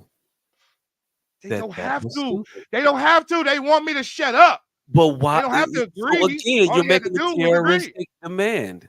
You're making people acquiesce to something that they don't want to get something from you. Fam. You're holding your participation hostage. I'm not holding my in order participation to hostage. free your participation. You want us to agree to your terms of no. admitting that we were Y'all are pissed off what we every don't week. believe. Y'all are pissed off every week about me interjecting corrections to y'all shit. I just said I would stop doing that right now. If y'all agree with what you just did was idiocy, which it was. It was. And so now you're trying to take the high road about we're not finna agree to terroristic. Nigga, really? My bitch just did that shit with about washing my socks. Hold on, no, literally. Hey, literally. Hey, my bitch literally just did that about washing my socks. And my washing machine is like 4 feet away from my bed. I'm like, bitch, what? Yeah, you wash my socks, but you're not finna make that bitch. I buy the fluid, I buy paper to water, all that shit, and it's 4 feet away from the bed. You're not finna make this grandiose fucking gesture. Like literally, y'all could have just been like, hey, Y'all psychiatrists will tell y'all a lot about this. Just one little 10 minutes. And Mm, y'all think it's me. But this one Hey, look, here, hey, look, it, hey, look, clearly, hey, look. it And is. then you gonna go get your therapy session, fam.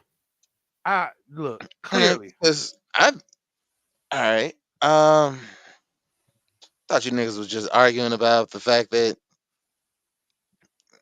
Jesus wasn't real. Well, that Jewish people didn't believe in Jesus. I thought we were, but The fact, yes, you agree with him,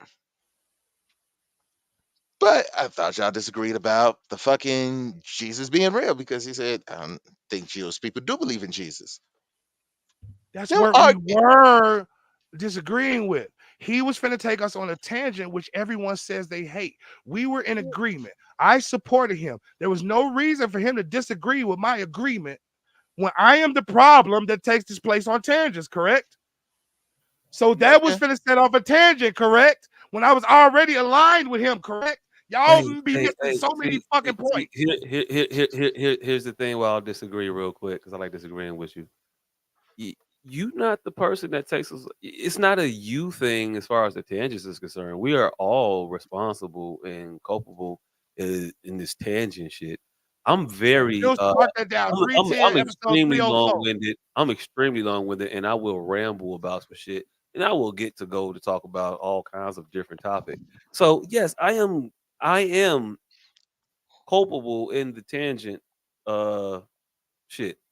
Yeah. Dion's culpable in the tangent shit. Less so than both me and you, because he talks the least amount of everybody on the show. But me and you, yeah, we some tangenty motherfuckers. It ain't a you thing. It's a thing that I think should be corrected. And because I'm saying that it should be corrected or addressed or thought about, you take it personally for some reason and think it's about Hey, you. I think our It's just producer about tell the a truth on thing that this. shouldn't Hey, be. producer, But has cool. this been a me thing or is this a we thing? Has this been a me disrupting this motherfucking thing with tangents, or has this been a we thing? I think our producer keep because I know what you're doing right now. This is your emitting little farts, so you can have these emits on the board for later on. You're not slick. Hey, producer, is the tangents is disrupting the show a me thing Take or it a how we you want thing? to take it, Paul. I'm gonna take it how our producer tell us to take it. If she say that's a we thing, that you and I are equally disruptive to the show and causes melee and all of that, I'll take her from it. Okay, But okay, if okay. that's a me thing every My week, bad. Hold on, disruptive. my bad. We're not equally culpable. I think you do the tangenty shit more than me. Also, there was no Yeah. need to mention Hey, the look, show. no, but look. I feel like we just gonna argue now. So I'm gonna nitpick everything you say. No, I didn't say that. I didn't say that we equally. No. You more than me. You're worse than me. I think I'm better than you. It wasn't a nitpick then, nigga. We just talking about the tangents anyway. So if a motherfucker stole more, nigga, we don't give a fuck who the second scorer is. We're talking about the leading scorer, nigga. We're talking about the disruption of this show, which is what I get reprimanded about week after week. Who be reprimanding you? What?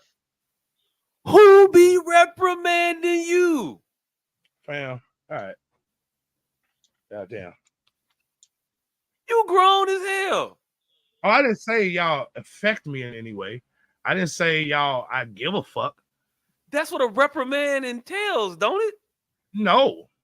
You can be reprimanded and punch the motherfucker that reprimands you, which is what the fuck happens to me most of the time. I punch motherfuckers who try to reprimand me, which is why I don't understand the reprimandation. Motherfuckers be trying to tell you some shit that they think that you're doing that's not correct. That's all. Bam. Hey, this could be better if you do this way. Nigga, I just literally gave y'all an out. I gave y'all an out, and you. I ain't like that out. Exactly. And you would rather think me. Hey, you would rather think me a fucking president of a. You would rather think me of a leader of some humoristic cell than just asking some shit. You say terroristic demands. We do not terroristic demand. That Nigga, that was was. stupid. That was. That It was meant stupid. that was stupid, and I'll stop. It was stupid. I'm not asking Your you opinion. You think it was stupid. We literally have been talking about nothing for the last 45 minutes because of it. It was stupid. It was stupid. I was agreeing with you. There was no reason. It was stupid. It was very stupid. That's it.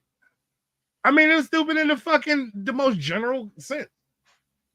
It wasn't, okay, the juice wasn't worth the squeeze. Can you admit that? You see? You see? Now that one there's no reason for you to go. There was no terroristic threat. It depends on the outcome. If the juice was The worth outcome is we're 45. Our producer's gone with 45 minutes. This nigga is checked out. No, I actually enjoyed the discussion about Jesus because I was wondering about that shit myself.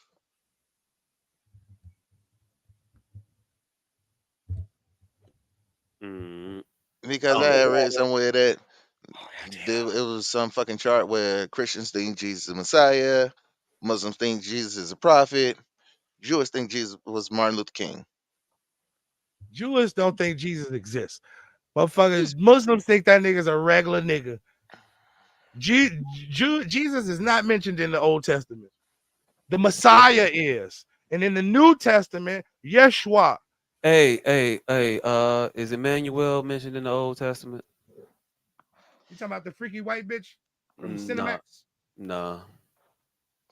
With David Duchovny? No. Fucking on? No, I mean Emmanuel. That nigga went from soft porn. The name that they well, that was the name that was what they called the presence of what would later become known as Jesus. No. It said Emmanuel was the version of God that would walk with you. I believe that's what it translates to. Fam. Okay. Jesus cool. was a person. He was born. He had life. What you talking about is the version of the Trinity, which they don't believe in that either. The Father, the Son, and the Holy Spirit. What I'm talking about. That you're talking about a version of that. You just don't know it. I'm talking about the version of what? The Father, the Son, Jesus. All right. Do you know who Jesus is in the Bible? He wasn't just a person. He wasn't just Emmanuel means literally God with us.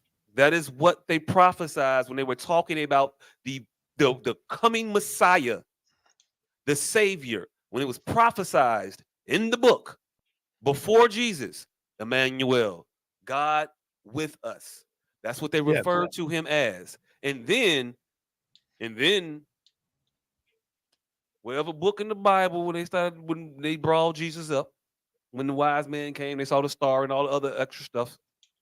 They called him Jesus. They gave him the name Jesus. But Jesus is Emmanuel.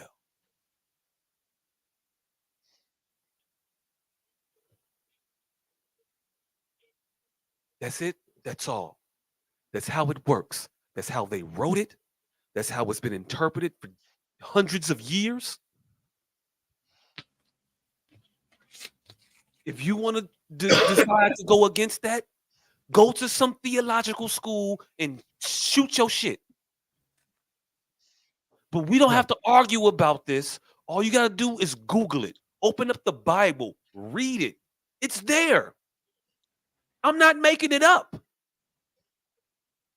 There's nothing to make up. You didn't say anything. You said two different people with two different people. And yes, they were two different people. What two different people did I say? What Emmanuel and Yeshua was two different people.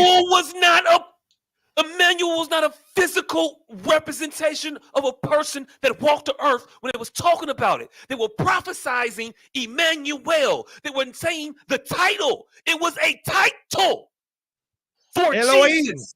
It meant God with Motherfucker, never mind. Elohim and Emmanuel. All right, Good. since I can't, Talk about since what we you're ain't not talking about this understanding, week. What the since fuck you're is not you doing? understanding your own shit. I'm Elohim and not. That's Emmanuel were two different I'm people. giving it to you.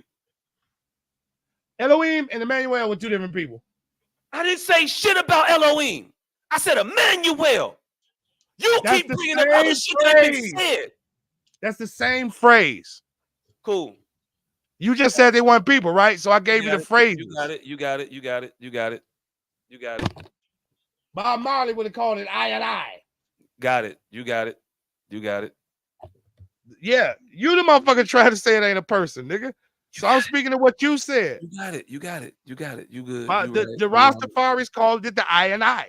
The I and I, the spirit. I am I. Hey, look, fuck that. No, right. I'm standing on what I said. I'm not even gonna acquiesce to that bullshit. No. What are you acquiescing to? What I said was true. I don't know what the fuck you talking say? about trying to twist. I said Emmanuel was Jesus. No. Yes. No. The Messiah was the Messiah.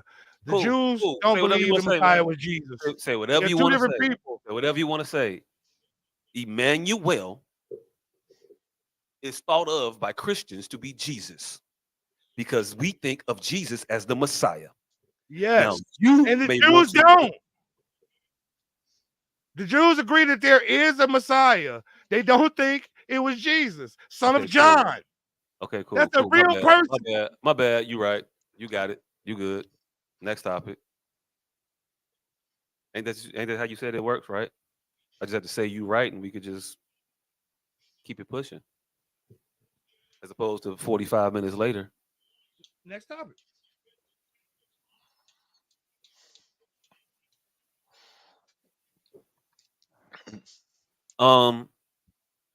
I want to stay on this level of energy with you right now. Hell yeah, I want you to stay here because you literally just said Jesus. No, Let me get it out. Let me get it out. Shit. All right. Go ahead. My bad. So, being that we talking about birthdays and such, and that Jesus was a person in the Bible. My nigga Jesus just had one. Shout out to Jesus. Happy birthday, nigga. But at no point in me saying happy birthday to my nigga Jesus am I ever gonna say cake and candles, my brother. Never. Never, ever, never, never. Am I saying to another man cake and candles, my G? As the new masculine way to say happy birthday. So you want me to replace happy birthday with cake and candles, my fam? Hell no. Hey fam, you niggas thought it was cool to replace birth, but for some reason you niggas thought birth was the feminine word. So now, like, what's any difference? Like niggas, if you didn't have a problem with niggas singling out birth as the feminine part,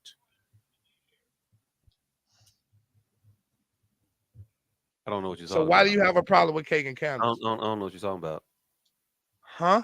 What do you? I don't know. What you talking about? Birth is feminine. What are you talking about? All right, never mind. God damn. No, say it. How do men say happy birthday? Happy birthday, motherfucker. No. Anything but birth.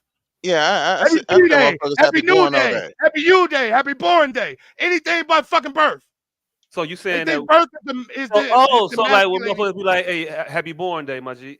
You thinking that it's being done because birth is somehow feminine and we saying born. That is exactly why it's being done, but this is another thing that's being missed by you. Hey, look, definitely missed by me, fam. I just said born. I thought it was a more woke way of saying happy birthday. No, but real is quick, the feminine part. But real quick, because I just had a birthday. Hey Dion, you know how you wish me a happy birthday? Happy Tay. No. The exact quote. Happy motherfucking birthday, my nigga. And you know why he said motherfucking? Hey, look, also said birthday. Now, if I were to go on my Facebook page and scroll down my timeline, Do you want me to count the amount of men that say birthday? Okay, And let's it's not a count the amount thing. of men. Let's count the amount of men who deem themselves hyper masculine, and let's see if any of them said birth. Like, cause you're not gonna make this not a thing. This Bro. motherfucker just said birthday.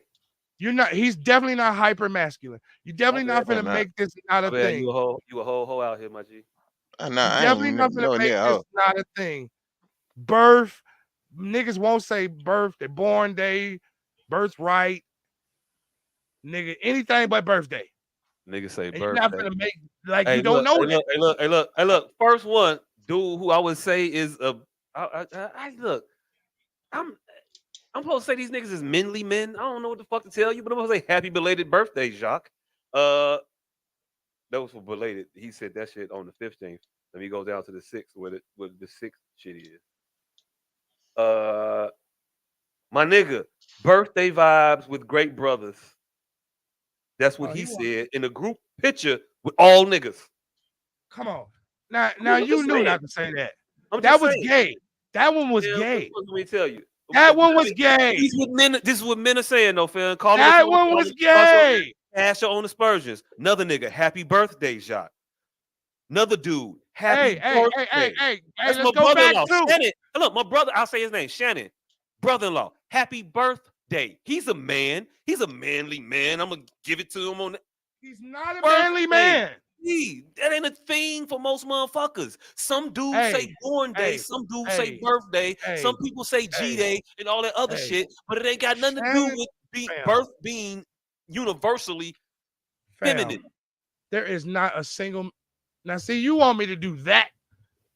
You just said Shannon is a manly fucking man. And you know I'm not gonna bite my fucking tongue. So I don't know what point you trying to goddamn prove. Fam. I'm not gonna say he a punk out here. I didn't say he was a punk, but he's definitely not a manly man. What is a manly man? What the fuck are we talking? Do he go outside and shoot bears and shit? No. Fam, he's got to be one of the most effeminate motherfuckers I've ever met in my life. What's effeminate about him? He don't do nothing effeminate. The motherfucker play basketball and because he play volleyball. That's effeminate. It's the volleyball. Fam. The nigga's a bartender and a DJ. You're not finna make me insult the bartender, that man. DJ. Right, let's move on. Let's move the fuck on, because now you clearly want to just argue. No, I don't. You do though. Pistol. Yep. You know Shannon. Is that a fucking manly man? Is that Tim the Tool Man Taylor? Is that a man? Never mind. No, don't insult that man. Let's move forward. Let's move the fuck forward. Name a person that you would think that I know that would write on my Facebook wall, happy anything, and then we'll see what they said. You my most manly man friend. Whose wall have you wrote happy birthday on? I say born day. That's what I say. There you go. Man, get the. It ain't because I think birthday is somehow feminine. Never mind, bro. Let's move the fuck on. Never mind. Never the fuck mind. Never the fuck mind. You just want to argue shit for shit's sake. But nothing about cake and candles is masculine, my nigga. Nothing about that. So hold on. You can try to draw the conversation. My most masculine friend won't say birthday. I'm gonna say happy birthday every day of the week before I ever tell a nigga cake and candles. My most masculine friend won't say birthday, and we can't draw no conclusions from that. My most masculine friend won't say birthday, and we can't draw no conclusions from that. Who said I won't say birthday? You did. I didn't say I won't. I just typically, when I'm texting the motherfucker for their birthday, I say happy born day. Just like some motherfuckers say grand rising as opposed to good morning. It don't mean that good morning is gay. It don't mean that I think happy birthday is effeminate. Hey, tell a nigga good morning is kind of soft. Texting a nigga good morning is kind of soft. Don't text me good morning or good night. It's gonna be an issue. Also, I don't need to know if you got home safe.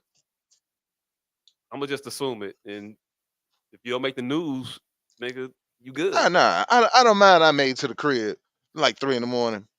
All right, cool. But yeah, don't tell me good morning. Nah, fam. First of all, when I'm getting in the crib at 3 in the morning, I'm already trying to sneak in. I'm not trying to text the motherfucker. I got other shit on my mind. trying to make sure I let this motherfucker know that I'm safe. Also, when I'm getting in at 3, because you getting in at 3, don't text me because you fucking up my shit. Again, I'm trying to get my phone going off. And it's, yeah, I'm at the crib, nigga. Now I gotta contend with, oh, is that your bitch? Your name already Dion in my fucking phone. Hey, nigga, fuck you, nigga. First of all, I heard that one. 3 o'clock in the morning, kind of groggy. You know, she might make him. Who the fuck is this bitch? Nah, nigga. Hey, but all right, so all right, I don't really say birthday. I mean, I did. I don't have an issue with the word birth. I know you don't, I because feel like on the 6th, you definitely said birthday. And if I was that nigga, I just go through all kinds of motherfuckers and just say happy birthday. And men do it. We do it. generally, I'm a happy born on day, nigga. Only because of the goddamn beer commercial. Hey. But not because of it's effeminate to do it the other way. And when somebody and this is how the test. I don't, even though I'm a born day motherfucker, when I get birthday, I don't think of it in a different way. I don't think of it, oh, that motherfucker soft. Now, if you text me K, yeah, hey, look, fuck. I need man, that O pause. I need the O. Yeah. Hey, look, Pause. you texting me K is as offensive as you texting me OKAY. Nah, I spell it out sometimes. Nah, don't spell it out. Don't spell it out. What's the sentence in which you spell out okay? None. It just feels sometimes it just seems like, all right, 2 letters ain't enough. Hey, yo, you gonna? I feel like I need to convey this message, but we meeting up at the court at 9 o'clock. You gonna make it? You gonna make it, right? All right. Okay. Okay works, but OKAY. Hey, look, he might have a point with this hypermasculinity shit. He 3 years away from kicking cannons, nigga. I'm never gonna say type K or kicking cannons. Like, I'm a fan of alliteration, so I ain't that mad at it. But it's not. It's not more masculine than happy birthday. Like, it's weird. But I like alliteration, so I have no issue with kicking candles.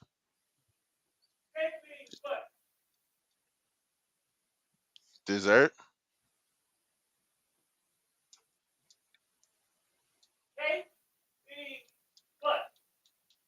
Cake means butt. Yeah. Answer candles.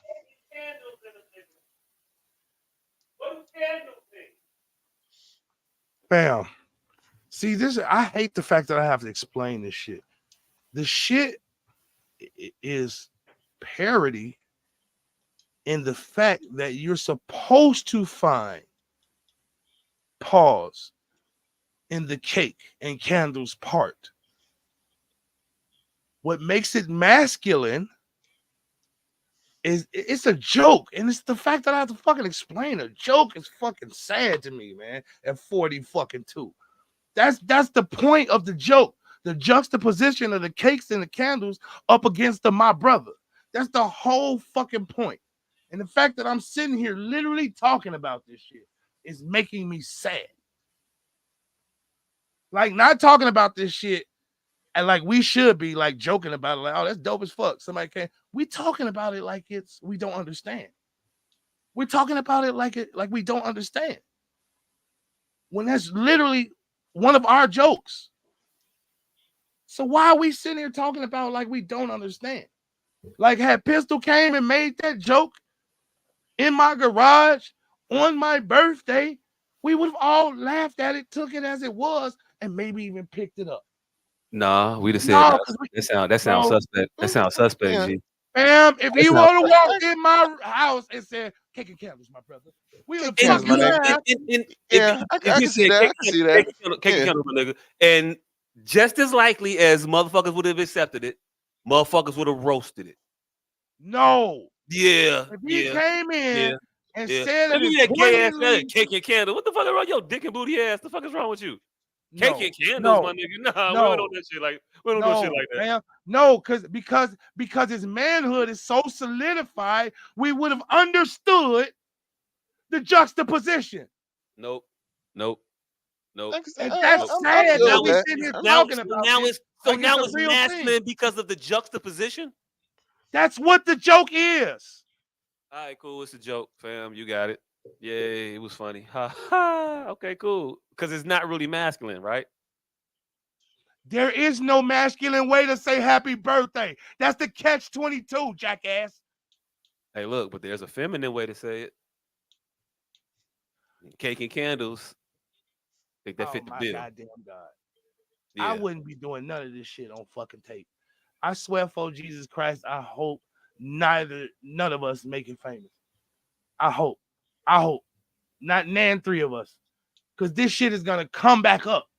Like I don't know what the fuck is gonna come back up for, but it's gonna destroy one of us. Yeah. Luckily, I only do street shit, so I don't have to be savory or smart or none of that shit. But what y'all gonna just be street and operate with cake and candles and see how far that like gets I you. said, but where y'all gonna land, this shit is gonna come back to haunt y'all. Nothing's gonna haunt me, fam. I'm cool on everything I said. I know that's the problem. That's what I'm telling you. I say all these things all the time. I'm gonna get on the show and be different, so I don't have to worry about nothing. You do. Alderman, president, wherever y'all land, this shit is gonna come back to haunt the fuck out of you. Damn, if I'm the president, it's because they okay with motherfuckers cussing people out and saying bitch on the fucking debate stage. Yes, they would be, but they're not gonna be okay with this shit. Oh, they're gonna love it. They're gonna like this nigga don't stand on shit he believe in. What can't I get off on this show? The fact that you are hyper masculine and you won't say happy birthday, but you can't make the correlation. That's what they're not gonna let get off. Just to argue with me. It's not worth it. Yep. And every happy birthday from a dude I got on my Facebook page, I said pause. I did that. Happy birthday. Oh my God. Pause. I did that because I'm that hyper masculine.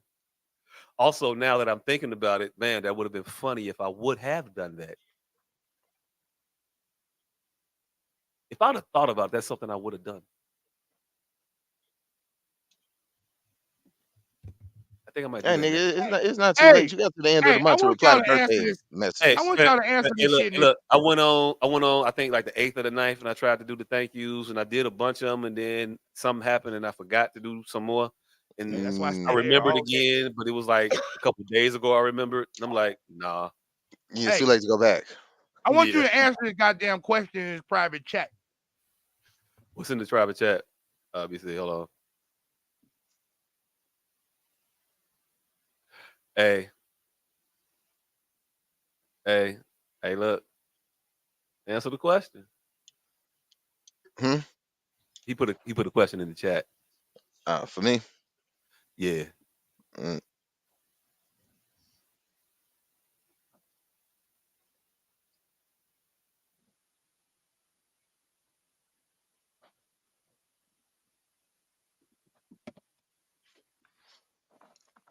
Everybody ain't 3 minutes long. Hold on.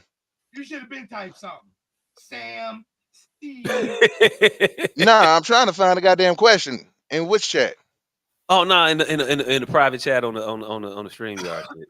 Oh, all right. That's not a group chat. All right, scroll down. Sam, Steve. It doesn't take.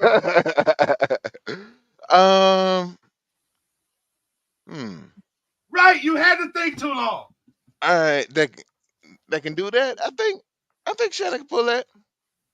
I think I think they all can. But my whole point was you didn't just outright and say it. You had to think about it. You had to ho hum for a second. He had to ho hum for a second. So the fact that he would use that to fucking argue with I didn't me, have to ho hum for a second. I think that all of them could do it. I think all of them could do it. But we all would have had to, who do I want to pick for this? Yeah, I'd have picked any of them for it. I think they No, all could no. do If it. you in Now, distress, if you'd have asked me which one of them motherfuckers could break into their car if they lock their keys into it, that'd be different. But then again, the more and same, more I same level, experience this same shit, along the most same men line. can't do that shit neither. So it ain't even a fucking like litmus test thing. Ma'am, if I asked you, Sammy, Hank, you're not gonna ho hum, you're not gonna breathe, you're not gonna want to tell them they have to change your tire. But any one of them, you look at them, any one of them, change my tire. Them other motherfuckers, I know in my heart of hearts, all of them could do it. Who would I feel comfortable doing it for? Me, not a one of them. I mean, one of them I actually actively try to hire whenever I have a job that can afford it. I bring him on with me all the time. Manual labor shit. Hey, you bring me two. I'm lazy as fuck. Hey, look, You're not the but you're you ain't not no the hoe best. out. But you ain't no hoe out here. You're capable of doing things But men hey, would be Saucy expected Santana to do. could pull up. Saucy Santana can do things that ain't got nothing to do with what we Nah, talking hey, look, I ain't calling saucy. That motherfucker gonna break a nail. Hey, look, it's just sir. Come on, fam. I don't even know who that is. That's just the gay of the day. I have Yeah. zero idea who that is. I Oh, just it's a know that's the motherfucker that gay wear of Lee the day. press-ons. He wear Lee press-ons. Hey, I have zero idea. They was talking about You got when I was last talking year. about gay Santa yesterday. I wanted to drop Saucy Santa so bad yesterday. Hey, No, because Joe Gay Budden. Santa. No, they was talking about gay Santa. There's gay Santas and shit. I'm like, damn, Wait, that gay what? Santa is a saucy Santa? Wait, hold on. It's gay Santas. Bro, this started when I started asking your ass about the goddamn do they get carte blanche to come everywhere? Like They shouldn't. They shouldn't. dude, That's should there be a transsexual auto body show on Spike TV? that Like, I ain't mad at. I ain't mad at if you are a transsexual and you also, are into Trans Ams. I ain't mad at that shit either, but don't come to the by men for men channel and feel like y'all need representation there. Hey, I mean, look. Because you are a man, but this is for masculine endeavors. And wearing dresses isn't a masculine endeavor. So to conflate the fact that you should have the right to be filmed changing tires is one thing. I put it to you like this. And I ask this question. Because we talking about like a Spike or a Vice, right? Yeah, Vice, Spike, any one of the man channels. Cool. Turner Classic movie. Turner Classic is the one. No, fuck Vice and Spike. TCM. Yes. Hey, look, Turner. hey, look, Let's hey, go look. 1920s, nigga Hey, look, racist, hey, man's look. man. Just hearing it sounds like you wrong. But when you think about it, yeah, that's the last bastion Turner where Classic. niggas was. Hey, this when how niggas big was is the really ruler? hold How on. big Y'all is not, the ruler? They was taking shit, putting up to their thumb. yeah, Hey. y'all ain't going with FSX. Hey, look, when he said this Turner new Classic, I got fandangle the shit. joke. Listen to me, When he brother. said Turner Classic, I got the joke. Turner Classics movies. Now I know you thinking, hey, what do you mean? Right? See, yeah, right. But think about who those people were. Don't think about the entertainment. Think about who those people were. Sean Connery came up watching the motherfuckers, and he told Barbara Walters, I had to smack a bitch. Yeah, you can smack a bitch. That's cool. What's wrong with that? This don't smack her too hard. Yes, he said it's a Barbara Walters in a TV interview, nigga. He came you have up. to think about. Don't think about the entertainment. That's the shit he came up watching. Right. Don't think about the entertainment. Think about the people who they were making that entertainment. They may have not wanted to see Ricky and Lucy sleep in the bed. No. Hey, look, we gonna disagree here because watching the entertainment These niggas didn't give a fuck about their women. Oh yeah. Bang to the moon, Alice. On the show. Shit. Yeah. Not just Ralph Cramton. Watch what's the shit? The one about the motherfuckers in New York that have the whole fucked up day. The out of towners. Is it out of towners? It's the out of towners. It's a couple that come from, I forget what city they coming from, but they going to New York on some vacation visit, whatever shit. They get into all kinds of shit. They get mugged, lost, all kinds of things. But in the action of this shit happening, dude be going in on his wife because of circumstance. He be killing his bitch. Cause they like fucked up. And this is a comedy. This is a feel-good film. He talk about her like she ain't shit. So yeah, when he say that shit about the bastion of manliness or whatever, quote unquote, manliness was perceived to be, yeah, I'm with him on Turner Classics. Man. They didn't give a shit. Fuck that bitch was their motto. All right. I don't know what we was talking about, but here we are. Oh, manliness, manhood. Yeah. Manliness. Do they deserve a show on Turner Classic? So my question is this: would you be mad if it was? Hold on. Wait. Let me bring it back. Not what's this shit called when you bring back some shit earlier? Do men get to have boundaries? Man, Joe, just let me get the question out first before you do all of the extra shit. I get No, you. that was the extra shit. Do men get to have boundaries? I was just doing a recall. Hey, look. Yes, they do, but no, they don't. Weird, right? Earth. So what else was I say? Oh, so on the Spike Turner, whatever, hot rod show. What if it was a couple chicks that was together, wearing some spandex shirts and some tight jeans and just whatever the fuck they was wearing, some skirts and bras, bikini tops or whatever, fixing a 61 or 58 Bel Air. You know what I'm saying? I'm gonna watch that shit. Lesbians and muscle cars, you there for it? Right. So now when not even lesbians, I was gonna say them bitches was just airheads and muscle cars. But lesbians and muscle cars too.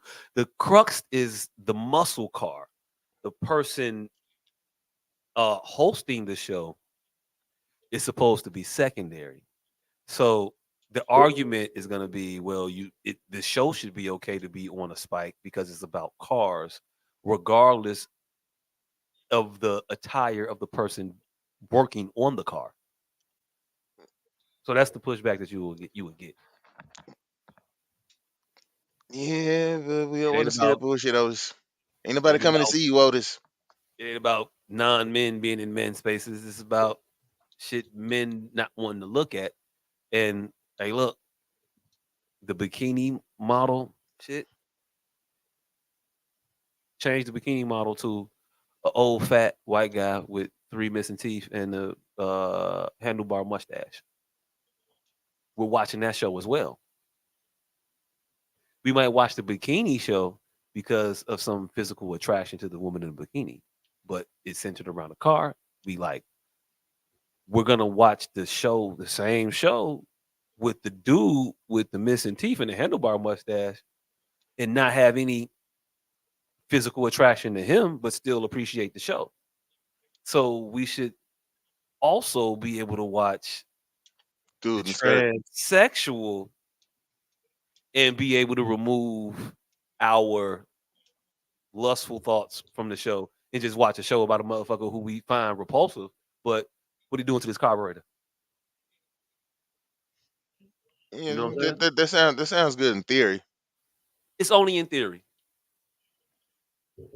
Because in actuality, we see what we see and we like, nah. But in theory, technically, it should be okay. It should be.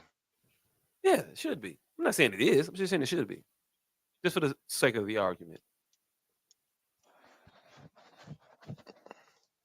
But nah. Motherfuckers ain't want to see that shit. Mm-hmm. Yep. But nah, speaking to the whole them on those channels, I wouldn't have a problem with transsexuals being on the Spikes and the Vice TVs and hosting shows on those channels. If those shows were centered around their sexuality, then I probably wouldn't watch them. But the show was just centered around the act of the car being rebuilt, and they weren't playing up the transsexual angle too much, then I could see myself watching it. I wouldn't be offended by it. Now, if they was trying to play up the tranny aspect of it and highlight that as a function or a feature of the show, that might make it palatable to me. Hey, so you're saying you are all in for pause for a show called Training Missions, where they rebuild carburetors and rebuild engines on old 1960 Chevelles. Hey, look, as long as they're not playing up the tranniness of the people and it's a play on the transmission of the vehicles, cool.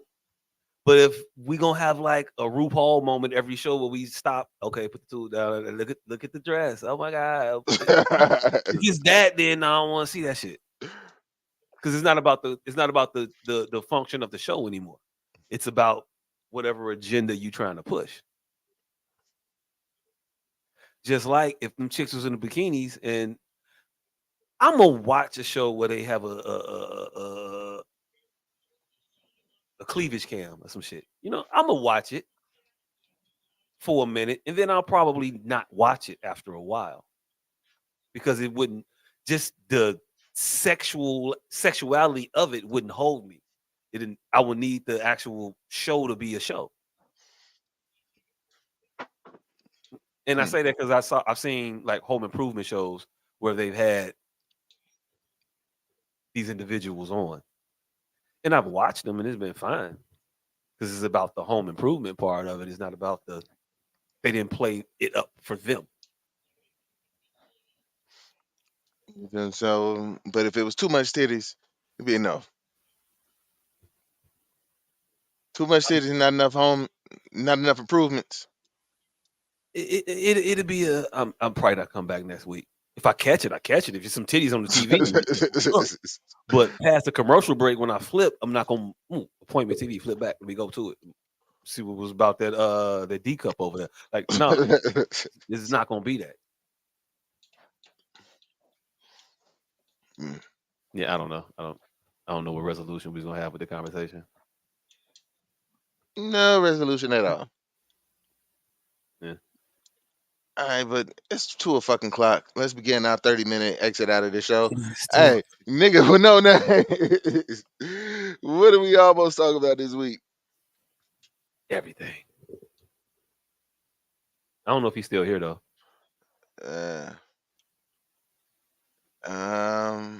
Well, until he gets back. We'll run the list. Yeah. A woman records being hit on at a grocery store. I don't even. Oh shit! I wanted to talk about. I forgot all about. Oh mother. Hey, producer, wake up. Something is wrong because it's written all over her face. Wake up, Yeah. producer. What the fuck? Oh, we already in the topic. We already. The first one was the topic. Oh, y'all motherfuckers still talking. We was about to, and then the first thing that we almost talked about is something that he wants to talk about. Yes. We gotta watch Billy this Porter shit. Huh? This Billy Porter shit. Explain Oh why no. I mean that was interesting as well to me, but this shit. This that bullshit. What did he do wrong? This is why I never shop alone. Man, look. Dr. Ball addresses the myth. I don't know why ain't none of this shit pulling up. And you know just what I mean. Ooh, I really didn't know today was Wednesday. I don't know what I had something to do yesterday. You don't never know what day of the week it is. Hey, nigga, I had to go pick a car up yesterday, and the motherfucker didn't call me or nothing. So I'm like, all right, well, I guess I got a couple more days on the lot. Hell yeah, because I showed him how nowhere to put that shit. And the motherfucker told me Sunday to come get that motherfucker Tuesday. And so when I looked at my phone, and you know how you just, I don't know, y'all say y'all shit pop up as soon as y'all pick y'all phone up. My shit don't. So I'm flicking through some shit. And I say, oh, today 27, Wednesday. Wednesday? Get the fuck out of here. There ain't no goddamn Wednesday. So I done opened up everything, nigga. I'm opening up Google, Bazinga. I'm This nigga opening up asking everything. Jeeves. Nigga. It say Wednesday like a motherfucker. I'm like, this motherfucker. Then I start getting indignant about a motherfucker supposed to call me about my appointment yesterday. Motherfucker ain't gonna call me about my goddamn vehicle. All right, so here go the video. Go ahead. You got to listen and watch at the same time, right? Is it a person that I follow on Instagram? Damn, it's a bad motherfucker. This is indicative of their Instagrams. But take a look. I'm a fan already. Oh, thank you, friend. What's your name? Roxy. Roxy. Nice to meet you. Likewise. What's your name? First. Nice to meet you. You have a boyfriend? Huh? Married? No, none of the above. Single. Single, yeah. Why are you single? Hmm? Why are you single? You choose to be. By choice, for sure. Yeah. I like your eyes. Well, thank you. Now, let me look at this. looking good, man. Oh, thank you. All right. So if you watch, if you're listening and not watching, there's a woman in the grocery store. She's looking like she's about to try to take a Instagram or TikTok video in front of the chips. She's wearing shorts that are very short. No, call them Daisy Dukes. Cheeks out. She has a button-up white shirt on. That's not buttoned up at all. Hey, Not hold a on. button. Wait. Not a button. And she got a black bra on up under it that you can see. Hey, look, you need to punch this harder. Pause. You need to punch this harder because at a point, saying Daisy Dukes, think about 1970s basketball NBA shorts. She had So John saying the Stockton. word, huh? She wearing some John Stocktons. No. This was the time that Daisy Duke came out when shorts like that were normal. And they still had to make a difference between short shorts and Daisy Dukes. Because saying Daisy Dukes meant your pussy lips was hanging out damn near. Like, it was a thing to have short shorts on and then to have on Daisy Dukes. She got on Daisy Dukes, or what would be this version of Daisy Dukes. These are meant, well, they were meant to be alluring. What's in the middle of the word? What's the root? Lure. That's it. So again, I'm agreeing with you before this gets into a tangent. I'm just expounding. I ain't got no problem with that, fam. It's just, hey, look, it feels like we was gonna have an argument about shorts. Her ass out, fam, in these shits. That's what's happening. Nigga, you was finna have an argument about shorts about me agreeing with you. You was finna have an argument about shorts. And I was just simply agreeing. Daisy Dukes, Gucci cutters, what you ever do, I don't give a fuck. She's in front of the Tostitos in the wavy lays, trying to make an Instagram video. Or whatever the fuck she was intending to do. If you go on her Instagram page, her name is Roxy.global. Yeah, she wear little or nothing on the internet. She used to work out, and now she don't. She just go grocery shopping and little nothing. But this video was one of the first one. I've never seen her with this type of time on her videos. Normally, it's just her walking around and just showing herself. Like, yeah, click on my Instagram, follow, like, subscribe, share, shit like that. Mhm. This time, though, during her video, she decides to make a statement. So in her caption of the video, she says, "This is why I never shop alone. Conversations start out so innocent and go left real quick. Like, how do we get here?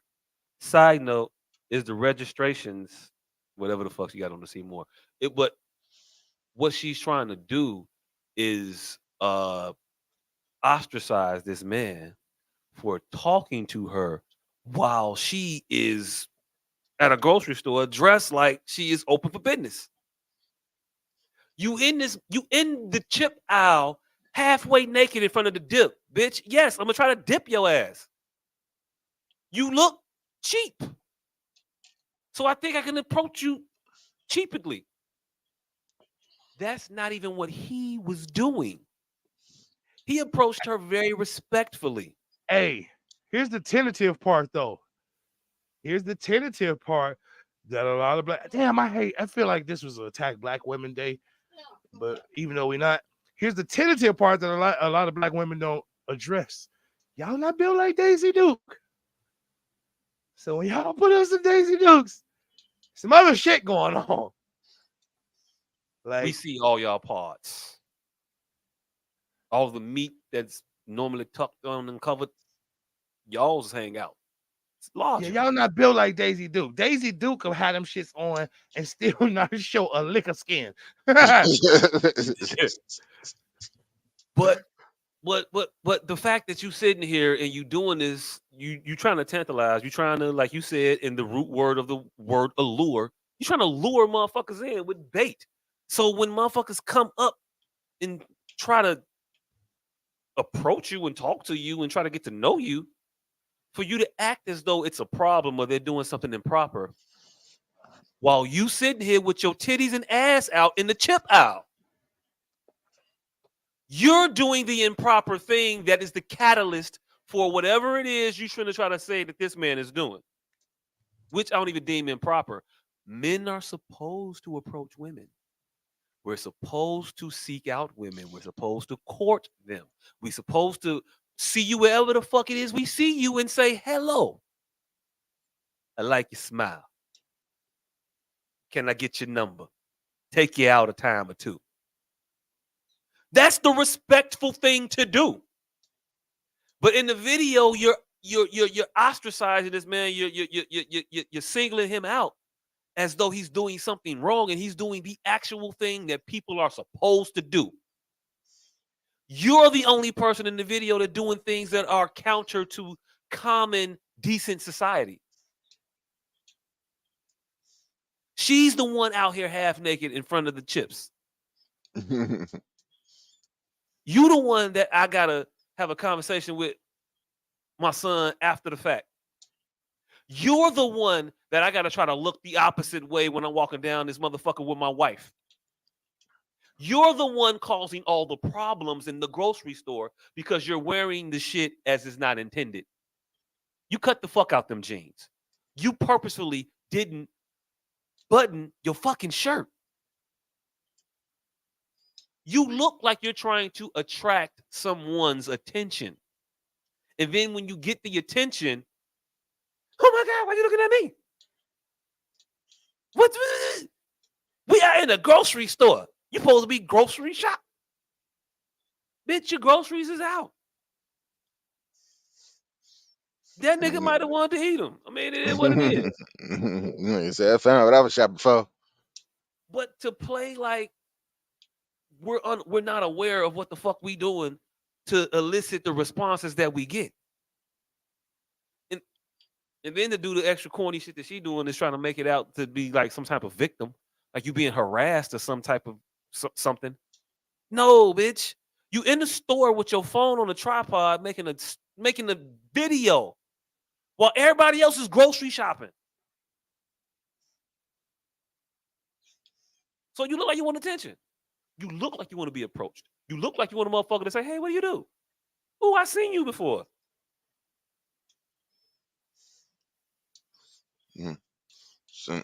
So she looks like she wants the attention.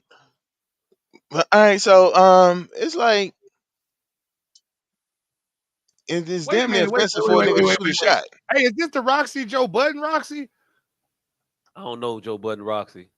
He had a problem with a bitch named Roxy who said something similar about him.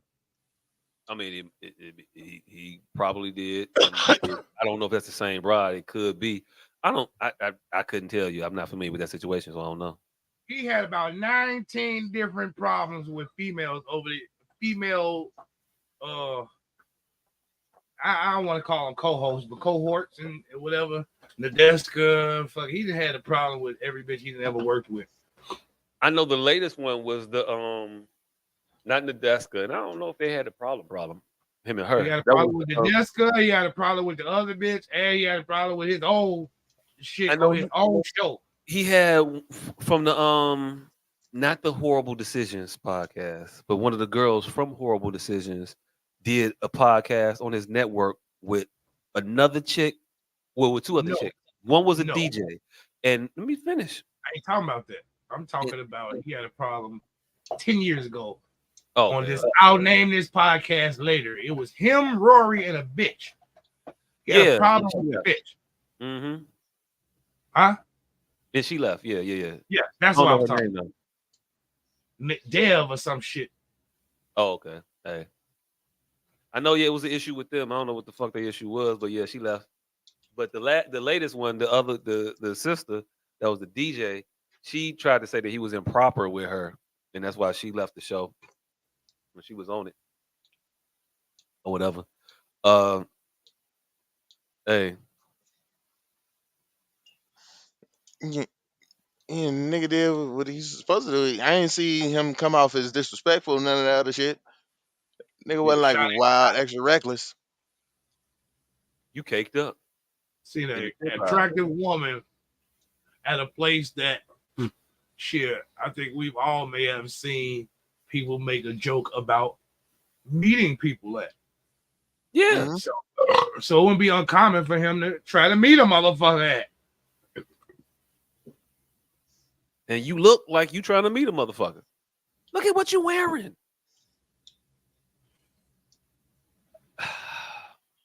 You got to be aware of what you look like.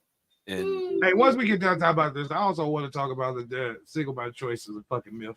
There's no such thing. I mean, we can talk about that. But that was pretty much about it. That was pretty much about all I wanted to say about that. It was just like, bitch, if you don't get the fuck out of here. Well, can we talk about how there's no such thing as single by choice? We can.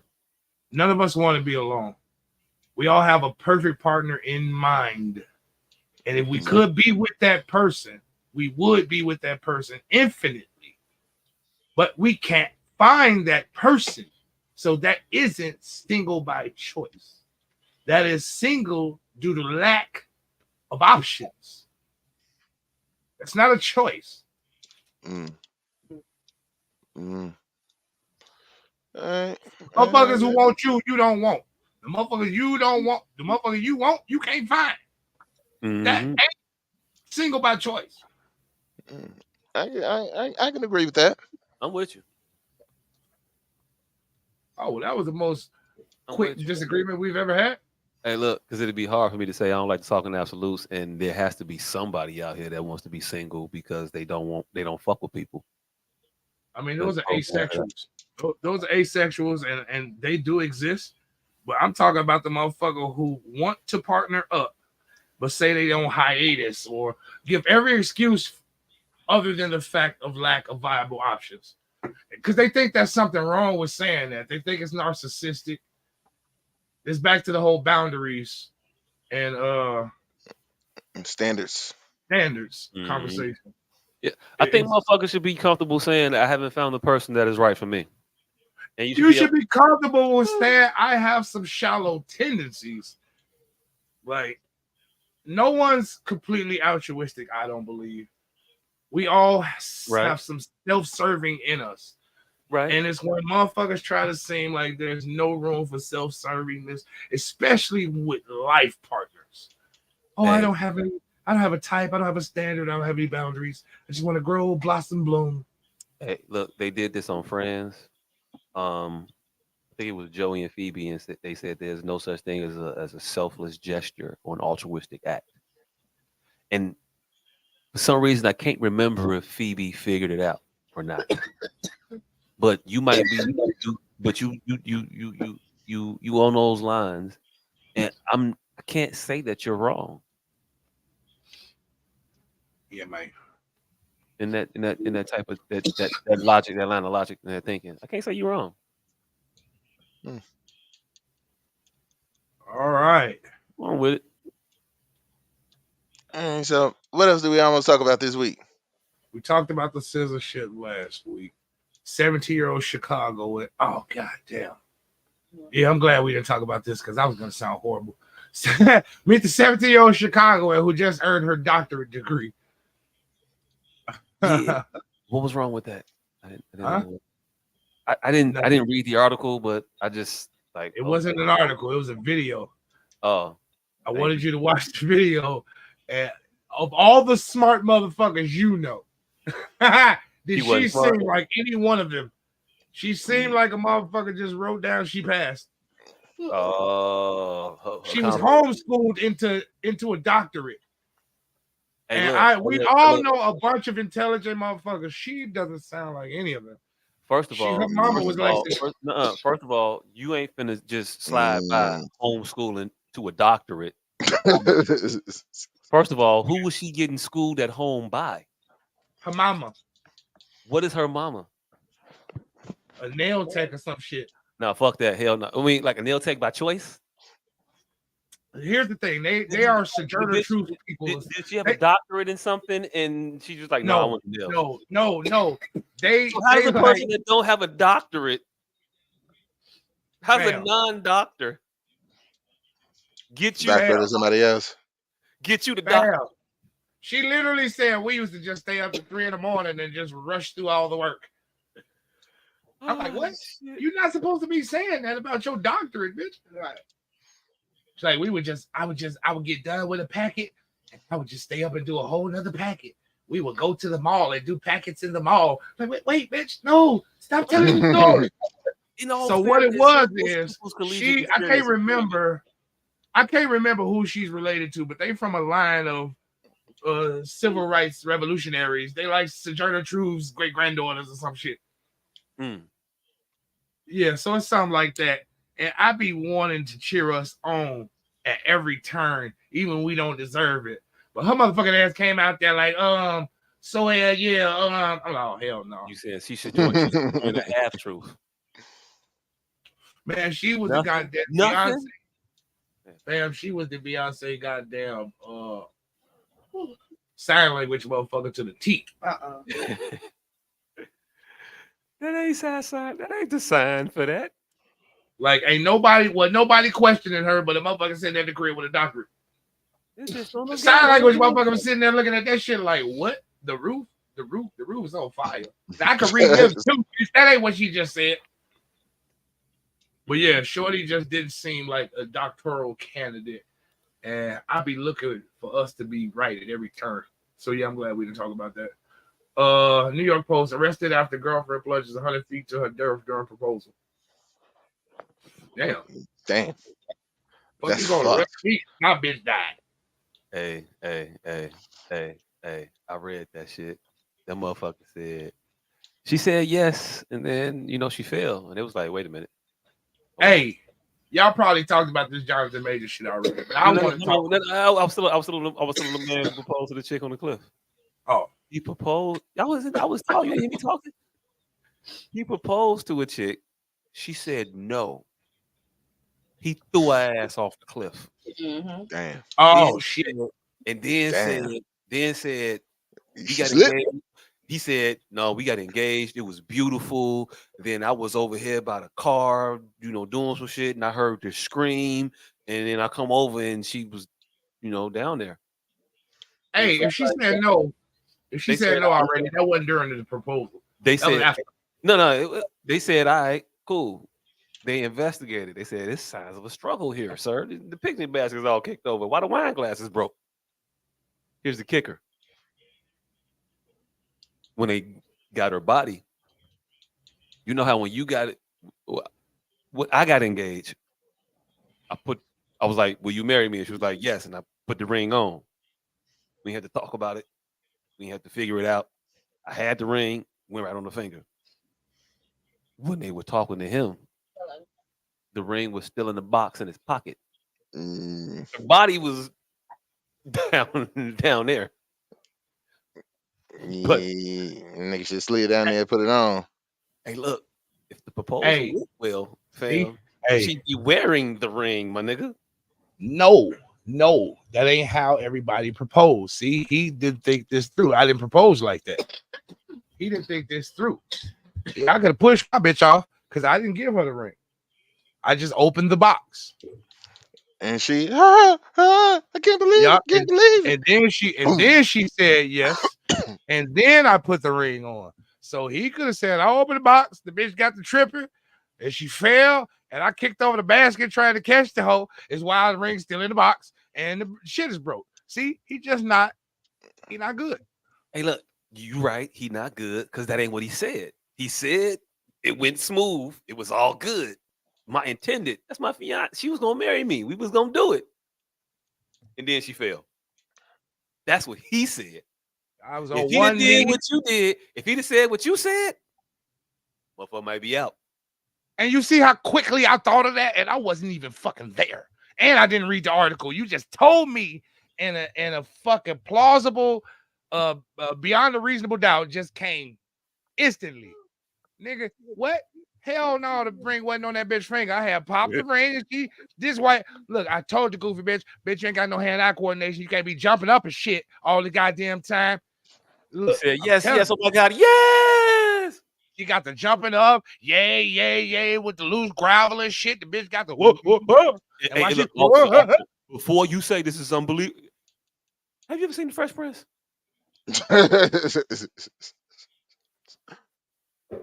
Will you marry me? Not to laugh at it, but yeah, I don't know. Hey, look, what else we ain't talking about? But yeah, I would have gave that nigga the perfect excuse. I'm finna write him a letter. Dear dumbass. Hey, look, that's wild as hell writing the motherfucker letter how they could have got out of jail.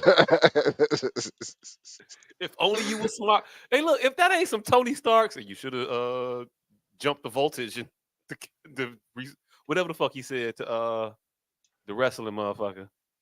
Dear dummy, in Iron Man 2. You know truth is stranger than fiction, right? All you had to say was the bitch got to jumping up and down and she slipped. And you kicked over that shit trying to get to her to no avail. Then you have to lay down and look over the motherfucking cliff so you got dirt on your chest and cry a little bit. Cry a little bit. That's it. I mean, if you was already at the point of you pushing off the cliff, pretty sure you drop a tear. Hey, I'm pretty sure your heart racing because she said no, right? You already got the emotion. Now use it. Look. Further backstory as to why the family of the girl knew it was utter bullshit. It's because she was finna break up with this motherfucker. That's what they said. She finna break up with me because I took so long to propose. They said so once I whipped the ring out, all that shit was out the window. They said she was leaving this motherfucker. She was leaving me. She was leaving. Talked about it. She was leaving. Gina left Martin. Yes, she was leaving me. Yes, I agree. She was leaving me. But that's because I was taking so long to propose, and the ring alleviated all of that. All of it. And look, this is a service that I'm not trying to flush out. Hey, I don't really want to be in the business of helping motherfuckers. There might be a market for that. Oh no, there's definitely a market for it because the motherfucker got ate by alligators trying to figure it out after the fact. What was the motherfucker? We could open up a new leverage. What happened? Dude killed the girl on vacation. It was doing like some Instagram cross-country traveling shit. It was like a Instagram couple. And amidst them going across the country, they got into it. That was the whole one with they got pulled over by the state trooper or some shit, and she looked like she was trying to blink twice, but that motherfucker wasn't catching it. And then he let them go. And then they found out that she was dead, and so they was pointing to all the extra shit. Well, they found out she was missing, They was pointing to the well that it was pulled over by the police. They saw him and they didn't do anything, and it was all of that. But yeah, he would have probably called your services up and said, "Hey, how can I figure this out?" Also, that one girl's parents is suing their boy's parents for wrongful death. I think that's weird. I'm not responsible for my kid killing your daughter. I mean, it's sad all the way around, but I ain't finna give you no bread behind this shit, fam. The fuck? What did y'all feel about that Boosie Badass video? Oh, y'all probably didn't watch that either, huh? I did. Nah, I ain't see that one. I did. All right, well, some nigga paid Boosie for a verse, and I guess Boosie didn't do the video, so he paid a lookalike to be in the video, and not like just like a cameo. He rapped Boosie's verse. Well, He of did the course, whole Boosie verse. I want you to play whole Boosie verse. in my video. Yes, he played Boosie in the video while Boosie rapped the verse. Dude pantomimed. He started off horrible. He caught on to it and he got going after a while. He started off bad. I ain't mad at that. How do y'all feel Boosie should feel about that? I think Boosie did the video. He wanted to do the video. Did you get paid for the verse? He got paid for the verse. He didn't get paid for the video. Exactly. I think there was some other money that Boosie may have wanted. Probably. But you know this motherfucker ain't got no bread like that. Come on now. We heard the song. Then once I say no, then you get no video, nigga. No, you don't fucking. No, I still no. I still get a I'm video. finna go man. Dre Day me, nigga. You better fucking. And I Yes. wonder if I laugh if I am Yes, there. I'm a Dre Day. First of all, did you hear the verse? Yes. He need to go see that nigga. Damn. Boosie ain't got paid his verse rate in a very long time. And I'm gonna go out on a limb and say this motherfucker paid Boosie's verse, his premium verse. Yeah, that's my real price. That's what I want to get, but nobody give me. But you gonna do it because you. Fam. That verse so fucking bad. And it's not even bad like comparative rap. It's bad for a Boosie verse. You like first. So, World yeah. Star, Baltimore mayoral candidate does interview while husband. Did y'all see that shit? Nah, I didn't see that one.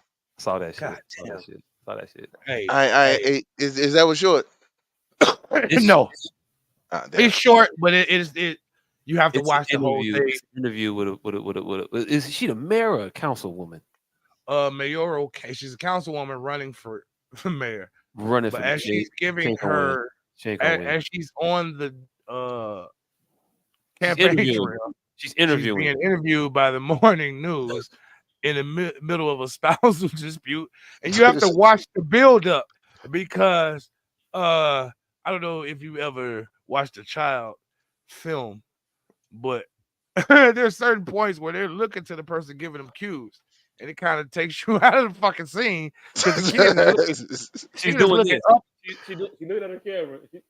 Yeah, the kid is looking up and to the right, and like during like trying to talk to you though, and then she did the bush shoe duck. But look though, you don't know at that point. You don't know if it's intentional. Like it could still be. Her just looking up for a second, thinking. The second. No. Her husband could not be knowing. Hey, babe, this shit finna start. Toss me that motherfucking scarf over there. Ooh, shit! It took too long. It start. You know, you don't know if that's what's happening. But the second one, I know y'all was right. That nigga do an outfit. Hold on. But the second garment came with the Philly shell, so you kind of knew at that point it was a dispute going on. Now she got her hand up by her chin. She's bobbing and weaving. She's dipping low and coming back up. Like you She in know. defense mode. Yeah. Like They talk about this shit later. They talk about this. Yeah. Hey, look, go ahead. Hey, look, go ahead and put it in. Go ahead and put the video in right here. Yeah, she's okay. full in. So she was blinking. She tried to duck the first one. Then the second one, It was a wrap. She got hit. Shout out to the news anchor for not making mention of none of that shit. Shout out to the news anchor for keeping her composure. Because I would have definitely like, madam, do you need a second? Ma'am, do you need a moment? We can. I guess you ain't finished. I guess you ain't finished your laundry, huh? Chores never stop, huh?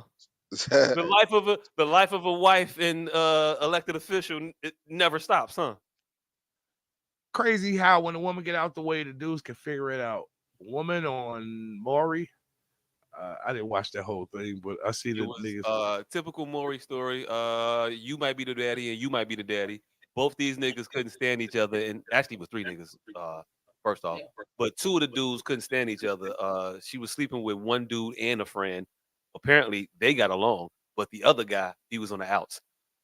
Ended up being the other guy's baby. While she was on stage and while she was backstage talking with them, these guys were mortal enemies. They couldn't get shit accomplished.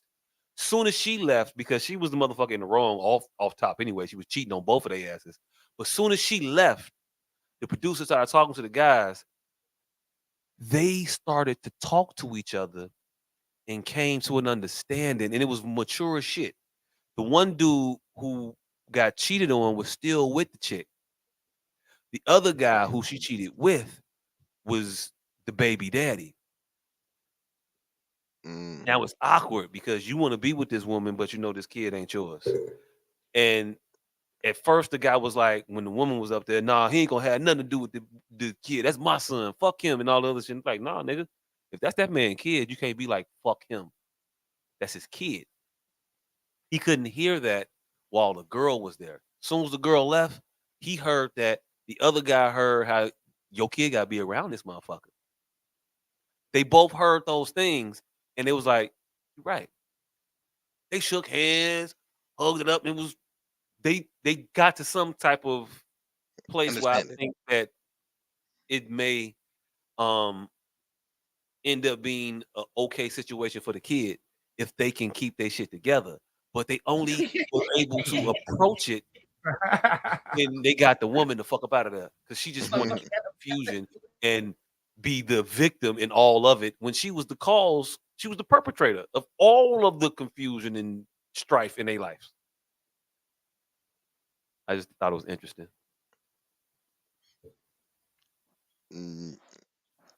Yeah. I don't know if that's the situation I can go through with though. Well, I'm damn near positive that's the situation I can't go through with. You would have to go through with it, fam. If it's your kid. Yeah, if it's your kid, but if it ain't your kid. Oh, if it's your kid, if it ain't your kids, you out. I'd be Yeah. out. I couldn't be the guy who stayed with the chick. I could be the guy who has to understand that other nigga got to be around your kid, and you got to make this work. Yeah. I could get that. I can get that. I could get being mature in the situation. It's about the kids. It ain't about you. Fuck that bitch. She ain't no good no way. But your kid, you gotta be there. You gotta make that work. With that. Moving on. All right. That's about it. Hey, y'all definitely need to watch what I just put in the chat right now. It ain't gonna be a motherfucking thing for this show, but it definitely need to be watched right now. Did y'all talk about American Fiction? I have yet to watch this trailer. I need to watch it. Yeah, we did. Yeah. All right. So that is it for this week's shit we missed. All right. So we want to thank y'all for tuning in. We do this shit every goddamn week. Hey, make sure to check out C.A.M's latest EP in due time, streaming on all major platforms. Apple Media, Spotify, all that shit. Make sure you go check that shit out. You owe him. And speaking of owing motherfuckers, I owe you March 30th. March 30th, Fair Theater. We Yeah, up there. out there by Morgan Park. Once again, we'll be in the building. It's gonna be a hell of a play. The nigga has actually read the role, and I've read it. Never have I ever I'm putting a lot of extras on it. Never have I ever posted about some shit this early. Yeah. I'll say that. I've never. Hey, did I tell you that I just seen the Tubi movie? That's the exact plot of y'all play. I'm like, they done stole my man play. Hey, look. Hey, look. And not only that, hold on, motherfuckers stealing shit from my peoples. So fuck, everybody's watching this goddamn battle rap. I got a homie that's coming up in the battle rap ranks right now, and he blowing up. Turns out it's the nigga that fucked Remy supposedly stole one of his bars, and it ain't word for word, but it's almost. It's the nigga said, my homie said something, if I put you in the hospital, that'll be hospitable. And then like a month later, Easy the Block Captain say, if we leave you in the hospital, that's hospitality.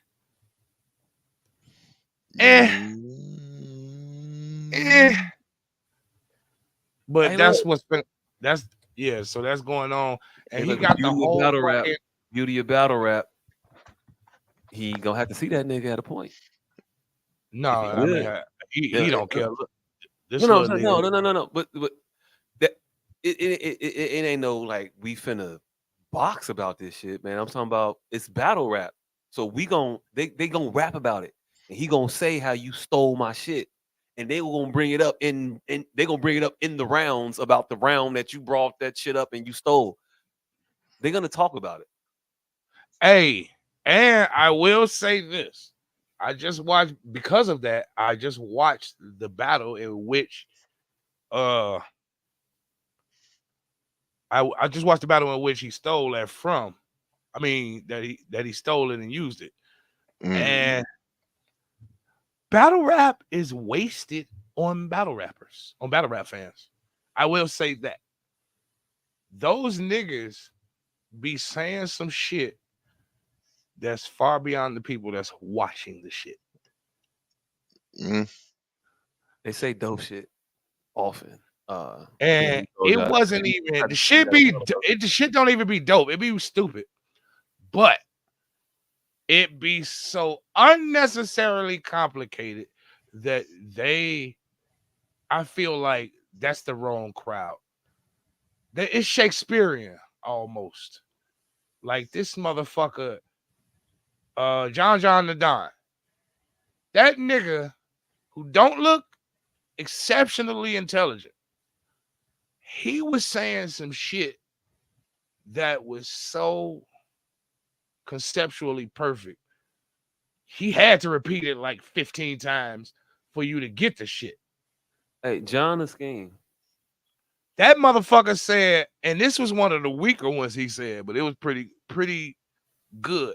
Like the shit ain't dope. It's just dope. It's hard to explain. Motherfucker say,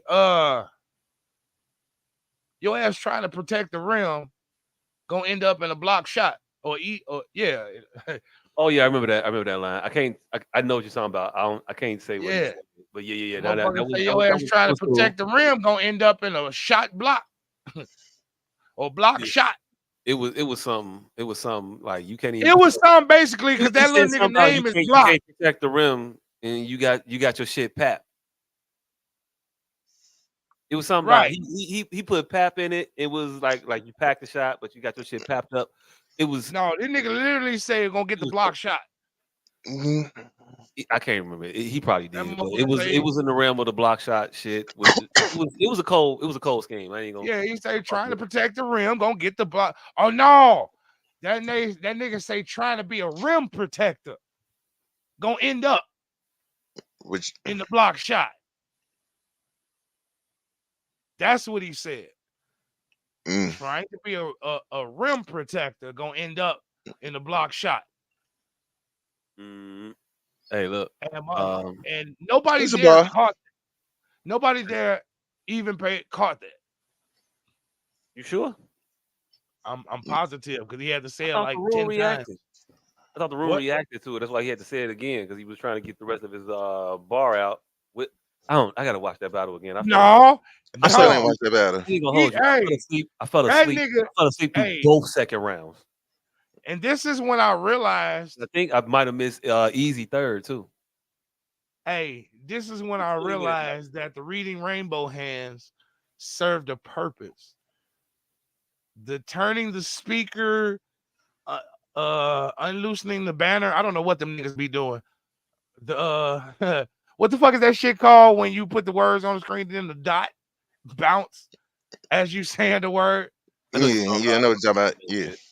It's a version of closed captioning, but it's a name for that With the shit. bouncy dot that like karaoke. Yeah. So I found out that the niggas weren't necessarily just punctuating good bars. They were telling you, hey, this here is intricate. Listen here. This relates to this and this relates to this. No. What they're saying is, nigga, a physicist wouldn't catch this the first time. So no matter what you think you heard when you heard me say it, repeat it in your head again and again and again and again and again. That's basically what they're saying. And no matter how many times, because that rim shit was the wrong shit. Like when they do that, I feel like pay you're attention. just discovering battle rap and doubles and triples. No, what I'm goddamn knowing, because I used to do this shit, is that not everybody is catching 90% of this shit. Yeah, not everybody, but I don't know, most people. Like not most people. Not 51%. Not 51%. I'm saying 10% of the people are catching 10% of this shit. Like 90% of the people may catch a different 10%. So everybody may ooh and ah throughout the whole 3 shits. But I don't think nobody is catching all of this shit. I mean, they go. That's what I mean. Like in the crowd, nah, but on cam, I don't think in the crowd. I don't think in cam. I don't think when people having water cooler talks. I think I would Why be do you one think of you so much smarter than everybody? Because I know I'm so much smarter than everybody. It ain't think. It's not think. Okay. It ain't got shit to do So with much think. of your shit so much of your conversations come from they don't understand what they're watching. Pompousness? But I get it. I'm so much better at understanding shit than all of these people. Nobody understands any of this shit. Even though you talk about some shit that you for years we've been telling you how great and how smart and how intricate the shit that these people be saying on these battle rap stages is. For years you've been telling us that this shit is the fucking most retarded things you've heard. I literally just said it was retarded now. I said it was dumb now. Yeah, you said it was dumb, but it was smart, and it was good, but it was bad. But it was you see, you're saying multiple things, and so it's kind of hard to get a read on what you feel. Well, all right. Put it like this: the jive in the beginning of the fucking airplane has its place. You can't just run it everywhere. Okay. So yeah, that shit was cool. That shit was good. It has its place for places. I think it's in the wrong place. I think they're doing that shit in the wrong place. I don't think the people in battle rap, fam. I think they skills ever. Like that's where you should be doing it. I don't want to hear none of this shit over a beat.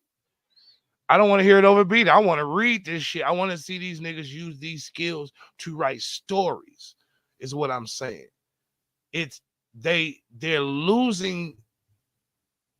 They're losing their ability in the arena that they're expressing. Is what I'm saying. I don't know what you mean. They write like Hitman write stories. All his songs be like stories about. I mean books, nigga. These niggas. It would be who these niggas. I said Shakespeare, nigga. That's what I said. Shakespeare. These niggas need to write sonnets. I'm with you. I think they need to write operas like that. I think they need to write shit that has. If they want to keep it musically, they need to write shit that has a trick, a turn, like shit like opera and fucking. I don't know what else has that all that shit off the top of my head, but it's music that has the elements that they use, and I don't think it's battle rap. I think the fact that they got to repeat shit and slow shit down It's cool for it was cool for the first nigga who did that shit. Whoever did it, I don't know who did it.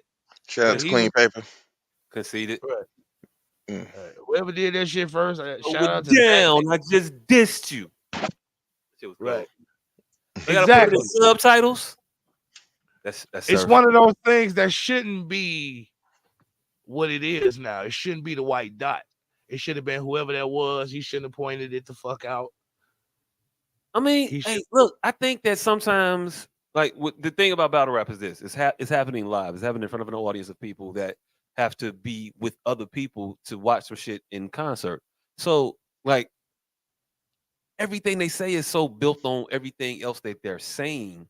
It is easy to miss things. Yes, especially when you're in the crowd, like people talking, distraction, you might miss it. So sometimes these motherfuckers, they'll run it back. And it's just part of the theatrics of it because people didn't hear it. Not necessarily that people didn't understand it or weren't able to grasp it. It's just that you miss certain pieces going through live. Now, what happens mostly is that most of the crowd typically will understand it. And they'll be like, they'll make the motherfucker run it back because the shit was so cold. Well, the people on stage around them they'll react so heavily about it that you gotta repeat it because motherfuckers want to hear it again. It's just that all that run it back, repeat, going over it again is just part of the culture. And sometimes if you have to stop, you got to go back a little bit so you can keep your place. So you don't. This is all I'm saying, man. I've seen people do that shit 1,000 times, and it's always been stupid. This nigga John the Don, when he did it, I finally understood it. I seen people do that shit to emphasize very, very weak shit. I've only seen people to emphasize very, very cursory entendres. I mean, that's cool. It's a lot of double and triple entendres that are very surface level.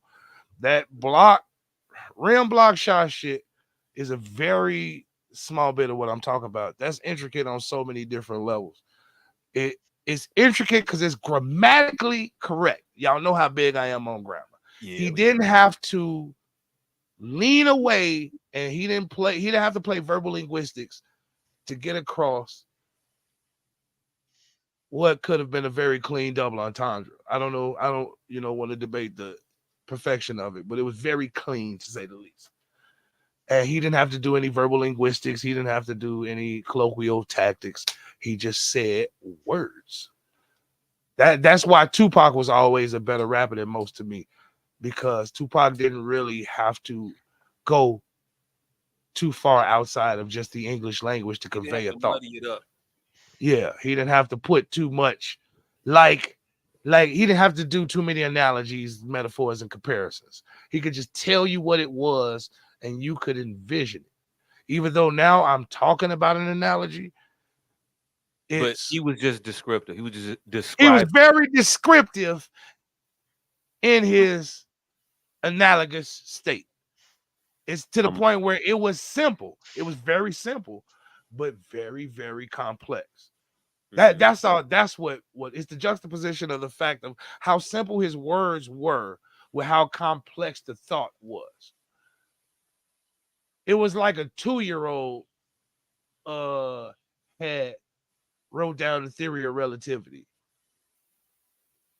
That's what it was. And I don't think people understand that.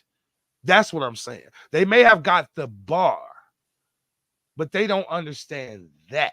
Right. You think people are dumb and they don't understand the complexity in ways that you do. I get it.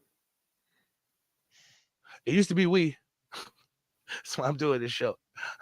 So now it's not as narcissistic as you think. I don't think people are that dumb. It's just, hey, look, we both think they dumb, but you just think they all the way morons. I just think they just need a little nudging in the right direction. They're mostly sheep, but hey, it's cool. I guess it's because I'm a nigga who used to rap, and I know how very hard that is to do. It's not easy. Everybody used to rap. Not easy at all. We all black from Chicago. Huh? Everybody used to rap. We all black from Chicago. Exactly. And I stopped because that shit wasn't that easy. Like, you could be dope, but hey, my song hard though. I ain't gonna hold you. Hard. Pause. JD Rama. Hey, yeah. Go But get yeah. it. So I got into battle rap. Long story short. Oh shit. And yeah, god damn it. Shout out to my motherfucking Industry Connects that told us Tiffany Haddish was washed up like 6 months ago. And y'all don't remember when Girls Trip 2 came out. All right, so Gangsta Boo had died. And motherfucker had called me from her front porch that morning. But I'm like, all right, I don't want to be involved in this shit. So I didn't say shit. And then it just went worldwide. The Gangsta Boos did. I'm like, damn, we could have fucking scooped it. And then when Girls Trip 2 was announced, I ain't gonna tell you how I knew, but I got some insider information. And we were talking about it on this show. And the whole world was like, Tiffany Haddish is the darling. She's a darling. And I said that day, I'm like, you know what? I let that Gangsta Boo shit slide. I'm not finna let this shit slide. Tiffany Haddish is washed up. My people told me she's done for. That then, when Gangsta Boo had died, again, everybody looked at me crazy, but we didn't fight about it because it wasn't nothing to fight about. It was just some incidental ass shit, crazy shit I said at the time. But now, months later, it's starting to flesh out. Like, yeah, because at the time, she had just again, Philly Shell, that goddamn Aries Spears debacle, and it looked like she was on her way back up at that point. But as you can see now, the world for somebody that's and the world don't even really have. What I've noticed is they don't even have a clear angle. Everybody's just saying they're tired of her homegirl act down. It was a shelf life on all of that shit that she was doing. It was annoying, but it was cool because you were new and people liked you. But there was always going to be a time in which people were done with that, and you had to be done with it too. Nobody's ever gonna be done with that. That's the thing. There's always gonna be a new one of that. They're gonna be done with you. Okay, my bad. Done with you. They're done with your brand of buffoonery. We need a new buffoon to come up and entertain us. And if the only thing that you can do is be a buffoon, it's going to be a short trip for you. She didn't have a pivot.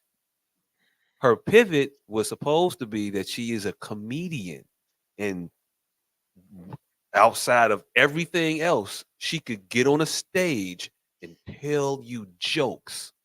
That was supposed to legitimize her ability to just remain a lovable buffoon. You got to be talented in something. And we saw her do stand up, and it was not good. In fact, she's ass. How do we feel about her compared to Aquafina? Do we feel like Aquafina is along the same lines of her? You could bring up somebody else that's equally as ass, but as a darling for white I just people. only want to. I'm only bringing this up so we can have something to point to about shelf life. I can't tell you shit about Aquafina though, other than she got a black scent. I can't.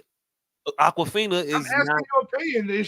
Does she work well for a placeholder for a different nationality that fits what Tiffany Haddish is to the entertainment industry? And my answer to that is I don't know enough about Aquafina to make that statement. All I know of her is that she did a black scent and that she's also not funny. Now, all right, well, let me say that in front of she reads like that to me. She reads like that from the very few things I've seen of her. She reads like the buffoon that Tiffany Haddish reads. In my opinion. And now I'm asking you your opinion. In the short window that you've seen her, does she read anywhere similar to the buffoon of that? I have not seen her do anything. I've only seen her in some shit. So I've only seen her. I've never seen an interview of hers. I've never seen her like go on Instagram live and talk to motherfuckers and shit like that. I've never seen any of those things. So all I know about Aquafina is that she did a black scent and it was some backlash to that. And that she got on stage and tried to tell some jokes, and they also weren't all that great. And she was in a movie that also wasn't all that great, but we gonna fuck with it because it's Marvel. Beyond that, I know shit about her. So for me to make a comparison between her and Tiffany Haddish, I'm unable to do. But judging Tiffany on her own merit, her own 2 feet, bitch looks like she's going through some shit and she needs some help. And like you said, we've been on that time for a while. While I just hope everybody you else know. is just standing up here just ha ha laughing, yay, you, Tiffany, go ahead, girl. Motherfuckers is like, no, that shit look a little weird. It's kind of weak. It ain't that. Hey, Also, this bitch is a little crazy. It's a little teeter-tottery over here. You don't see that shit happening? hey, I just like to also point out this is why I don't answer questions. So I got the nuts to say it's because you do what you just did. And you just act like you have no ability to answer questions that I ask you. You asked me a specific question about a I person. asked you to make a guess. I'm always just asking you to make a goddamn guess. I don't know shit about Aquafina, fam. I'll tell you, Tiffany is crazy as fuck. I'll say I don't fuck with Aquafina. I don't know. You know shit what? about this bitch. You know what knowing Aquafina would be? An educated guess. I ain't asked for that. I asked you for a guess. You see why I do what I do? You got it. Because you gonna fight it to the bitter end, even though you know you're wrong. You got it. I just asked you to guess. Yep. So guess. So around I ain't say make an educated guess. I said guess. So around 252, we was finna bump into that pun. See, you still ain't guess. You still ain't guess. I don't know. What's the question again? What am I guessing? Nothing. Is she the same as Tiffany Haddish? Nothing. Again, I don't know. I'm gonna say no though. I'm gonna say she was not the equivalent of Tiffany Haddish to them. I think we held Tiffany Haddish in a pretty high regard. I don't think they held Aquafina in any regard at all. I'm just saying, is she a fucking buffoon? Is she a different nationality? Entertainment buffoon, movie buffoon. Is she? I don't know. Does she make fun of her people or does she make fun of other people's people? Again, I just asked you to guess from your impression, and you can make first impression. You can make first impressions. I don't understand why you acting like caricatures of black people that she tries to make fun and satirize black people. Is that a style of buffoonery? No, that's a style of mockery, fam. Is mockery? Do you have to portray a buffoon to mock? You making you saying someone else is a buffoon is not you being the buffoon. Buffoonery is you being the object of ridicule. You ridiculing people of your same ilk. You ridiculing or making fun of people that look or behave like you. Now, satire is you making fun of individuals that don't look like you. I don't think any of the people that were doing blackface I wouldn't call them a buffoon. I would call them insulting. I would call them degrading, but not a buffoon. They were clearly calling themselves buffoons, and I'm glad you just said that because that's what I was just about to bring up. Blackface. They were calling themselves buffoons. Like, I don't even know what you be arguing every week. They were literally calling themselves buffoons. So you don't call them buffoons. Makes you look like a goddamn what? Disingenuous motherfucker. They were literally calling themselves buffoons. That's what the whole blackface was. Buffoonery. So the fact that you can't assert if she was doing buffoonery, which was my point. Is she doing blackface without the blackface? That's all I was asking. Could she be compared to parallel to Tiffany Haddish's buffoonery? And let's see about her shelf life of buffoonery. That's all. That's all I wanted to ask. That's it. I ain't want to dance. I didn't want a tangent. I wanted to ask a quick question, and your ass fucking Philly shell for no reason. I don't know shit about this bitch. I don't even know if she's still relevant. Do they still fuck with her? Is Shang-Chi getting the sequel where she's finna get some powers? Is there an Aquafina show in the works right now? I don't know shit about this broad. I don't know her to do anything, So for me to be out here acting like I'm making a educated opinion or a guess about this bitch, I didn't ask for an educated opinion. I just said guess. That's it. Cool. No, man. I ain't asked for an educated There you go. opinion. No, I'm gonna say no. I'm gonna go no. After fucking pulling teeth, yeah. Should have been that hard. Pause. Yeah. Ooh, glad you saved that one. Pause. But yeah. IOU, March 30th, Bear Theater, Morgan Park. Definitely should be in the building. We gonna be there. It's gonna be a dope show. In that bit. 30,000 a grand. That And in was the the dope show. meantime, you wanna chop up thousands of grams, you could do it on one of them bomb ass tables this niggas over there making. Make sure to check them out on Facebook, M8180. Definitely chop up hundreds of thousands of grams. Hey, I think every time you say the dope show, I do the Fiend, and then I listen to it after we get off this motherfucker, and I find out the name of the song is The Rock Show. The Rock Show. That's on that got to be off Street Life because I know that's not off one. There's one in every family. Shout out to the greatest No Limit album of all time. Oh yeah, we gotta argue about that next week. It's not, but it is charging to the game. Certainly. Whoa, wait, what? Yeah, I mean, certainly. There's only 3 debatable answers, and we've already given 2. So what's yours? If you don't give the third one, nigga. First of all, y'all can have y'all. You see how he dancing already? Just say it. Dancing. I'm just gonna tell you, get OD, and I'm gonna be quiet. No. Okay, all right. That is the only third viable. Oh no. That wasn't my third. Huh? I got Last shell song? shocked. Shell shock. Shell shock. Yeah. Nigga, what? I got shell shocked. Oh, forget Now, OD. don't even see this. Y'all about to get me fucking talking about the Curie family about Mac, and that's not right. Let's just end this fucking show.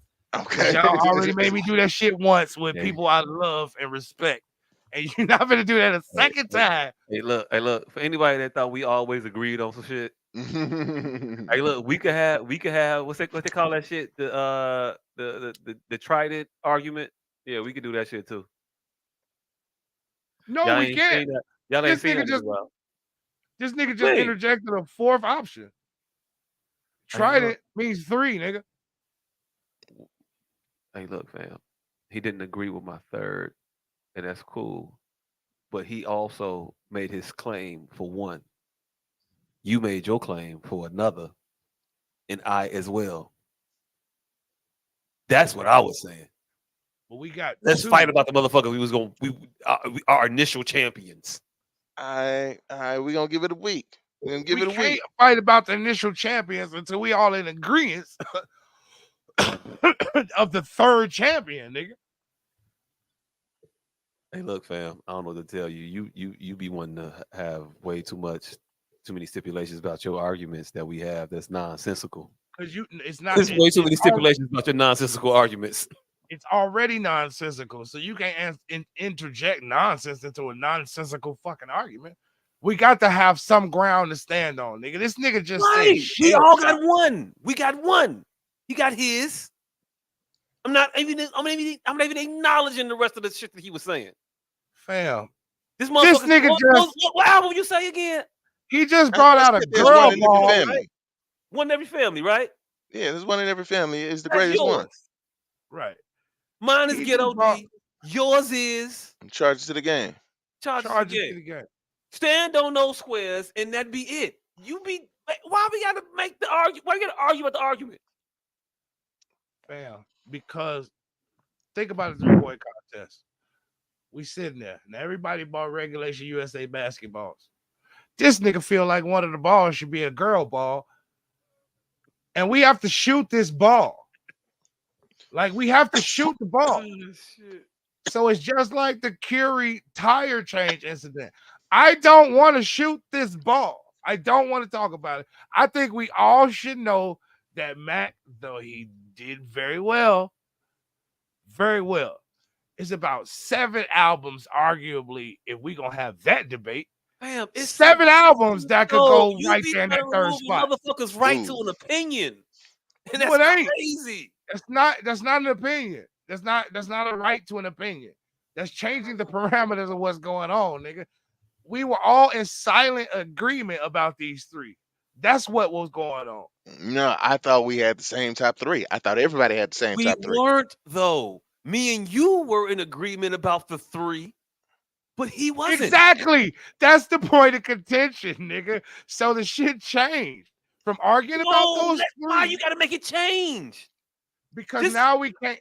Oh my god, nigga! 'Cause we don't know. Motherfucker, we can't even have a fun argument about some shit. All right. Put it like this, because we don't know if this nigga done brought a fucking bazooka. This nigga brought a hand grenade to a gunfight. We shooting at fucking targets. This nigga done brought a grenade. Like it spreads too wide. He's going to lose. What? He's going to lose. Right. No, that's not how it works. That's how you get into slippery slope arguments. Fam, first of all, if we shooting at targets and you blow up the target, what was your score? It's an argument could be had that you won. No, you just blew it up, fam. You hit the bullseye, didn't you? No. You see, but I'm not arguing Ghetto Dope is the greatest album of all time, greatest No Limit album. I am. I'm arguing there's one in every family.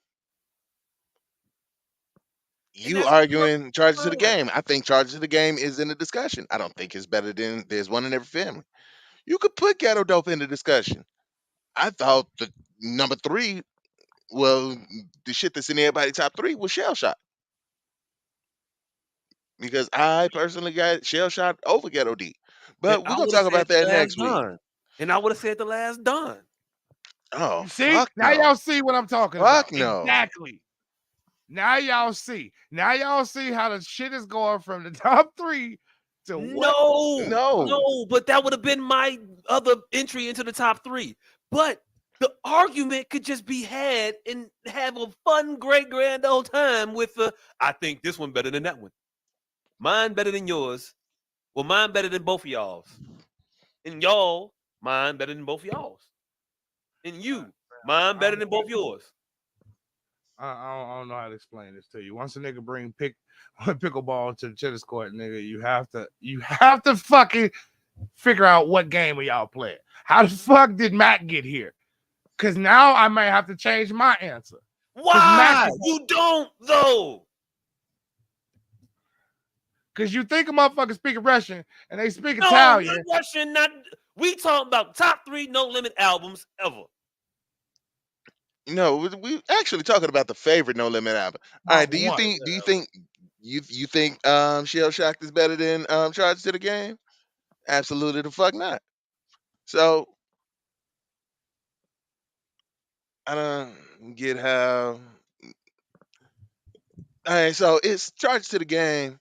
All right, you know what? Ghetto Dope, and then the right answer, There's One in Every Family. We're gonna discuss that shit next week. Hey. All right. Before we get off this, let me finally give this last analogy. Maybe I'm being too grandiose with my language. It's like saying a motherfucker said Blue is the third best album. It's like, oh, I don't want to talk to this person anymore. Is that better? It's not the fact that I can't argue from the 3 points. Oh, so you no longer respect my opinion because I feel like Shell Shock is better than Ghetto Dope. Yes. There you go. maybe what I was saying, because I was shocked that I don't respect his opinion anymore. That's what the shock and grandiose language comes from. The issue is the fact that you're so damn judgmental. Exactly. Stop. No. Okay. I tried. Can't be so proud and so wrong, because Ghetto Dope was definitely not better than motherfucking Shell Shock. Shell Shock, great album, classic album.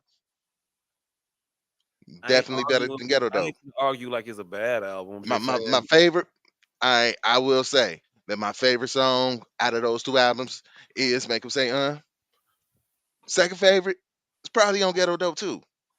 But as a whole, all right, cool. I'm still going with Shell Shock, better album. Do that. But we fit to get the fuck out of here.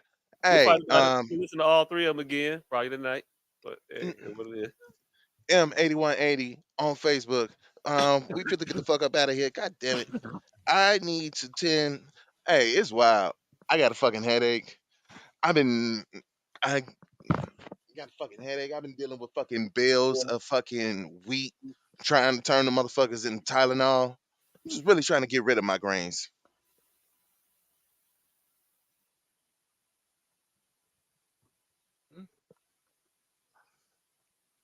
Now, see, battle rap. I stumbled a little bit, but I got there. Hey, look, Right. hey, look, hey, look, hey, look, hey, look. You stumbled, fam. You stumbled. Damn Yeah, near a choke. I It was damn stumbled, near but a I brought choke. it back. It was damn near a choke. It was damn near a choke. See, my I thing brought it is, back though. Damn near a I brought choke. it back. You was damn near Harlem Hospital. Harlem Hospital getting beds out. Harlem Hospital getting beds out. hey, we also got to Harlem talk Hospital getting about. beds. You was damn near there. We also got to talk about entendres that we made for people, like rap bars that we made harder than I think the person intended. Oh, it's definitely some of them that I've called out before. That wasn't that hard. I made that hard. Right, like he really wasn't saying what I thought he was saying. But the way I said it, it meant something different. It meant something different. Like off the top of my head, I'm from NEW Jersey, where plenty murders occur. I didn't know he was spelling New Jersey. Hey, look, I was like 27. Hey, look, yeah. That's I one didn't of know he was spelling New Jersey until I was like almost 30. from NEW Jersey. That was hard, yeah. But New Jersey, nigga. No, I forgot what I thought he meant by any. Like I said, ANY any. I thought he was saying any. Like Any win. Any win. Any W. ANY. Yeah. Any W. Mm-hmm. I get you. Yeah, you misunderstood. But yeah, hey, look, we all did that shit too. I don't even know my rap lyric that I misunderstood, but Candace had one that was so fucking misunderstandable. I was like, wow. And I'm never gonna forget her misunderstanding. The T-bone steak, cheese, eggs, and steak Welch's is grape. great. Hey, No, the greatest one. T-bone steak, cheese, eggs, and steak is great. Hey, the greatest one is when all the old ladies thought Outkast was saying dress so fresh and clean and not just so fresh and clean. Oh. Do y'all remember when all the old ladies like I dress so fresh and clean? He's not saying dress lady. I don't know why all the old ladies hung on that song. Ain't nobody no better. I dress so fresh. He's not saying dress, grandma. It don't matter. That's what they heard. That's what they heard. That shit sounded like the Get Ready song. It was actually Putting harder that way. Putting on her opium and white diamonds. That Elizabeth Taylor. Chanel number 5. I don't know no other old bitch perfumes. My bad. Gina Tay, nigga. How you gonna forget? You right. I forgot. Yep. Gina Tay, nigga. You forgot Gina Tay. Oh my god. Shit. Niggas gonna make me look for another fucking pun. Y'all don't let me go to fuck to sleep. Oh shit, it's on me. My bad. Hold on. All right, here we go. Hey yo, thank y'all for tuning in to this motherfucker. Don't forget to like and subscribe and share. I said sub share. I don't know why. But hey yo, it's 5 hours and 7 minutes into this motherfucker, and it's 3:09 if you still listening. Why? Nah, not why, because we funny and entertaining. This shit's hilarious. But the question is, have you subscribed? Have 2 you weeks in a row subscribed? drunk. Have you liked? Have you shared? Do all them shits and then come back next week with a friend. We out. S.O.S. Podcast.